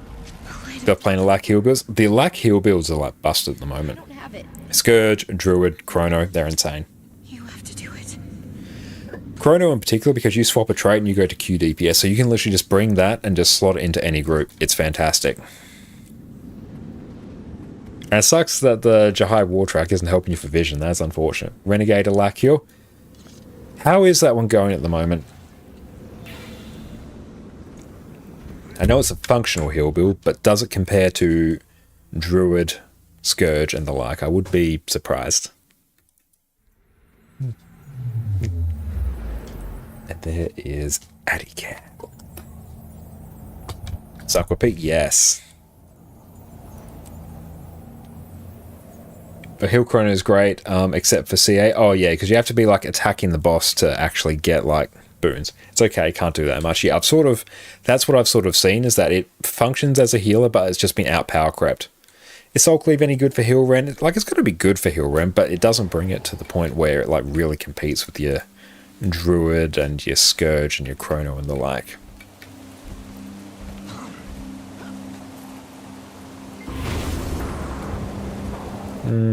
Yep, this is fine.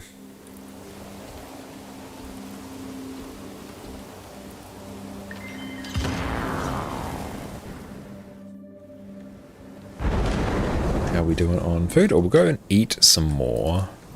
I'm definitely overcapping on boon duration, but why am I doing that? I was going to do a ready check. That makes no sense. Oh, good, you want the expansions, but really need to say you feel so capped. Even if you wanted to like quickly grab the Heart of Thorns and Path of Fire bundle, that's like insane value for you. Like, that is the single highest value purchase. If anyone needs a title, let us know. Let's try it. Yeah, let's try and get Wolverine in the title.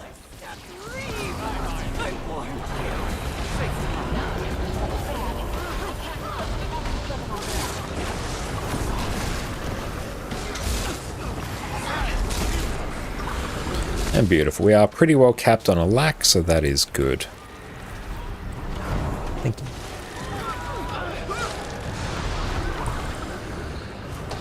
It's good to remember how I was saying like we'd actually just go and like do like tier 4s and Rex, and we started like end up basically doing tier 4s and Rex and CMs as well. It's pretty funny. You need Soto to buy legendary starter button from the Wizard's Vault. Yeah, the legendary starter kit is insane value as well. It's one of the highest value things you can actually purchase. 70, we're a bit low in terms of deeps. I could probably... Oh, actually, I'm straight up gimping my DPS as well. I could actually up that even more. That's actually going to be a bit of a problem when we get to the water phase. But it means like I'm functionally unkillable, which is good. We've got a few out here, one out there. Perfect, there we go. Osmo, what's up, mate? Back from meetings, missed it all? Yeah, we went through and managed to clear a Wing 7, which was very, very nice. Is there damage meter in Guild Wars 2? You talk about the DPS but don't see a meter anywhere. It's an external add-on which you can see on our screen at the moment called Arc DPS. If you check out my YouTube channel, I've got a guide on just how to set it up right there. But yes, it is allowed, but it is an external add-on. But it's what I am basically every other streamer under the sun will use. Or every other like endgame player. Double dodge.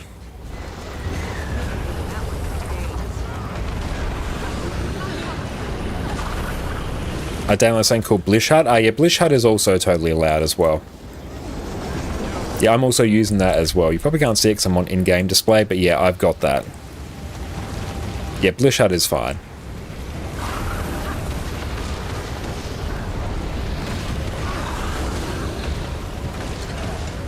Yeah, so many people use Blish HUD. I'd wager more people use Arc DPS than Blish HUD because Arc DPS has been around for longer, but tons of people use Blish HUD as well. Blish HUD's a relatively recent development, as in like the last few years. Omission mount most in Guild Wars 2. Yeah, getting Path of Fire is going to make yourself easier. And Heap knows, with DPS Vindy, which legend is better to replace if you want to run Jalis? Alliance. Always want to keep Shiro. Blish HUD is the Costco version of Blish HUD's a bit dodgy. Yes, we've got Blish HUD at home. Blish HUD. And let's go get some more barrier on peeps. But always swap out Alliance Dance if you need Jalis. Took you rapid away from you, damn, that 10-hour trial. Yeah, you're going to have to get it through, yeah, the expansions, unfortunately.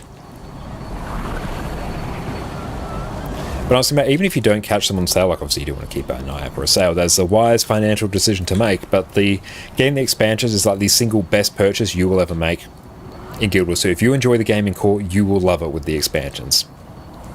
And when you consider, even though I don't necessarily like doing it, like considering the number of hours of content you get just from the expansions versus the amount you pay for them, it's like unhinged. Broke the giveaway incoming? Unfortunately, no, not yet. But yeah, keep an eye out for a sale. They do go on the sale like periodically, but I did just miss like a big one in March as well. But yeah, like they will be the best purchase you make. No, that's all good, mate. We take it in the spirit that it was given. And Alliance, your favourite stun break? I'm stunned. No, you're stunned. Oh, the Alliance stance is fantastic. 6-5. We might actually just be able to phase. Well, Varen and I can keep attacking. Don't hit him with projectiles. He's reflecting projectile, or she's reflecting projectiles at you. If you just keep up the healing. There we go, perfect. Let's just get the reses. Get the reses. Big res, big res, big res. Excellent. No, that's it. Yeah, good thing about Scourges on this fight, as well as the fact you can keep attacking the boss during that bit because your Scepter attacks don't count as projectiles. So never use projectiles there. And Muted, welcome in. Hi Connor, returning player to the game. You've re-leveled a new character, complete story, got full ascended to tier 4 fractals. Damn, not bad.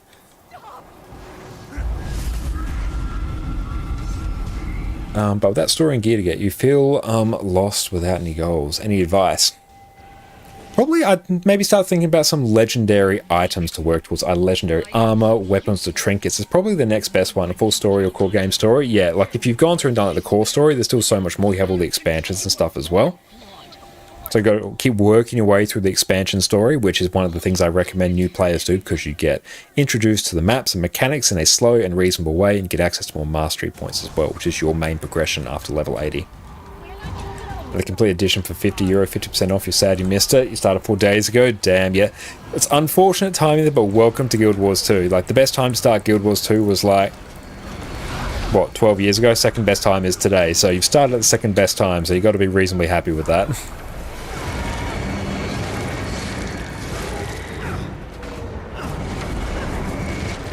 I love this fight. This is my favourite fight in the entire game. Now, core story, path to fight, EOD, Soto, and yes, have you done Living World as well? Because you also have that. But yeah, at that point, you're starting to look at maybe getting into endgame content like raids. You've done fractals and strike missions. Maybe some world versus world. You've got PvP as well. You can work towards legendary weapons. You've got achievement hunting. There's just gold farming, getting the skins you want.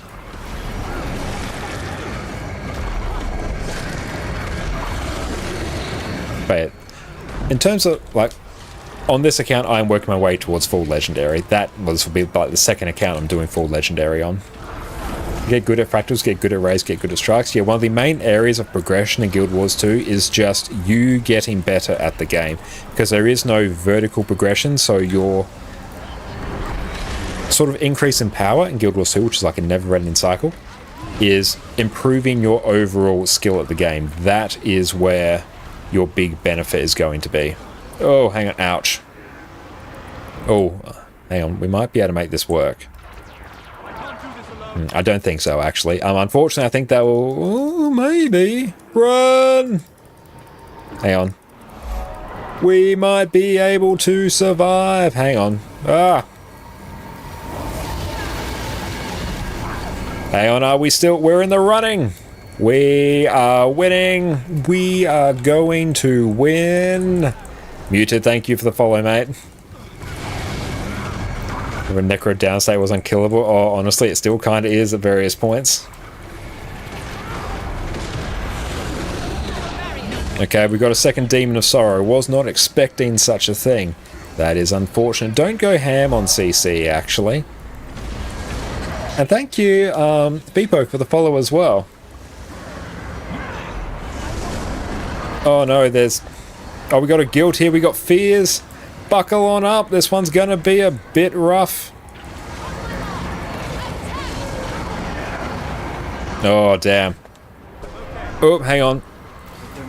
Woo! GG.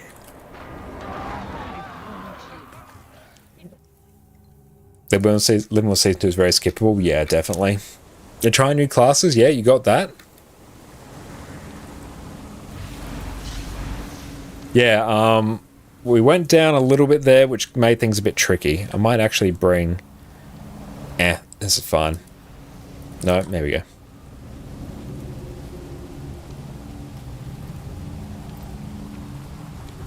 The account has a weird history. Started in 2017 and quit at 30 because she had other things to do in WoW back then. Then 5 days ago, tried to get your account back, but there were 4 level 80 characters and a bunch of stuff in it with 2 silver balance. Tried to get a new character because you knew nothing about the game. It's a good thing to do. Hey dude, how can I use dragons out of the only obscure expansion maps? You need to go through and do the new friend achievement, which is basically an achievement that will help you unlock Skyscale, so you can use it outside of the secrets of the obscure maps. I guess legendaries be a good goal. That kind of is the goal for like most like Guild Wars 2 players, just working towards more and more legendaries. And then like achievement hunting as well, maybe getting good skins. That's kind of what people will end up working towards. Because yeah, and even just getting like quality of life items like permanent bank access, more shared inventory slots, anything to make your gaming experience more fun, more bank space, more bag slots, all that stuff.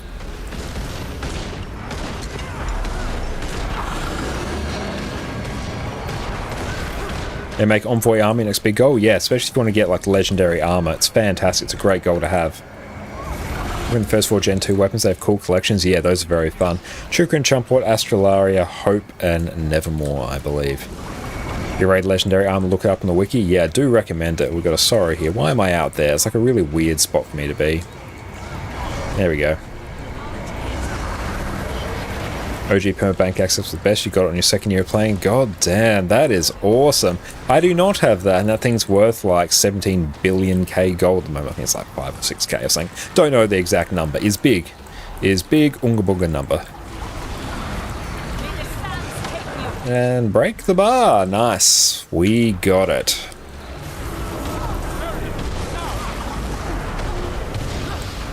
After 7 years, no one has fulfilled your permanent bank access of 1 gold.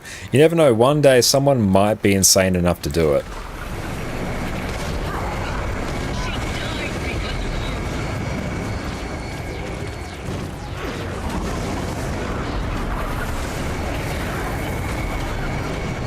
There we go. This fight has now progressed in a manner according to what we should expect. I'm going to pop that one there, that one there. I can actually fear 2 things. It's great. It's really fun.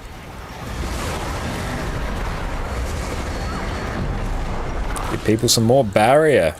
Oh no, I hate this mechanic. Hate it, hate it, hate it, hate it. Stand right in between them. There we go. Big CC. Can we do it? Can we CC harder than we've ever CC'd before? Nice, we have. We have successfully CC'd. We think 1 gold was worth a lot more back then. Yeah, Guild Wars 2's economy has been like very stable, all things considered. But yeah, 1 gold at launch is different to 1 gold now. But 1 gold, I don't know, 7 years ago is not that different from 1 gold now. Free legendary aim was great, infinite item was great, your favorite weapon style, all good. Yeah, like all legendary trinkets, great. Armor, great. All legendaries are great. Legendary runes, sigils, it's all great. The sheer quality of life you get from never having to worry about gear again, that is the quality of life. That is the progression. That is the dream. And we mustn't let our dreams just be dreams. We must make them a reality. And how are we doing for unstable fractal essences now? 1.3k. Enough to probably get past some levels of KP, which is good. Highly recommend Vision Aurora. Choose one of the legendary backpieces you like in Envoy Armor. Yes, that I'll be working towards those as well. I do recommend it. And Tier 2, Thormanova. Buckle up, team. And got a dip? That is all good, Exitum. Yeah, feel free to dip, mate. No worries. Enjoy work as much as you can. And yeah, if anyone wants to join, like, feel free to join up on us right now. If you like fractals, you find add infinite item quite easy to get. Yeah, it is easy. It's just a bit of time. And how likely is it for the complete edition to be discounted on the 15th of April? I'd say probably not particularly likely because it was just discounted. At some point, maybe before August, I might say. And your Seasons Dragons is great. It is, yeah, free legendary at the end. Working towards that as well. Very slowly, but we're getting there. We're saying about an April box event. Yeah, there'll be Super Adventure Box, which is like a festival in Guild Wars 2. I don't know, I wouldn't expect the complete edition to be discounted then. I would very much like to know. Because then I could get a few more accounts with the complete edition. It would be pretty sweet. Easiest back piece of Warbringer, just loitering well vs well, keeping your participation at 6. Yeah, that one is like easiest, but that's also probably one of the bigger time commitments where I find, because fractals as well, if you're a PvE enjoyer, are worth like such great gold anyway. You're just going to naturally be doing the things that will get it for, or get ad infinitum for you anyway. Whereas if you're like into World vs World, yeah, 100% Warbringer all the way. Do character slots ever go on sale or really need some? I believe, yeah, they will go on sale. Maybe even next week. I'm not sure. They either have recently or they will soon. Stop whining. I need these results. And in case you haven't noticed, we're running out of time. Yes, the experiment will probably kill you. But it will Yeah, for some people, large amount of time's not easy though. Yeah, that's the thing. It's a bit of a mix. I think they were last week. I should have bought more. I bought shared inventory slots instead. Ah, well. It's not the worst thing I've done. Ah, they're recently. Yeah, I thought it was like tail end of March they were. I wasn't paying attention though. What's up, Panther? How you going, mate? That's right, sales will come back. And just break the bar. Break the bar and burst. Pay no mind to whether or not it will shield. Do not worry about it. We will simply ignore it when it does. Spirit shards as well, we take those. Flux upgrades are also on sale recently, those come with character slots. True, yes. Panther, you're chasing your hot mastery points? 2 to go. Damn, that's awesome. Yeah, I still have quite a few to go, actually. I need to work through all Live World Season 3 story, though, and do a whole bunch of adventures. So we will get there in due course, but yeah, I am short a lot of Heart of Thorns hero points. They've been on my list.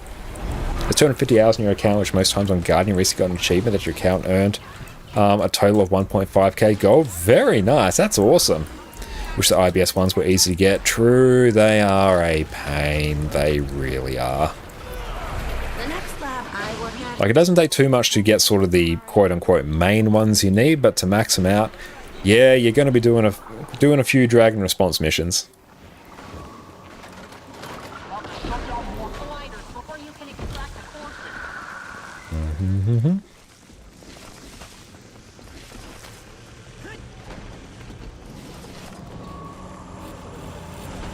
Which way are we going? What's that? Oh. Is that something for ad infinitum? Hey, that is. Nice. Oh, we've got to do like a few CMs here.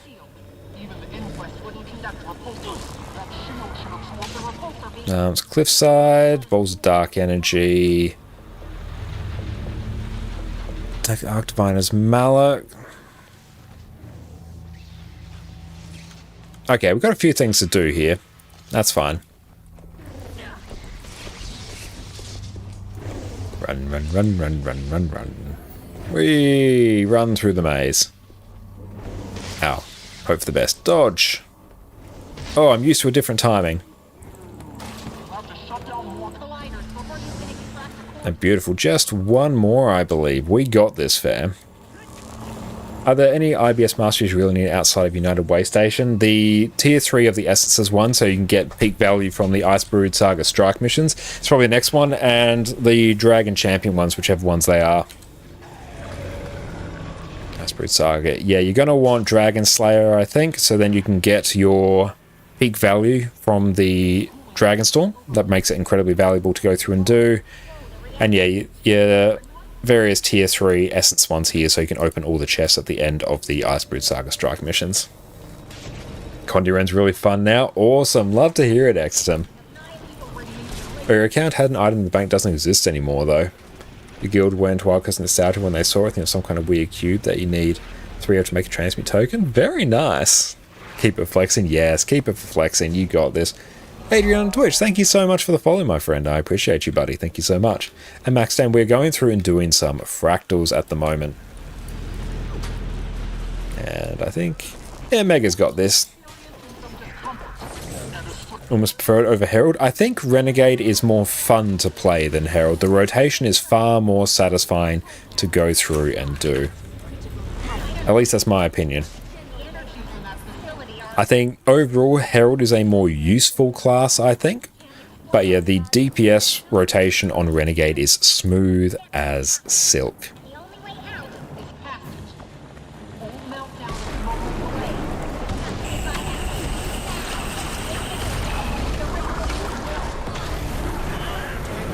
Legends also really fun buttons. Yeah, the buttons on Color are like really fun to play. It is super satisfying.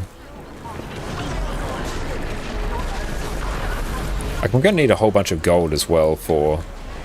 Oh, someone didn't use the button. Hang on. 3, 2, 1.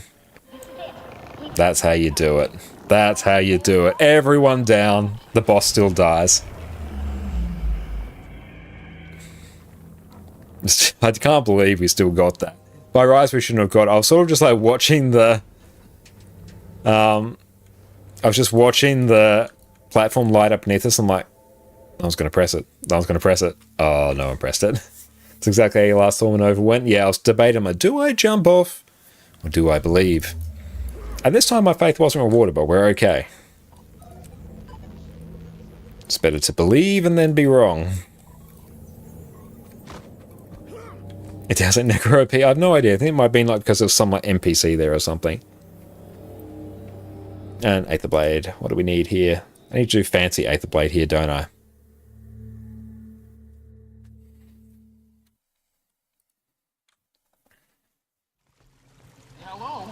Just learned about the stack strat. Tier 4 people so much more coordinated. Oh yeah, once you get in tier 4s, like people just go through and blast it. Although especially once it gets a little bit, once it gets lower and health and starts doing the blast thing, your healers have to start working overtime. Okay, let's see if we can actually do the skip-a-doo here. Flesh worm, please.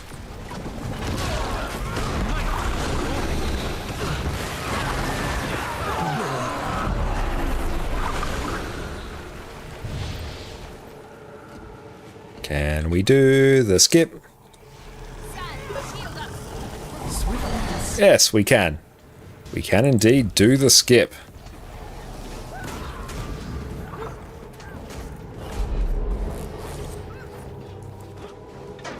Wait, now that's just excessive. Nice. I like that you can just like skip through almost everything here. If someone asks you if you're able to heal on scrap on tier 4 while going in as a heal scrap. Oof, that's unfortunate. It's been a pro script, we weren't fast enough though.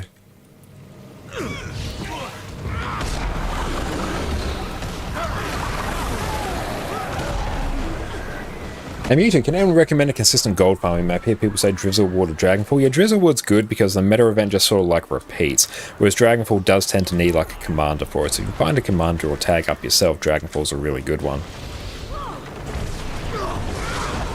But generally, like in Guild Wars 2, I'd recommend just going through, playing the game, doing the content you enjoy, and you will naturally end up generating gold, as we do cover in our Secret to Making Gold video in Guild Wars 2. Drizzlewood South Island, though, yeah, it's where your main gold is, but really you want to be flicking around between different events. Like, do your strikes, do your fractals, do your raids, do your open worlds, do your world versus world, do your Wizard's Vault, do all these things to bring you gold. And clean out your material storage occasionally. That's where a lot of your gold's going to be. Yeah, doing daily fractals and strikes is great gold. Raids are great, especially if you do the Call to Miss one, which is double rewards. Fishing earns you gold as well. There are so many ways to make gold in this game. But we don't have a lot of gold at the moment because we did go through and just like insta buy a whole bunch of stuff ad infinitum. Flax farming is a good way as well. There's so many ways to do it. It's not direct gold, but I love the Bitterfrost chest runs. So many unidentified gear that you can sell or salvage useful mats. True, yeah, it is great for that. And plus the winter berries you can go through and exchange for Ascended trinkets as well. It's great. You sold legendary weapons and you don't use too much money or anything. You're sitting on a few thousand all the time. Very nice, Reloy. Welcome in, mate. Yeah, I went through and I sold, I think, 3 legendaries to basically fund my legendary armor on this account, as well as the legendary rune, a whole bunch of character slots and quality of life. Very well.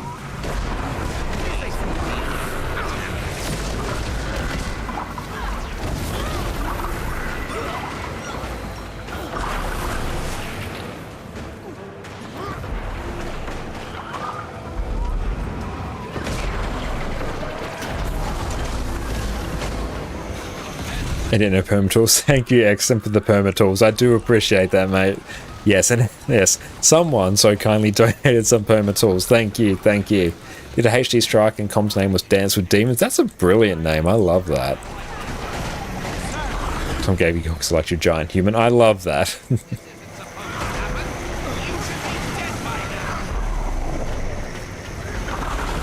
And beautiful. Those are frackies done. Yeah, we're going to need a whole bunch of fractal research pages anyway. Someone, I don't know who they are. Thank you, mate. I appreciate that. I really do. Like, that's actually insanely helpful. It's an insane value. So thank you. I truly do appreciate that. You are a legend. And if I'm so close, yeah, we do need I need to check. Let me check on Guild Wars 2 efficiency. Anyone new, make sure you set up an account on Guild Wars 2 efficiency. It is insane value because I can just go through crafting here and check ad infinitum or ad infinitum, whatever you want to call it, and go use my own materials. So actually, not using any of my materials, it is 1,750 gold. But if we go through and say, yes, use my own materials, how many is it going to be? Please don't be too rough. Yeah, about 600 gold. 595 gold of materials. Oh, yeah, and there won't be any links to chat. Feel free to type it. So we need we've got a gift of might. That's good, actually. So we need a metric shit ton of tier 4 materials, really, and globs of ecto. 2 stacks, basically. A transmutation stone. Very nice. I think I know the ones you're talking about. That's very cool. The price went up quite a lot. It was 1k. What did I do to deserve that? Yeah, it's a whole bunch of tier 6 mats that we need, but I've gone through, I've liquidated a whole bunch of them. I probably have a bunch of laurels on other accounts that I can convert into that, though, but gold is gold at the end of the day. It's a fungible currency. Ah, well. But excellent. Thank you for that. So let's go through. We're going to go through and see what else we can buy for ad infinitum stuff. Within the last few weeks, your partner finished ad infinitum Envoy Armor and Astralarium. Very satisfying for her. Damn, Howard, that's some mad progress right there. Your Coalescence is also fun. Spirit Shards and 4 Li is so close to that. You'd hate the look of ad infinitum, but it's so much closer to Warbringer. Oh, you like the look of ad infinitum, but it's so much closer to Warbringer. Yeah, if you're closer to Warbringer, just do that at this stage, I'd say, mate. That's an insane effort. That truly is. That's unhinged. Good job. Okay, so let's see. Deposit mats. Give us these. So we are sitting on a decent amount of Ascended gear on this account, so that is good. Progress is being made. Now I do have another chest there. Give us more Fractal Pristine pages. Do I buy? Yes, I do go buy my 30 Fractal keys a day. Link over here. I need a Gift of Ascension, don't I? I'm gonna hold fire. I know almost certainly I do need one, but I'm just gonna hold fire because I don't need it right at this instant. Today's focus on the goals and out of nowhere she's done. Yeah, that's insane. Whereas I bounce around between so many different goals and I get nothing done. 3 more weeks until you're roughly 5 or 6 for legendary trinkets. Going to feel good when you get all of them done. Oh, I still remember when I got full legendary trinkets on my NA account, and oh, that was a big moment of satisfaction. The next one that got close to it, or maybe eclipsed it, was when I got all 3 sets of raid legendary armor, getting Envoy's Herald in that account. I was like, oh, I never need to worry about armor ever again. Never. It's not a thing. Not a thing for me to think about now. That was a good day.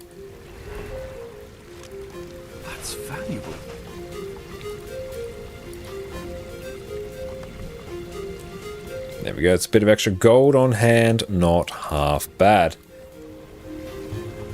And then, welcome in, you just rush through the story and get into the end now. What do you do after it? You focus on getting into various types of endgame, raids, strikes, fractals, world vs world, PvP, if that's your jam, or start working on legendary weapons. That's really the main sorts of endgame. It's best feeling indeed when you got all legendary stuff, never need to worry again. True, yeah, then you do go through the existential crisis of, oh, what do I do now? Then you go and get skins. You're mainly PvP legendary armor. Very nice. One of the first people I've seen have actually gotten PvP legendary armor, which is very cool. So I just need to, honestly, we can just go through and blast all these in the coming days. That's fine. Purchase from Pristine Relics from buyer 236. Where are you, my funky friend? You're over here. Just perfect that look. Yes, get the skins. Yeah, perfect. That's another one of these done. Challenge mode, challenge mode. That is fractal pages combined to a journal, then go to the Aether Blade Field Researcher, locate at the end of the Mitrin boss fractal. Then here, obtain a jungle egg by defeating the Greater Nightmare Vine in Twilight Arbor and bring it to Mossman's hut. So I'm going to have to do that at some point. Archdiviner's Mallet, so we have to do Cliffside. So we need to get a +10 infusion as well. Can we just go through and buy one? Let's see. If Fashion Wars is true endgame. I can probably do this. Get 2 of those. Go dump them in my bank.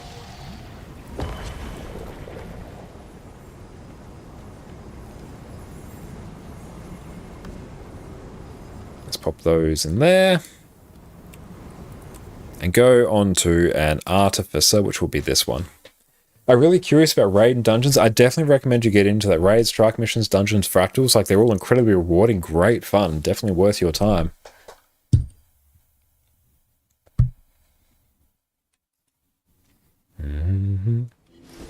Pain of salvaging all this sinister stuff is painful. True, yeah, that is a bit sad.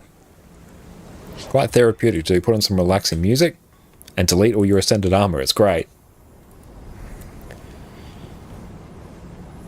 Hang on, do I have to...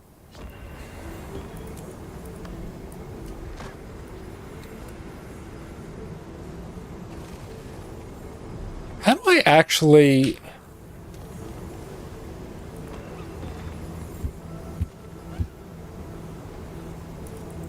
How do I craft these into a +10?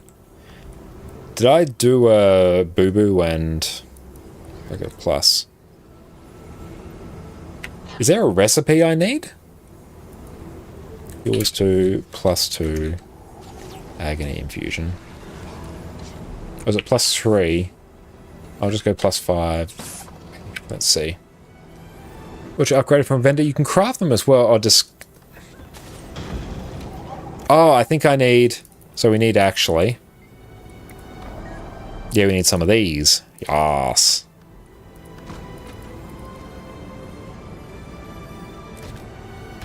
There we go, we got it. That's what we want. I thought it was like a... Yeah, I know it's a recipe, but I've completely forgot because it has been years since I've had to go through and actually do the discovery, so there we go.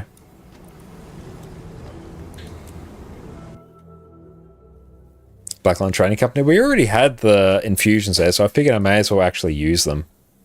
Been using the same Crystal Nomad outfit for years, beaten Fashion Endgame a while ago. Exceptional taste. I do enjoy that skin.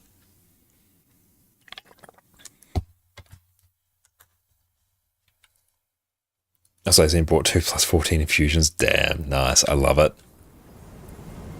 Righty-ho. So that, we'll go pop this one just on this character, because this character's the one that's actually going to need it.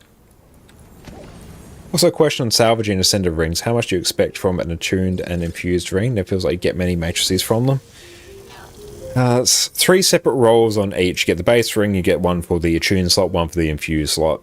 I think it can be like 2 to 7 per slot, so anywhere from like 6 up to 21. It's big variance. So it is a decent number, but yeah, it's not really up to you how much you get. If I got anywhere around 10, I'm like, yeah, that's a pretty good run. I'm happy with that. And how many of these do I have? Yeah, I'll deal with those. Do I deal with these now? Maybe I deal with these now. Let's find out together. Let's go on that journey together. +10 there. That lives there. Yes, okay. Why are so little English-speaking Guild Wars 2 streamers and the ones who do stream English have poor quality, not close to your video and audio quality? Well, thank you. That's too kind. I really appreciate that. So Raven, you're a legend. Like throwing 3 dice and hoping 666. Yeah, it's kind of like that. You get big variance, but it is what it is.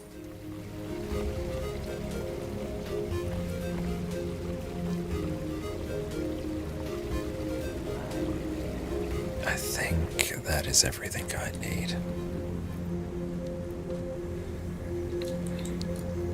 I think Guild Wars 2 it's quite a niche game as well. So the same with like so many other like niche games. Guild Wars 2 is quite an old game as well, and also it's like competing with things like WoW, which already has like a much bigger like stream audience. I don't know, like, well, Guild Wars 2 also hasn't necessarily had the best marketing as well. It's been something else that has driven Guild Wars 2 to not be in as like good of a spot as it otherwise would be. They're getting a bit better with their marketing though, but it is definitely, I think, an underappreciated game. Where's my +1s? There we go. Sharper still. A twitching game, it shouldn't be a metric for the game itself. Very true, yeah. And also it depends on like, the rate at which they do drops as well. Yeah, there's a lot that goes into it.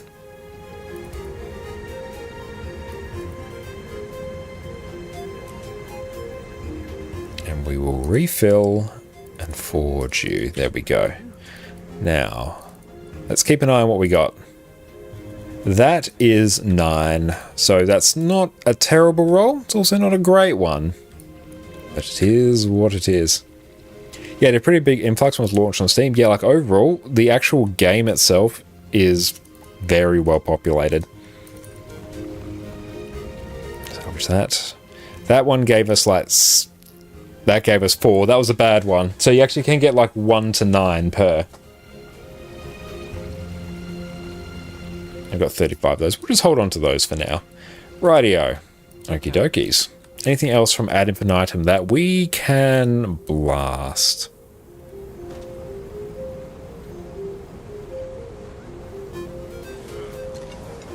How many balls of dark energy do we have? Let's check. Guild Wars 2.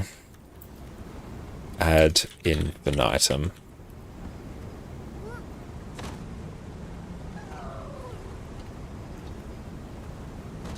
And so whenever Guild Wars 3 comes in the future, I hope we won't have limited equipment tabs on expendable with money.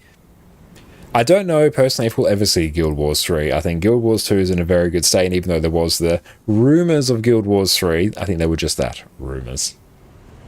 So I need 3 globs of dark energy. We can just go salvage a whole bunch of ascended weapons.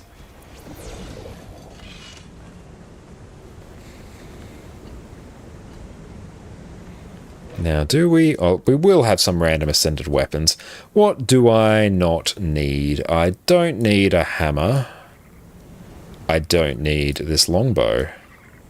Nor do I need this shield. Yes. So I can salvage... Oh, how many... dark energy? Oh, shit, we've got like... a floppity jillion of those. I shouldn't actually be salvaging anything. I thought I had none. Turns out I had 14. That is good to know. Look at me having way more things than I thought. So this is from the Mytrin boss fractal. So in we go. And what is up, Pooch? How are you going, mate? Everyone make sure you go check out probably Pooch on Twitch. What is up? How you going? I'll let a man dream about the future. We can dream. We can dream. I should have actually done this while I was in here earlier. Why no check efficiency? Because that requires me to tab over a few times.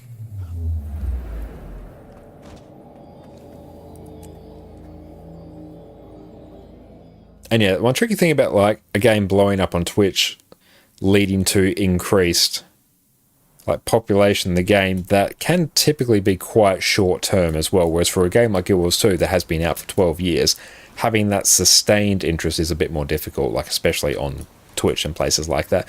And also Guild Wars 2 is actually a bit of a tricky game to stream as well, even like graphics wise, because Guild Wars 2 is very fast movement actually, so trying to dial in the graphic settings is quite tricky to go through and do compared to other games, because it's also very CPU bound as well. So quite often if people are using their CPUs to encode, if they don't have a full up-to-date like graphics card, actually this might actually be a bit of a big brain moment.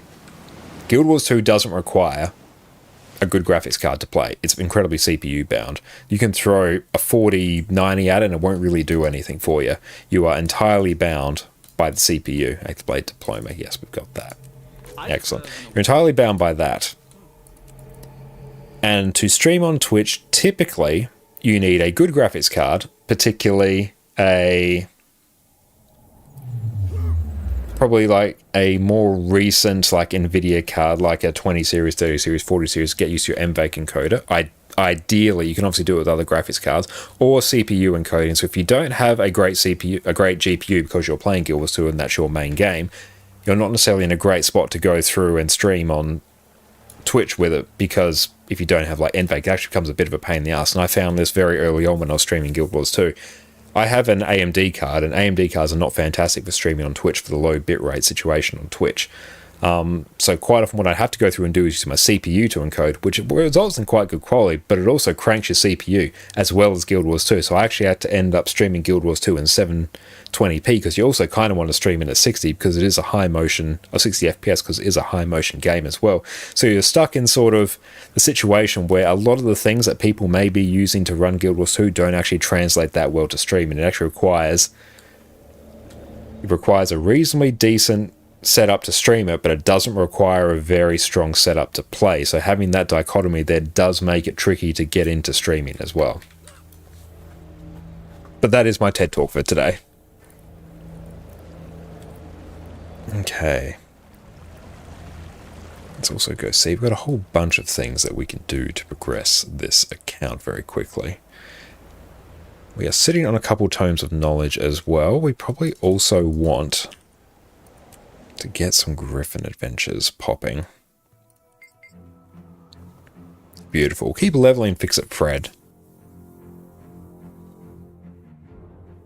Oh, we need a gift of metal as well. Damn, that's going to be expensive. And a gift of wood-ish. You snacked all your tomes yesterday? Yeah, I'm in that same boat as well, to be honest.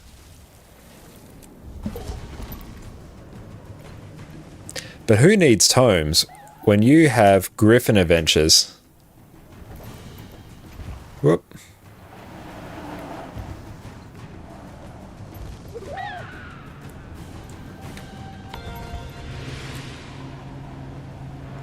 $100 spirit shards for free? Very nice. There we go, another level.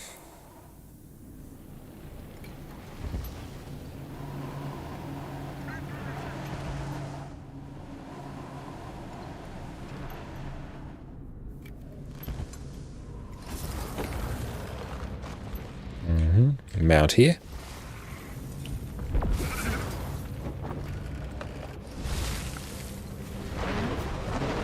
Who needs ults when you have Revenant? True, yeah. Revenant do be like that sometimes.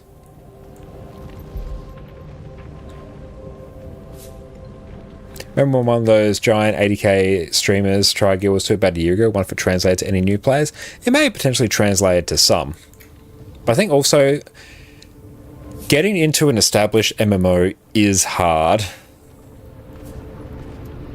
because like there's so much content for you to catch up on as well. Guild Wars 2 fortunately doesn't have the insane level of power creep that you may otherwise find in other games because of the lack of vertical progression, but even just conceptually it is an intimidating prospect of thinking like, this game has been out for 10 years now, however will I catch up?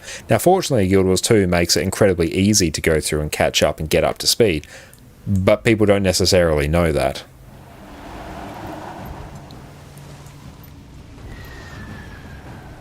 What's the benefit of map completions and how hard the priority be for a newer player? Incredibly good, because you do need the gifts of exploration for certain legendaries. Oh no, I have whiffed this one incredibly poorly. No. Okay, we gotta... Yeah, you need them for Gen 1 legendary. So yeah, if you want to get Gen 1 legendaries, you need to be doing a map completion. The reset of shame. I know that one did feel particularly bad, not gonna lie. I was like literally one waypoint away from the end. And this one in particular might be a bit spicy. Oop. Cool, we just missed that. Again, what's your view on the Guild Wars 3 announcement and rumor? Just that, a rumor. It is not coming out any time soon. I believe they're just going through and sort of basically just discussing of, hey, should we actually go through and consider developing Guild Wars 3? Just going through and doing like your market research, market analysis type of situation. So no, Arena even came out and announced it's not in active development at all. So if it is coming out, it would not even be coming out in the next 5, 6, 7 years. So I would not worry about it now. Would be nice. I personally wouldn't be surprised if we never see it, because Guild Wars 2 is very profitable for them. It's like one of their most profitable games, NCSoft. and getting people to transition from an existing MMO, a game in which they have thousands upon thousands of hours, over to a new game is a tough proposition, because sunk cost fallacy is a very real thing.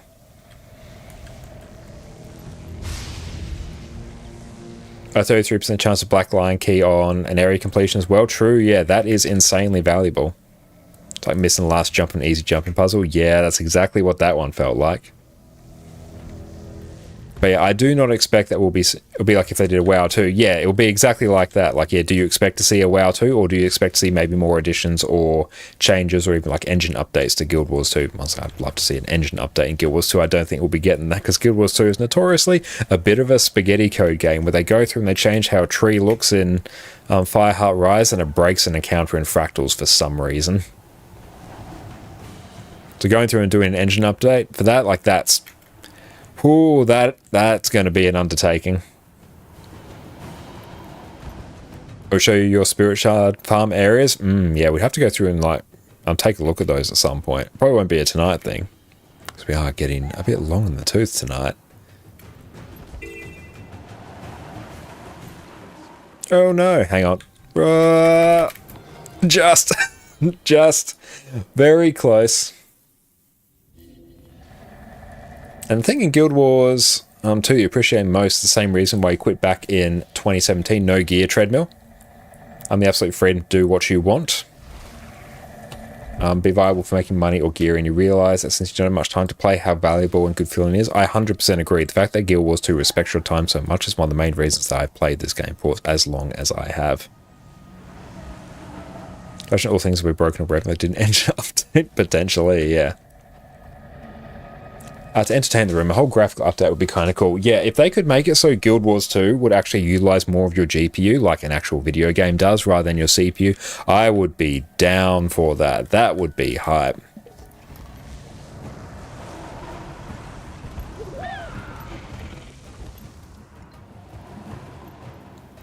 Yeah, I would like a graphical update. Although one thing, not necessarily a graphical update, because I actually think Guild Wars 2 looks good.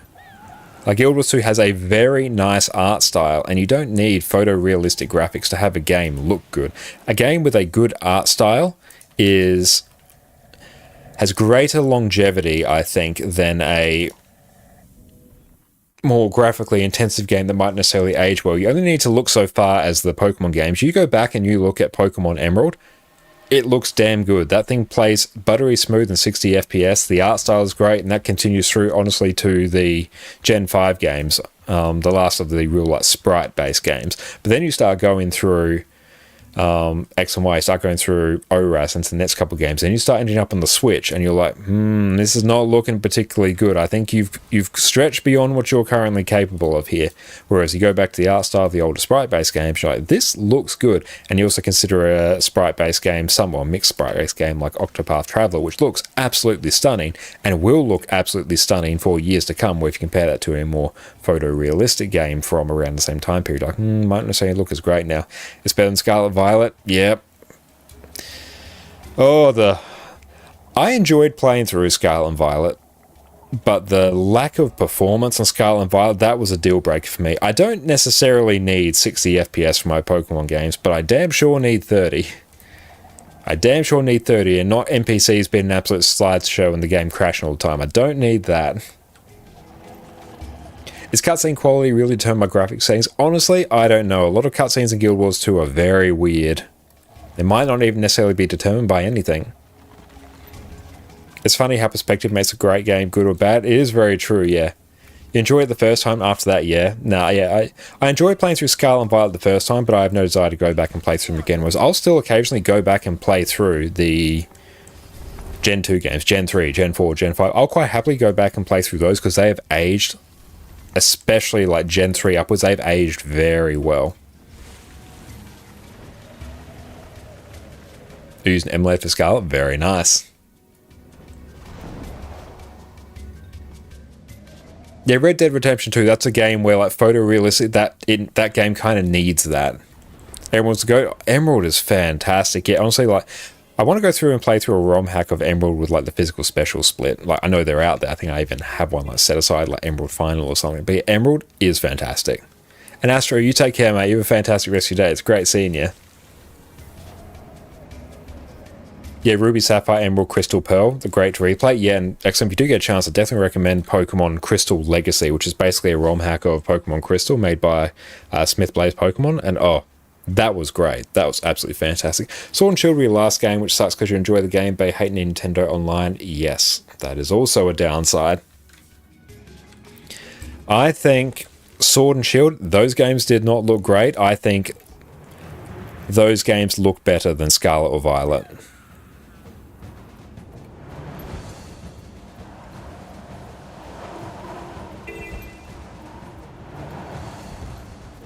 I love watching the skimmers play. I know. They're so graceful and majestic riding around. You can't say photoreal is awful because some games do use it properly. Yeah, it depends on the context of the game. Sometimes it looks great. Other times, not necessarily. It depends very much on the style of the game. I think that's where the art style of the game, the art direction of the game comes more into play. I will say in general, because like photorealistic is very much dependent on the hardware. So if you take a photorealistic game from the PS3 and you compare that to what you have now, you might be like, oof, that doesn't look great. But it very much depends on the game.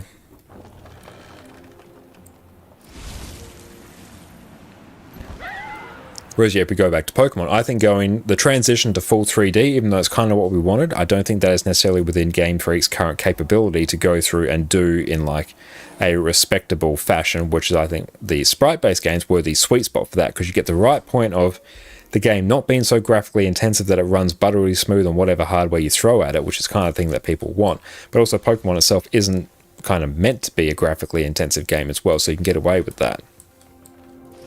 I thank you, High, for the standing desk.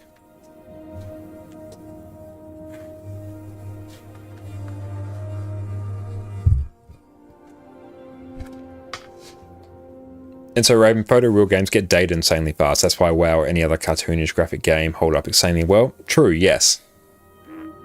Yeah, aesthetics and optimization over graphics at any time. Yes, I'm inclined to agree. Like a game... I'm just thinking.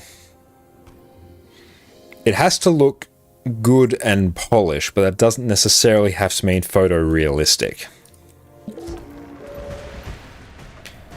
Gen 3 had the best style, I'm not going to lie. Yep, Gen 3 in particular, and also even just this... Pokemon games also are actually hard carried by their soundtrack, like deceptively so. I think we... Oh yeah, we balked that one. Like, even if you consider going back and playing Ruby, Sapphire, and Emerald, you go through and you play the games, and you first arrive in Slateport City, and you get the absolute barrage of trumpets greeting you as you are basically entering the part of the game where it finally opens up and the full world's available to you, and you're greeted by that triumphant music. Yeah, that is good. Like, that's an actual moment right there. You can play Scarlet and Violet at 1440p with 60 FPS was very nice. That would be very nice, yeah. I look forward to Sword and Shield getting revisionist history in 10 years and everyone loves it like Black and White did. Yeah, people hated Black and White when they first came out because, yeah, it was just entirely new Pokedex. But Gen 5 is my favorite gen of all Pokemon games because I enjoy Black and White, but Black and White 2, they're honestly next level good. They, I think, were the pinnacle of... They were the perfect balance of having a really engaging sort of core game experience with the quality of the peak of the quality of life, I think, aside from not having HMs, performed really well. A good mix of Pokemon, decent story, and good endgame. I think that's the best thing. Like, Heart Gold and Soul Silver often touts the best games, and I actually think they're the second best games in the series because playing through Johto with the leveling curve of that and the Pokemon distribution sucks.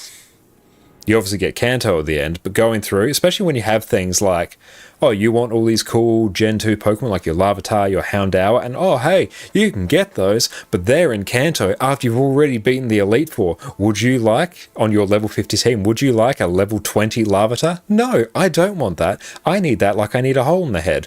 No, or I want a Houndour. Oh, you can get it, but only outside Celadon when you've already basically finished the game. You're just on a boss gauntlet through Kanto at that point. The distribution of Pokemon in Heart Gold Soul Silver sucks. You can get so many Pokemon, especially with the Safari Zone. Oh, and also the damn Safari Zone where you're like, oh, you can put 20 of these rock ornaments in Safari Zone, and then when you come back 120 days later, you can go through and capture like a Bagon. I'm like, what? Like, of course you're going to go through and do your clock skipping on stuff like that, but that's just a ridiculous mechanic. Were you able to finish the fertilizer bomb? Like, yeah, I was going through, I'm actually in the process of doing a Professor Oaks challenge of Pokemon Heart Gold and Soul Silver, and yeah, the Safari Zone is just complete and utter nonsense in that. Yeah, you just have to go through and just do date skips on the entire thing, or else it's completely unplayable. Ugh. It's still, like, really good. The amount of content that you get in that game is fantastic. And yet, the actual graphical style of the game, I think, the graphical style of Heart Gold and Soul Silver, I think Heart Gold and Soul Silver are probably the best looking games in the series. Yeah, the art style of that looks fantastic, but god damn it, the Pokemon distribution, that holds it back, which is something that Pokemon Crystal Legacy fixed. I think we broke kind of talking about Pokemon. I will talk about Pokemon like non-stop. I have very strong opinions on it. As someone who has played them since Red and Blue, has played Pokemon competitively for many years, has traveled to tournaments for it, has streamed Pokemon, has played basically every game, and has seen what I generally consider to be the decline in the overall quality of the games. Like, Pokemon has gotten better from a competitive side. The competitive Pokemon is like better than it has ever been. Playing competitive Pokemon back in like Gen 4 and Gen 3 kind of sucks. You had to go through and do a whole bunch of RNG manipulation and grinding and playing through fresh saves to get like all the Pokemon you need. It's much easier to get into competitive Pokemon now. Like, that's a huge like benefit. But going through and actually playing through the core game, they've yeeted a lot of the charm of it. Glad you heard the horn. Thanks for coming on short notice. What happened? When you go Lord of the Rings Pokemon Brando Center streams, we'll get just all different variants of Josh just wearing like different hats, me just like ranting and raving about all those different topics there. Gold and Silver messed up by having 2 zones because you can hold every new game to expectation. True, yes, and I think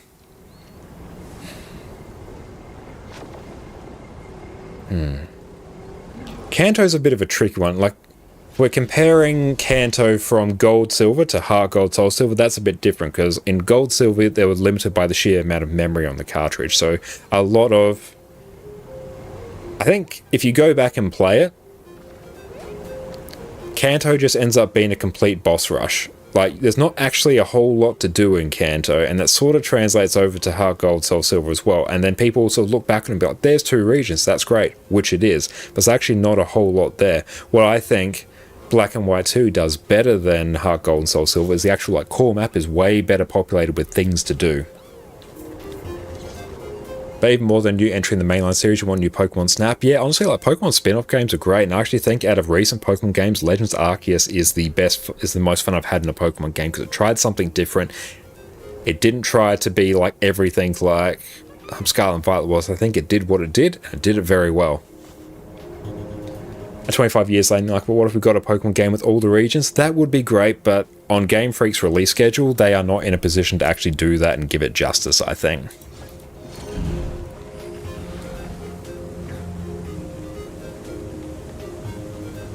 And how it's like messing with game mechanics and effort to achieve similar to, just more likely worse than the experience. True.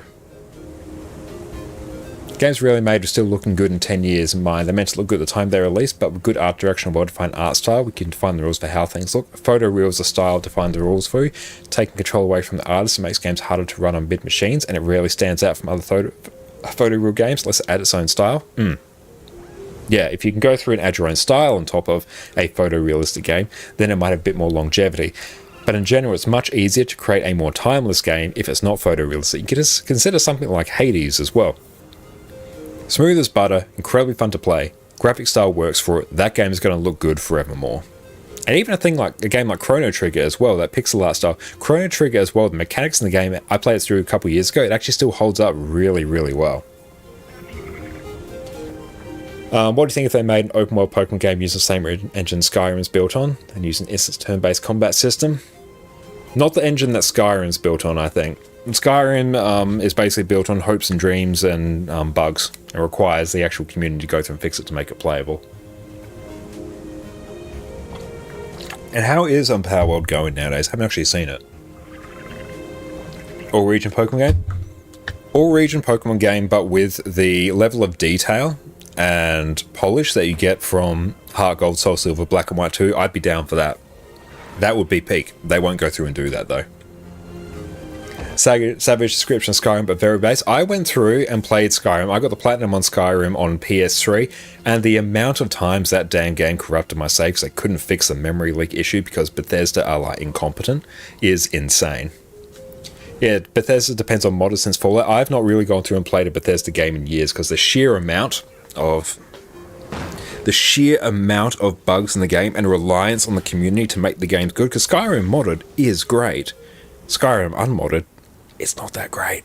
It's really not. Like, it may have been good like back in, 2011 when it first came out, but they've released on like 17 different consoles, including the toaster in your kitchen.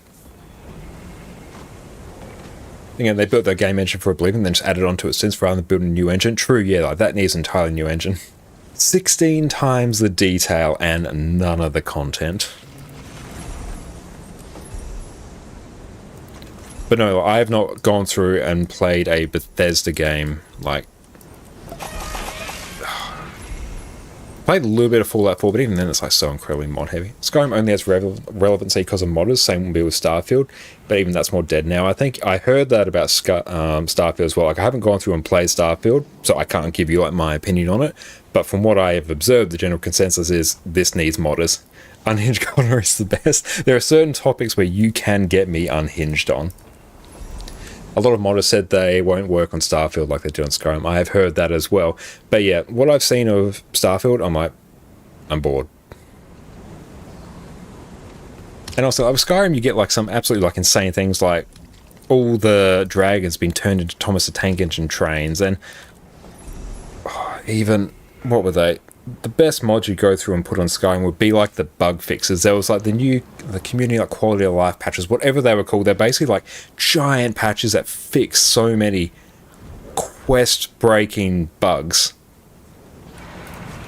It's absolutely insane. I remember playing through Skyrim on the PS3 so much, and it reached the point because it would basically be like your save game file size would just keep increasing until it would just corrupt. And that's just what it would do. And there was like some workarounds you can go through and do it, but it's basically like you're in a boat, it's got a hole in the bottom, you've got a bucket, and you're just like emptying out all the water. You're trying to like reduce the size of your save, trying to just keep yourself afloat. That was what it was like playing through on the PS4. Skyrim's open world sandbox, decent character controls, a dream for modders, even if it is buggy. Yes, that is a good point. Starfield just isn't yet. That's a good summary of it. Is Skyrim on PC had no issues? Yeah, because PS3 was obviously very limited in its hardware compared to the PC, and PS3 had a bit of a really weird architecture as well. His friend basically modded Skyrim like 400 mods to make it Elden Ring at home. I get it, but he can't wait for Shadow of the Erdtree. But yeah, like, there's so many things you can go through and do to make Skyrim like insanely good. But yeah, like that's not core Skyrim. That's the mods. Skyrim is just like the base. It is like the skeleton on which the game is actually built. Modded Skyrim is fantastic. A couple of years ago, I did a playthrough of modded Skyrim just on my own time, and it was great. I had a great time, good memories of that. But it wasn't core Skyrim by the end of it.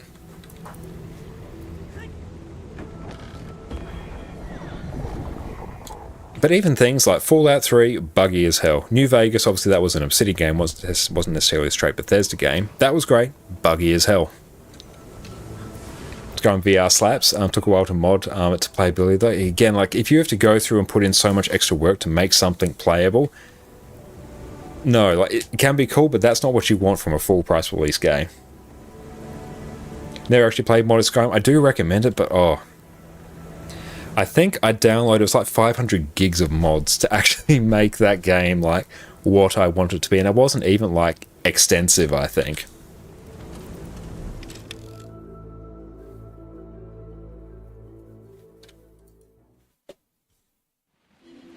Okay, what was I doing? I was going through and doing Griffin Adventures. If there are more lore-friendly mods, yeah, I prefer those as well that maintain like the spirit of the game. That's also why I really enjoy playing through Pokemon Crystal Legacy, because it's very faithful to the actual game itself, but it fixes a lot of the issues with Gold and Silver.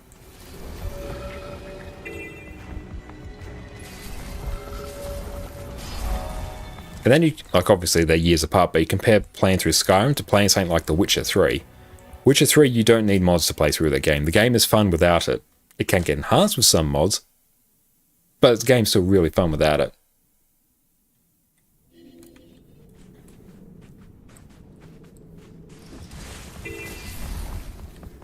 And Kentox, welcome in. Hey, you're currently introducing your guild to raid and you got wing 1 and 4 done. Oh, very nice. As in wing 1, 2, 4, like wing 1, 2, 3, and 4, or wings 1 and 4. Any tips for the upcoming ones? Wings 5 and 6 in particular are quite tricky. Especially Doom. That's a bit of a tricky boy. Soulless Horror as well, somewhat. So for those ones you're really going to want to have Soulless Horror, you're going to want your tank players to know what's up, and you're going to want to get a Druid. To help deal with the pushing of various mechanics there. And Dooms, you're going to want to get a couple people really experienced and watching some guides on green circles. What Wings 5 and 6 in particular, you need a lot of people to do very specific roles that you don't normally run into on Wings 1 to 4. Yeah, Doom's less tricky than Kadim. Yeah, Doom is less tricky, but you do need your green players to know what's up and know what to do. Kadim's a bit more of a tricky one to go through in command because there's a lot more moving parts on that fight. But generally, I'd go Doom and Kadim in particular, watch the crap out of some guides, because there's going to be a lot of mechanics in there that you're just going to need people to pick up.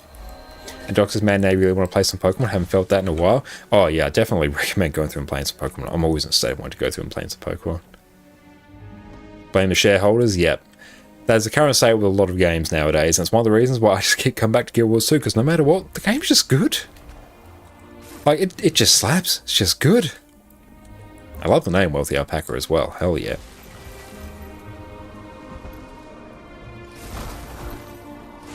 You have a great night, Sven. And Shane on YouTube, what class would you recommend for open world and metas? Oh, make sure don't die here.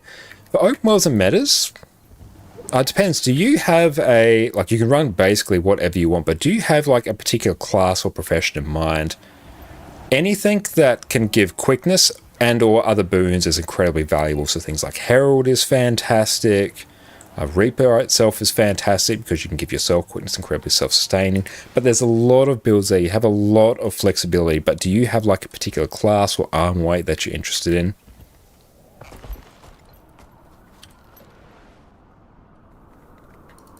And Deoxys, so why did Raids and Guild Wars 2 end up being known as Wings? That got you real confused when trying them for the first time.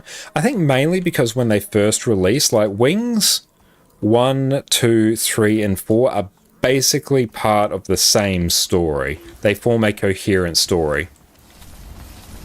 So you could sort of imagine them as raids being released sort of bit by bit, piecemeal.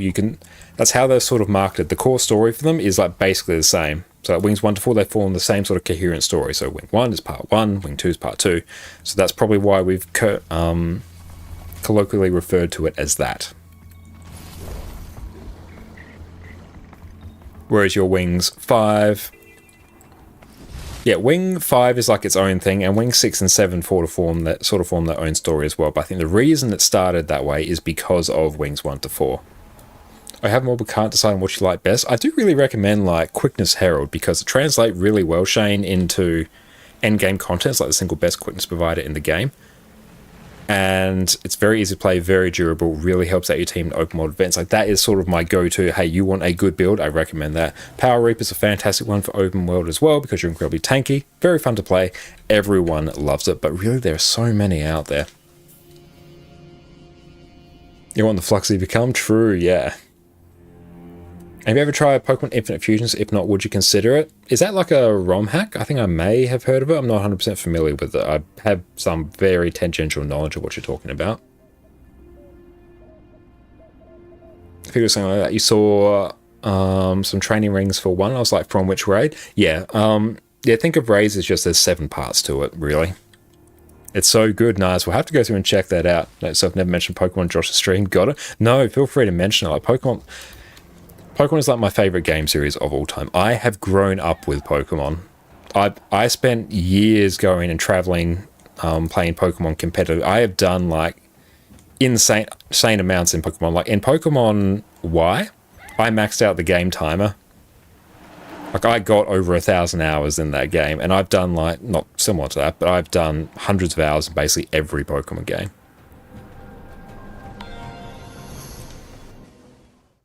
Look into Infinite Fusions, I shall, yeah. And the original term of raid was lost, yeah, very much. I know where's some Pokemon passion. I ever played Pokemon Nuzlocke on stream. It was actually the very first thing I streamed. The very first game I streamed on Twitch, basically all the way through, was a Nuzlocke of Pokemon Brilliant. Was it Brilliant Diamond or Shining Pearl? One of those two. I think it was Brilliant Diamond. I have to go through and check what's actually on my Switch. But yeah, that was actually the first game I went through and streamed on Twitch. So if you want my origin story, it actually is in Pokemon. And I spent a lot of time going through and playing. Did Legends Arceus on stream as well.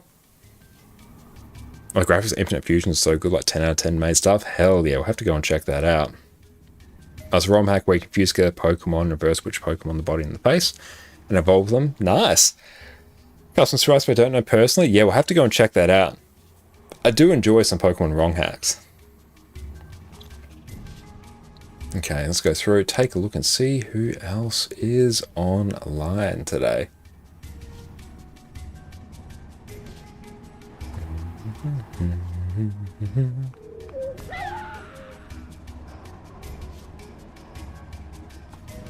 We could go out to Sora today, so let's go tee that up.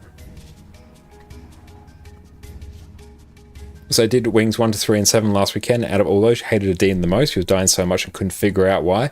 It would either be you're not standing behind a pillar, you're jumping in the sand, or you're getting hit by the laser. They're the main things that will get you. Go through, grab that, bam, that character's got a few extra levels. We love to see it. It's got an underscore as well. Make sure we include that. And even I started doing a Pokemon Black 2 hard mode Nuzlocke as well on my stream at one point. That, yeah, didn't last particularly long. We died quite quickly in that one.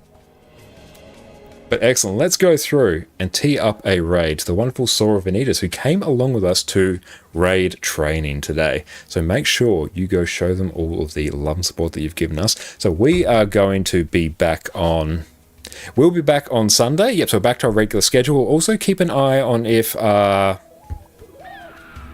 time zone is changing, because I think our daylight savings is finishing sometime soon, so keep an eye out for that. So our Twitch schedule will be up to date, but we'll go through and see what it actually does to our time, because honestly we spent about half an hour trying to figure it out earlier and I'm not 100% sure where we landed. Time zones are very confusing. But thank you so much, Soap, for coming along as well. It's great to see you here. Are you on Pillar June? Anytime you left the group to place it, you were just losing so much health so fast. Not 100% sure, but if you stand on a pillar, you will be one shot. At 10 AM CET. Very nice. Thank you for streaming. Always a pleasure to be here. Thank you so much, Pooch. I really appreciate that, mate. It's like a Monday saying it ends. Yeah, we'll have to go through and see. Let's see. And yeah, we'll catch you all later. Hope you all have a fantastic rest of your day. It's time for us to go and chill out. It's going to be a good time. But you all peace out now, and we'll catch you all in a couple days. So peace out, everyone, and cheers.